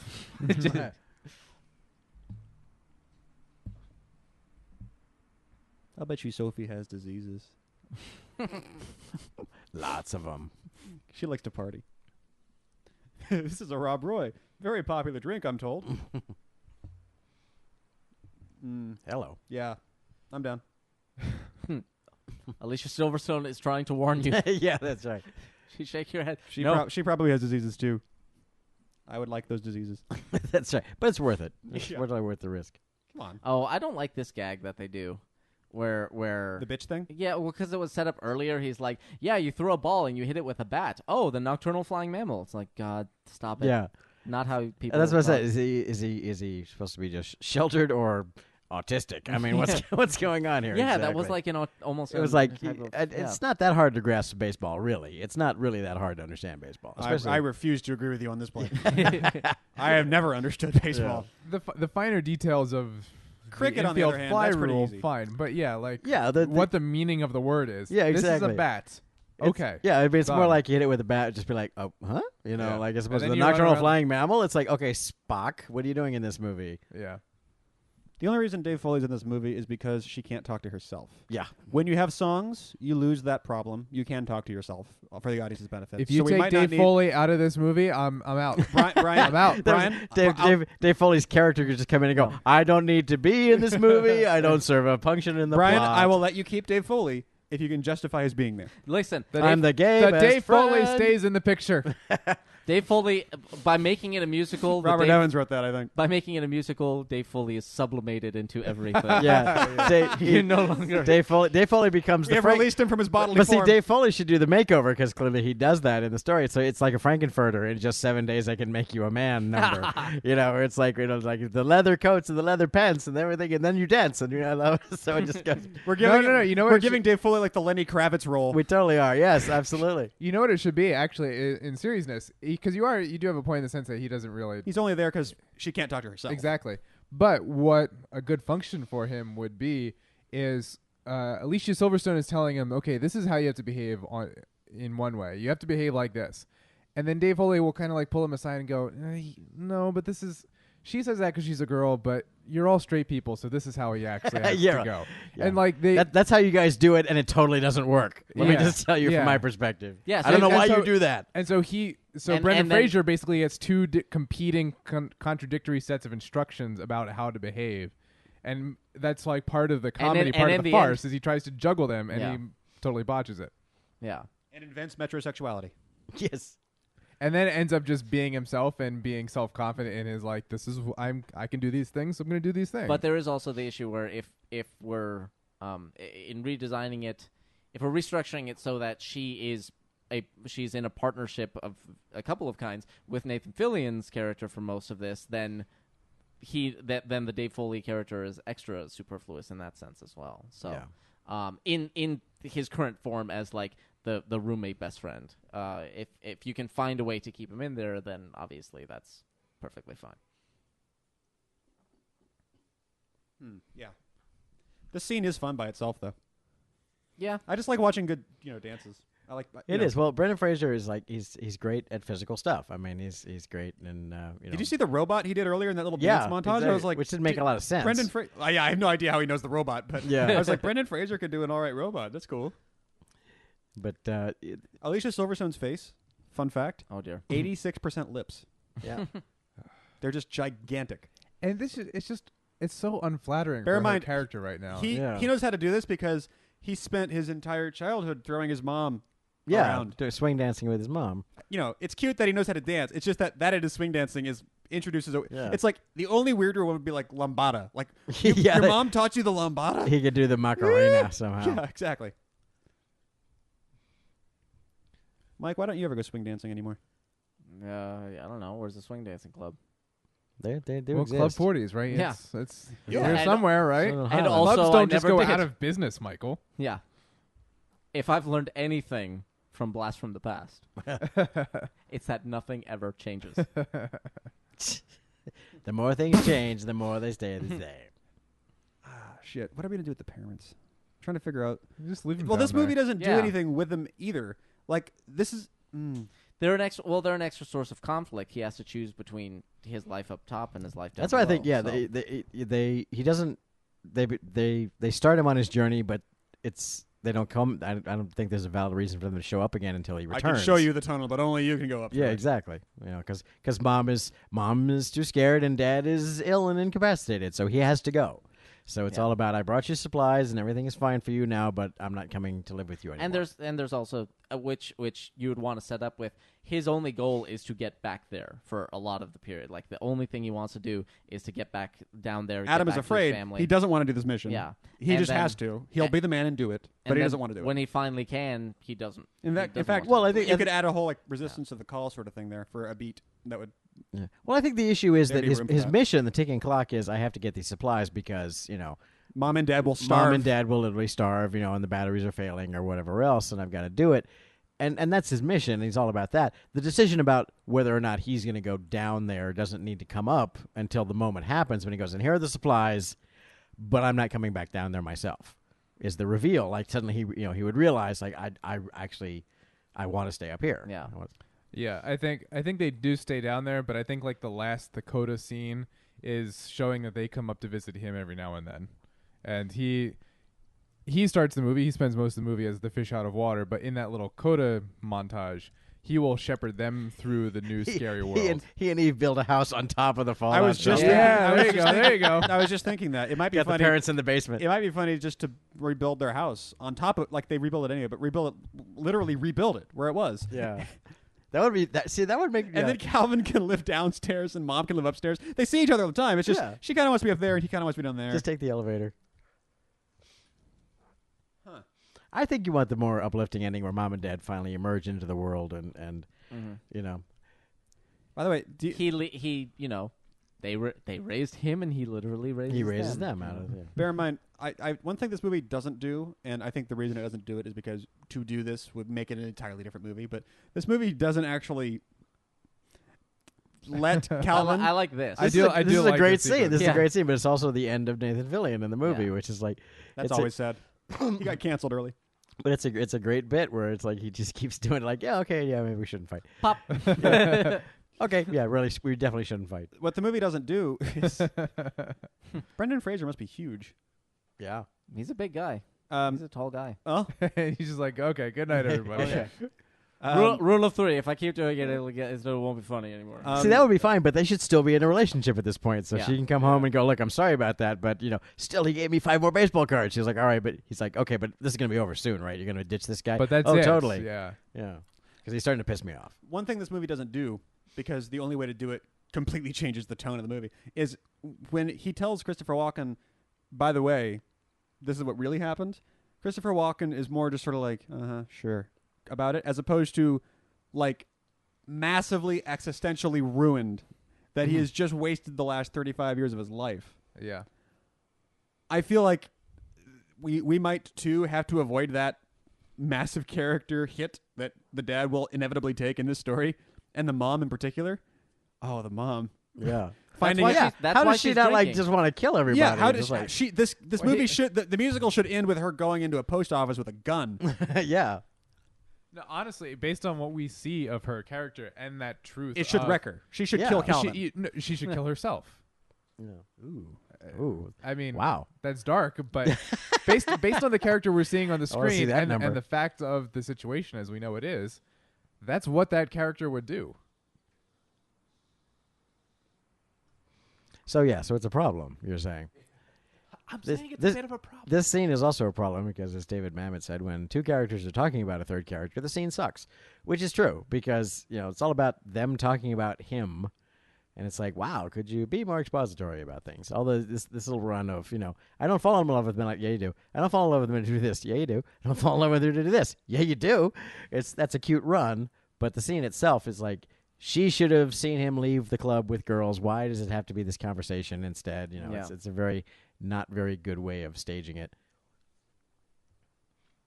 And it's And then I'm confused later on because it's like he shows up, so it's like, oh, was that just a gag to like get her to realize she liked him? No, he really did go to the other place, but he realized, so he came back and This I think leads to them literally wandering the streets and then bumping into him. Yeah. Which is like wow. Well, no, I think that's later. That's one- later. But there's a point when that happens Yes. when it's like we have to find him. There he is. Yeah. Which is like way proactive there. Way to have your characters be proactive. This- Well, they do get there by a better way than that. This scene is she runs out to his car, be like, "Oh no, he can't screw that girl." Yeah, and then as she's in the car, he runs up to it. He's like, "Hey," and she freaks out, which is funny, but it's like that wasn't planned. It almost feels like that was. It's like he and Dave Foley were like, "Okay, here's what I'm gonna do. I'm gonna go inside and freak her out, and then you go to the car when she comes out, because then she'll realize that she loves you." But that wasn't the plan at all. He actually took her. He actually took Adam to this other girl's place, or let him go with the other girl, and then I wonder if there's a thing we could Adam do changed his mind. where, because in the beginning of this, Adam's whole education process was not just the world's around you and hears things about the world, it's also educating him that the world is a thing that exists. Like he's learning about things as an abstract concept as opposed to, I got off the bus and went to school today and learned about history. He has to learn about the bus too, and like cars can't exist and shit like that. Yeah. And then when he gets into the future, I wonder if it would be an interesting thing to do where someone, maybe it's Foley, maybe we'll give him that, but someone has to teach him about the world fucking again now. Like he has to give him like okay, here's how the world actually works. Here's how the world actually works. Here's what you got to do. By the way, why is she limping? What happened? She just fell out of her car did when a she.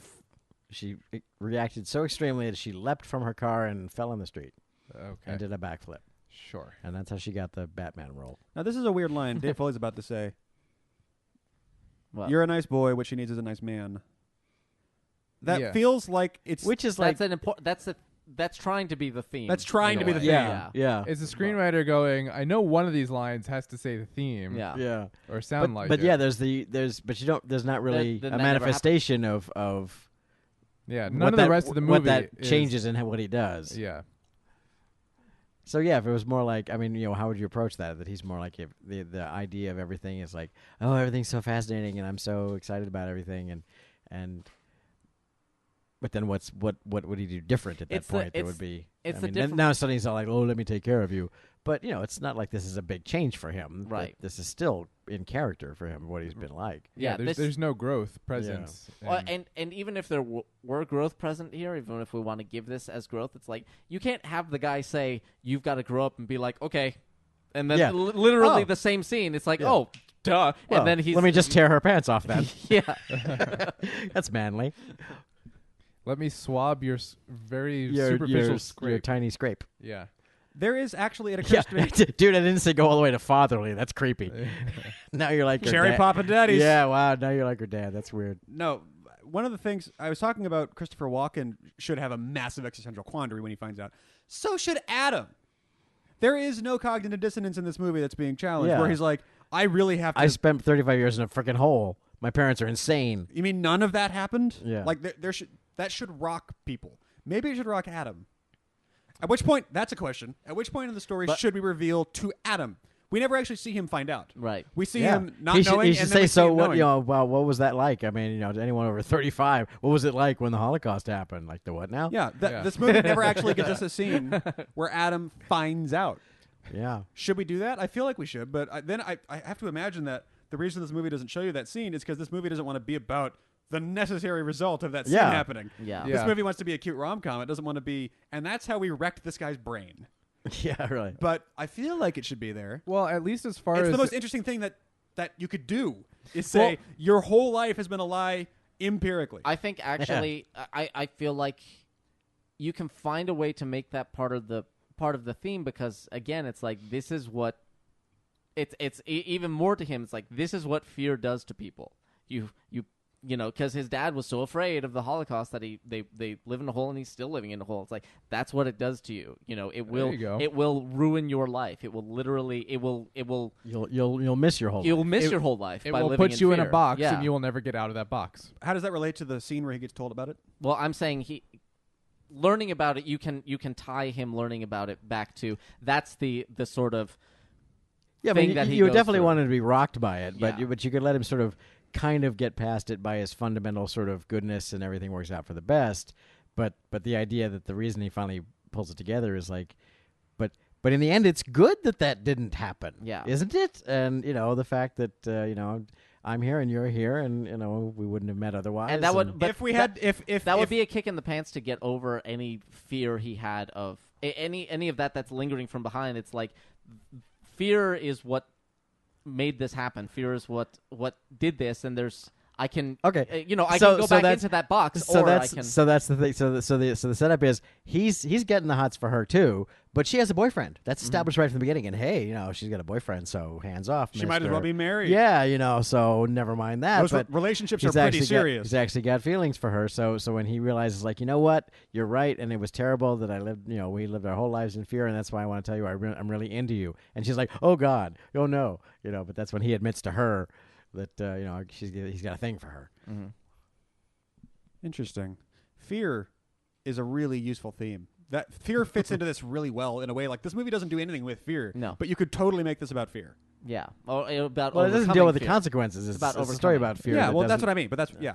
But that's a really useful sort of thing to tie together. Yeah. So he learns from his.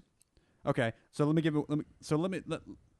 need Adam to learn something from both sides. He will learn about fear from his parents. If you do this shit, it can eat you up and you live in a hole for the rest of your life, voluntarily for parts of it.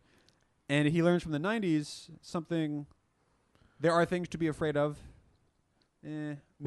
There's always going to be things to be afraid of, but you can't let that make you not live your life. Yeah, stop you. The other aspect is he comes back up, and what you were talking about, the difference between the 50s and the 90s is like, oh, everybody, it's all about community in the 50s, and the 90s it's very insular. It's like he leaves the world where he's been living in this box, and he discovers everybody's still living in their own little boxes. Yeah.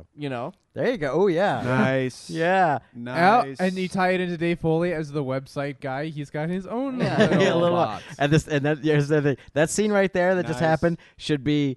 She comes home from the club, home to Nathan Fillion, whom she still lives with in our plot. And then he shows up at the door and says, no, I didn't go home with that girl. Freaks her out, and he does this whole thing about, and I have feelings for you. And she's like feeling guilty. And she's like, look, none of that stuff ever happened. There was no Holocaust. He's like, I live in a hole in the wall, in the ground with my parents for 35 years. But I have feelings for you. All that happens in that one scene. And Nathan Fillion hears the whole thing and goes, oh my fucking God, I got to get this guy out of here right away. And I got just the way to do it.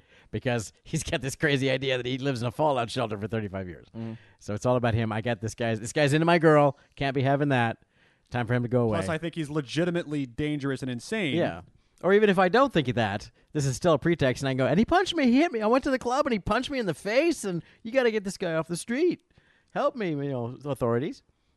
You know what? You know what has to happen is when she's instead of Eve looking for him, she has to go look for the fallout shelter. She has to meet his parents. Without him, There you go. She meets There his you go. parents, and she goes, "Oh my God, this is all He true." gave her the clues about blah blah blah, Yeah. and now he's been put away, and she's like, I know that was so weird and crazy, even but still. What if? And Yeah. she goes searching and she finds the adult bookstore or whatever the clue is. And next door, and she goes and finds this shrine to him. And I think I'm getting kind of warm here. And the homeless people Keep going. I like that. Yeah, the homeless people are like, did you do? And she goes down and there's mom and dad. Yeah. Totally has to be that way. Now, what scene does she have with mom and dad? What do they talk about? Like, what's that interaction like? I think that would be really interesting. Well, Maybe wait, that's wait. what. Okay, you go. But I got So, one. I got one too. we all got one. yeah. So dad's sleeping, whatever. Dad's not, but she interacts with mom. With mom. And mom is just so incredibly regretful that she has spent her entire life down here, trapped in this little box, and she can basically state the theme of we were just so scared. Oh, that there we you go. stay down It's here. okay. So that no one tells Brendan Fraser that his scene is just about. I actually have feelings for you, and I'm going to tell you the truth now. I'm from a fallout shelter, yada yada. While he's tied up in the he gets insane put asylum. away. Yeah. You skip that. You don't need the beat about none of that ever happened because you save that for when Eve goes, "What? You were in a fallout shelter for 35 years? That's crazy." Yeah. She finds it. She finds mom, and that's the conversation. Why were you down here? That never actually happened. Yeah, well, because That- of the war. the story What didn't- war? The story didn't make any sense. Why I didn't believe him because there was no war. What? So Yeah, there you go. Okay, Keep going. What happens So next? but now what happens? I think the idea that's Mom goes to wake up the dad by punching him in the eyes. She That- pours her drink in his face. that's where it goes into the thematic. She smothers him. In That's- his Yeah, sleep is really. what she You would fucking do. fat boy, slim motherfucker.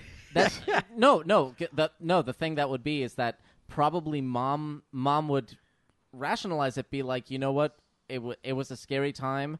This seemed like the right thing to do at the time, and it sucks, but at least we were safe, and and we raised Adam safely. And They stuff would like that. have died if Yeah. we didn't have that shelter. That's true, but A plane. even setting that aside, it's like whether or not there was a Holocaust up there, it's like if the Holocaust happened, we'd have been safe down here. It didn't happen, but we still lived a safe life down here, and that's thematically, the metaphorical box that Eve is living in. She's living in her safe life. She doesn't want to go after Adam or anything like that because she's like, that's gonna, screw stuff up. And then she's seeing, no, everything, Mom, that you're saying is completely insane, and you can't live. You can't live safe and miss your entire life that way. You have to actually go out and live your life, and that's why she decides to go after Adam. Yep. Is that what you were going to say before? Was that your Yes, thing? it was. Okay. Who else had a thing? I Let's go around the room. I don't have a thing for this. I like that one, but I had a thing. I'm trying to remember what it was. Give me a second. Well, I was listening to yours and I forgot mine. It was Eve goes down to find him. Hey, you want to try to call that number? We just missed it. But it was I a know. real number. It was an very 818. prominently. Remember when we did that with ILM? Did we? Oh, it's 818 555. Oh, no, it's not. it's No, it's 555. Oh yeah. Not ILM, but LucasArts or something. no. The sound system. THX. Oh, THX, right. There was some movie like E.T. or something had like THX. If there's any problems with this, just call this phone number. We're like, no way. And we called it, and the fucking voicemail still worked. Like, I got a connection where it's like, you have reached THX. Unfortunately, we don't use this phone. We don't give a damn. Unfortunately, anymore. it's 30 no one is years checking later. this message. All right, so Eve comes down, finds mom and dad. I like that mom and dad find out without Adam knowing.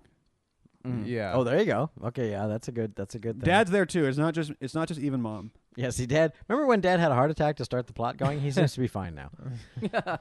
Dude. And I like this beat. Where if our version is Eve finds the shelter first, and this guy is there, that he comes down with her. I mean, that can be like, okay, who's this guy though? What's going on? Is he a mutant from the future? Yeah, and No. he's like, I don't know. He just wanted to come. I just he wouldn't. He showed me where the elevator He's was. like the cockroach to Eve's Wally. Yeah. She goes down. She talks to mom and dad. They're both there. Actually, that would. How's Adam? He's fine. Or if Mr. Mutant Priest goes down, he and Dad can go off and talk. He's like, I'd actually really like to learn more about your world. Yeah, Like, really is And like- so that gives an opportunity for just Mom and Eve to talk, if you want to do that. or Dad could still be incapacitated. I think that's a Or plot that, point. yeah. That why have we left that plot thread Eve could kill going him. connected? Eve could just. She drops that bomb on him, so to speak. She has measles So that they're not vaccinated for. No, and she they drops. die. She drops the ball on him. Like, no, that never happened, and he has a second heart attack, and he dies. Wow. Mom's never gonna get over a drinking Yeah. problem now. Well, if we're gonna wreck Adam's life, we might as well wreck Eve's too. That's the spirit. No, let's see. Yeah, and a bomb for a bomb leaves the whole world bombed. How did they get into the hotel room? No. Here it is. Adam's been taken away. He's been committed because they think he's insane. You have to come with me to convince the world this is true. Ah. We're not going up there. You have to. Your son's life is at stake. Yeah. No one will Yeah. believe you unless you tell That's them good. this is all true. That's good. And then he comes out with his army of hobos. This army of hobos breaks him out. We got this big comedy of And they errors meet where in the they're trying to middle, yeah. rescue him, but he's already breaking Yeah. out, and you have a whole comedy of errors for your third act. And then they just meet in this giant wide shot of just like yeah, that's right. one crowd Mom, going Dad, Adam, Army of Eve, hobos. Army of hobos. just picture like two giant, just a wide shot, two giant crowds rushing toward each other, melding, and then coming Yeah, through, turning and doing then a double stopping take. and going, wait, what? Wait, what? You got to come convince them. I like Well, that. because the thing is, they come up because it's like you need to, you The need one to, thing that would bring them up. Well, the one thing that will bring them up, it's like you have to come and help Adam, and of course they think they do because Because he's he'll be been locked in a box for the rest of his life. And Yeah. he's been sheltered his whole life too. But then they come up and they discover he can take care of himself. Good. He's found a way to live in this world, and he can take care of himself. So he's able to grow up, and then that's to kind of fix their relationship because they've been very sheltering with him his whole life. So they probably wouldn't have necessarily. Maybe he keeps going down there occasionally to check in, and they're very he's taking his cues from them until finally he has to act on his own. Yeah. Yeah, and really, like, there has to be the theme of And that's enough of an It's arc time for for him Adam to- have. it's time Yeah. for him to grow up, but his parents aren't willing to let him go, but he has to become his own person. Like, that's just so inherent in the circumstances. That And that's and that's also what will help to and then tie it in. The to final make it confrontation universal. is his parents have to tell him, and we're sorry because it turned out none of that ever happened, and we didn't Yeah. need to be there in the first place. Yeah. yeah. Oh. Gotta have So, that scene. We Yeah. sheltered you, and we were wrong. Yeah, we were the wrong parents to said- literally shelter you that The way. parents said, "You know what? We made a mistake, and we're very, very sorry." And then he can come right back and say, "You raised But me, you you raised kept me- me safe. yeah. You made me who I am." But that's the end of their arc is they have to Yeah. admit they were wrong Yeah, and to exactly. let him go. Yeah. Absolutely. Good. We totally fixed this movie. Even not a musical. This is so much better I know. a plot. Not as a musical. I'm like, I kind of want to see this happen. Yeah. now. I want to. This is weird. The blurring on these now, is this a digital blur on some of these pictures, or do you think the actual in the real world did they blur some of these covers? Because it's very selective. Yeah, it's really just the one that. Oh You yeah, see there a you couple go. there. Nope, Yeah. those are floating blurs. Can you tell the tracking on them? A little bit.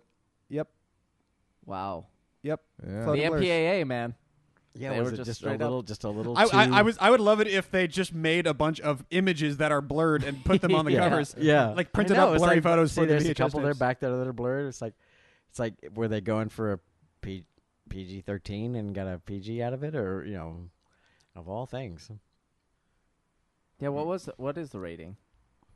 Oh, this is X. Yeah, it probably would. I'm sure it's 13. And can you imagine if that literally was a ratings thing where you had like, okay, which ones? Okay, the girl in the purple, and then the one over there, and the two guys definitely, and that one. You get like your list from the okay. Well, that's still one of my favorite moments in my working in the business. Yeah. Were you there that day? Because it was right around Moby Dick. What? We were working. It was around when Moby Dick was being made, and I was at the asylum for one reason or another. And then Alex, who was the editor on Moby Dick, was like getting one of their other movies ready to be aired on Comedy Central. It was like a teen sex comedy. right. The other thing. movie that was coming out that Tuesday. Yeah, exactly. But it was like a teen sex comedy. It had already come out on DVD, but now it was going to be aired on Comedy Central. So they had to create a broadcast safe version for it. Because it was a TNA movie. Because it was a TNA teen sex comedy thing. And so literally the opening sequence is girls topless jumping on trampolines bouncing into an outer frame.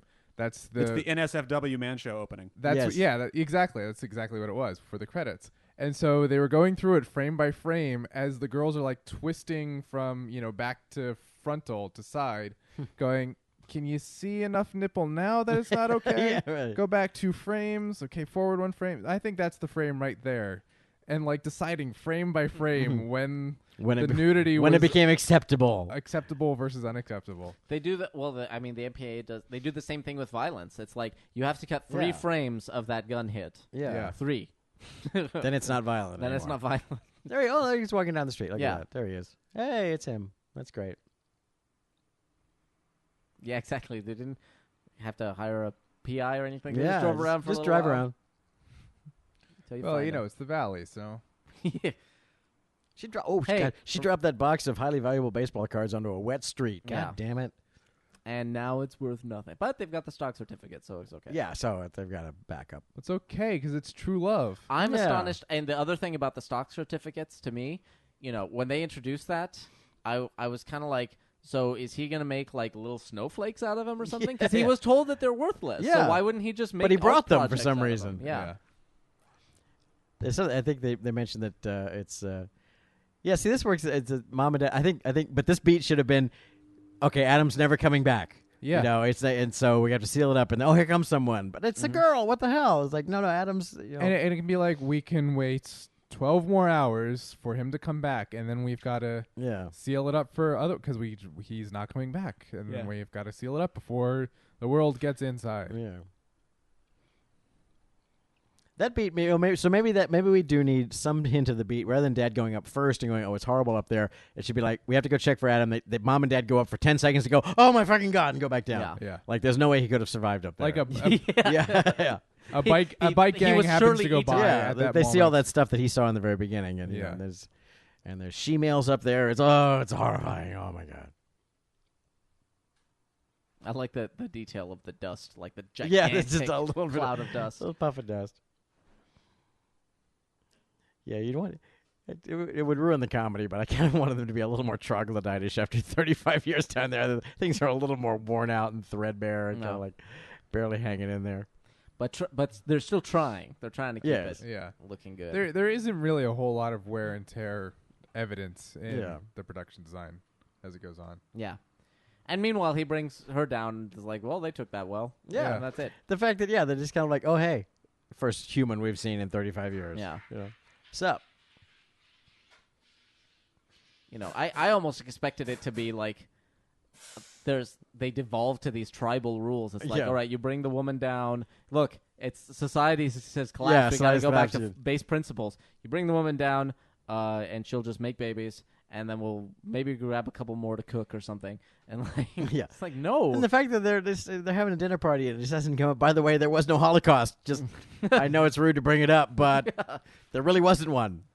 So what the fuck, you guys? Yeah. I'm still worried about how that scene is going to happen. Like, that scene should be the most important thing the person hearing it has heard in at least the last decade. It's got to be a really important Also, scene. the for them. movie just suddenly jumps to voiceover here. Yeah. Like, okay, and so now let me just wrap it all up for you. Here we go. Well, that's Mom's song. That's her working through it. God, it's when like she discovers that. it's like Harrison Ford. In yeah, Blade exactly. Runner I just we got to voiceover. explain it.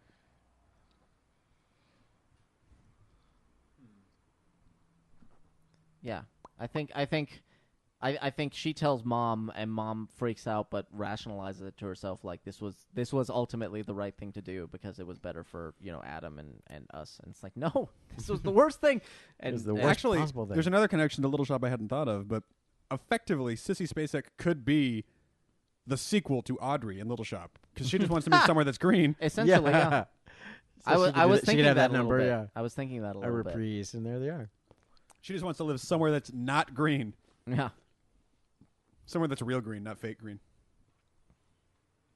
Just imagine putting your mom and dad in the back of a van with no windows. Yeah. I was.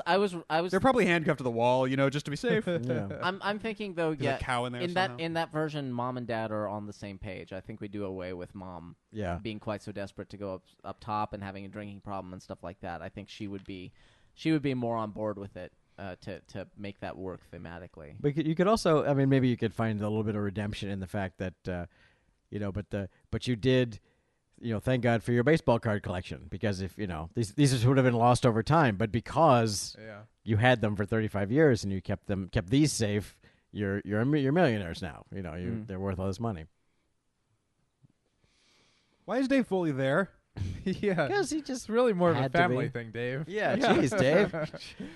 But Dave's estranged from his parents. They kicked him out of the house because obviously. They disowned him. Yeah. There's Yeah. another song we got. And here's where she goes all cartoony all of a sudden. Yeah. She's gonna suddenly, for some reason they made her go really big with this moment. Twice. It's a callback scene. Yeah. Ta-da! It's like we got the nice backyard. Make sure you Vanna White the hell out of it. Yeah. there. Yeah, oddly framed shot too. Exactly. It looks like It was to match. It was to match the other shot. Yeah, it felt like a green But screen shit, shot. that It was just a- looks it so did. strange. But that was full body, wasn't it? I don't remember. You Pretty sure the it shots was. match pretty well. It's a close match. It's not supposed to be dead on, but I like how And- quick he is. He's like, "Oh no, she's not Russian. no, she's not Russian. That's no. okay." Stop that. But Stop she should have that. been. She totally should have been. Yeah, She totally should have been a first generation Russian. yeah. That her parents, came over right about the time this happened. Her parents fled Russia and Oh, came to America. here we go. There was no Holocaust. It's Yeah. okay. So, which he apparently took well and off screen. No, that's Yeah. what I'm saying. Yeah. Like, And Yeah. and so does this whole ending with Christopher Walken is like, no, he's just insane. He's just Yeah. still crazy, flat out crazy. Which he Oh, was but at the start. I love this Yeah. line coming, and they're like with the, yeah, his whole thing is like, no, the Russians, they're just laying low. They're They're running gonna the come long back. con. Yeah. They're running the long con. I'm telling you, there's a guy named Putin. He's just gonna Yeah. bide his time for He's a the one to while. watch. There's one beat Brendan too should be so much more alarmed by this because he can see that his dad is like forming a new rationalization. yeah, really. He should be more like, Dad, no, stop No, it. no, stop. I gotta get a shovel. I gotta get a shovel and gotta dig a hole. Mm-hmm. No, Dad, you really don't. By the way, this might be the most Christopher Walken Yeah. Yeah. monologue that's Our ever evil happened. empire has collapsed for us. That's exactly how he says it. I know. Has collapsed for us. I know it is. I bet they even asked for financial aid. I think they did. Commies! God, what's it like to be in his head? They probably. Ceilings are very low. There's mice in the corner. Don't tell your mother. Yeah. Okay. Okay. Whatever, Dad. I'm now realizing for the first time Yeah. that you are powerfully insane. You're batshit crazy. And that's the moment I realized he was 100, not 99% Yeah. crazy.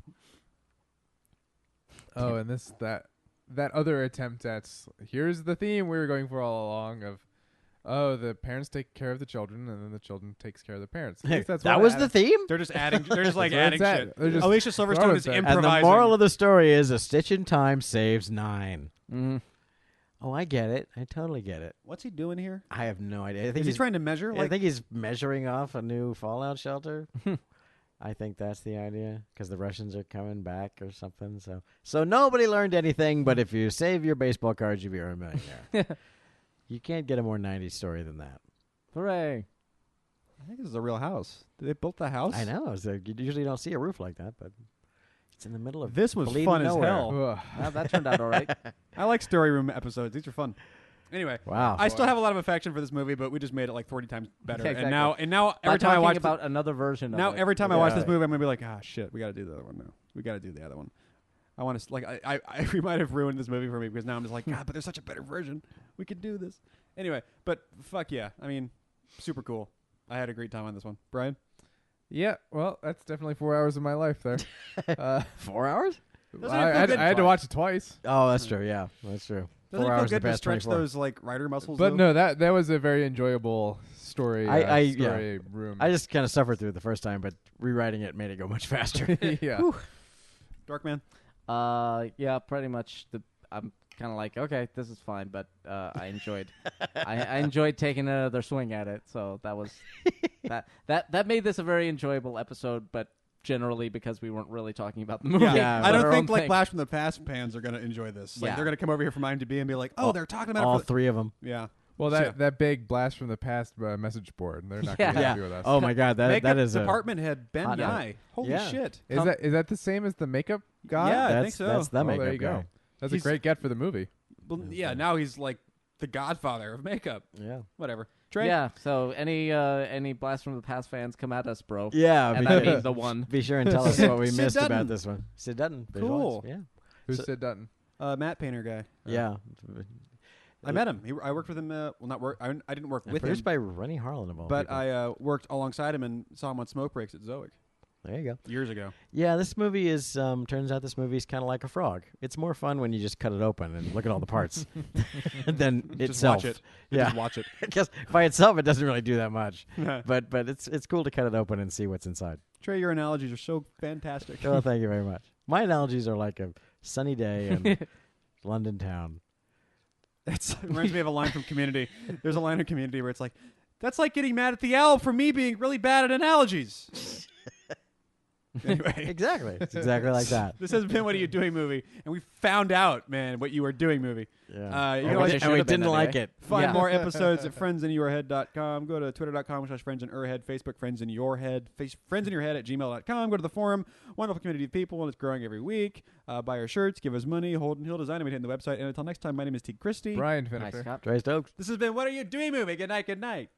Accentuate With the positive. and it ends with That's what we did. It ends with a nice Randy Newman classic. Let's drop the big one, which is one of my favorite Randy Newman songs. I got to get more into Randy Newman. I've liked all the Randy Newman I've ever heard. I just haven't actually gone into him and like got albums and shit. I know Short People and like the Toy Story songs, and that's it. That'll do it. No, there's lots of good stuff. I love L.A. Look how it's spelled too. Accent Chew- eight Yeah. the positive. That's how you say it right. Cool.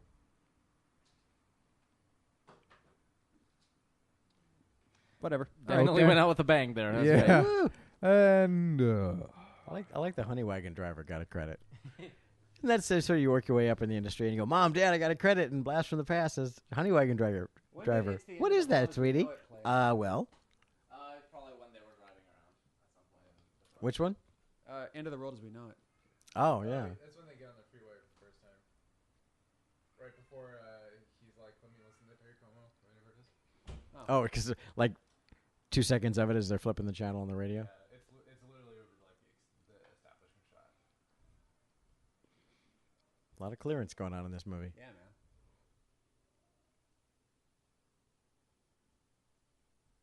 Cool. All right. All right, chat room people.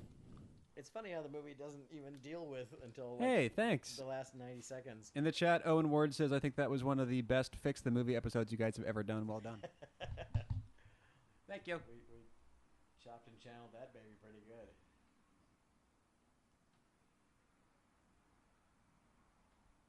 And now I have to do 3 hours of overtime. For what? I've doing effects on a few Bad Robot shows.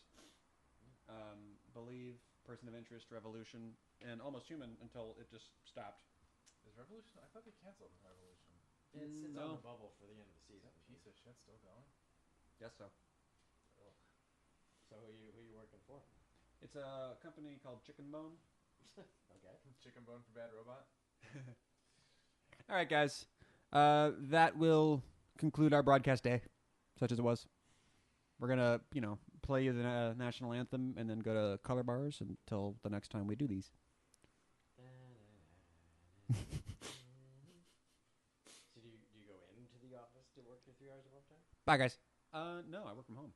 Wow. Oh, it's awesome. Can I get that gig? If they don't cancel Revolution? There is no guarantee of that shit. Yeah, Believe's not doing well either. But, Uh,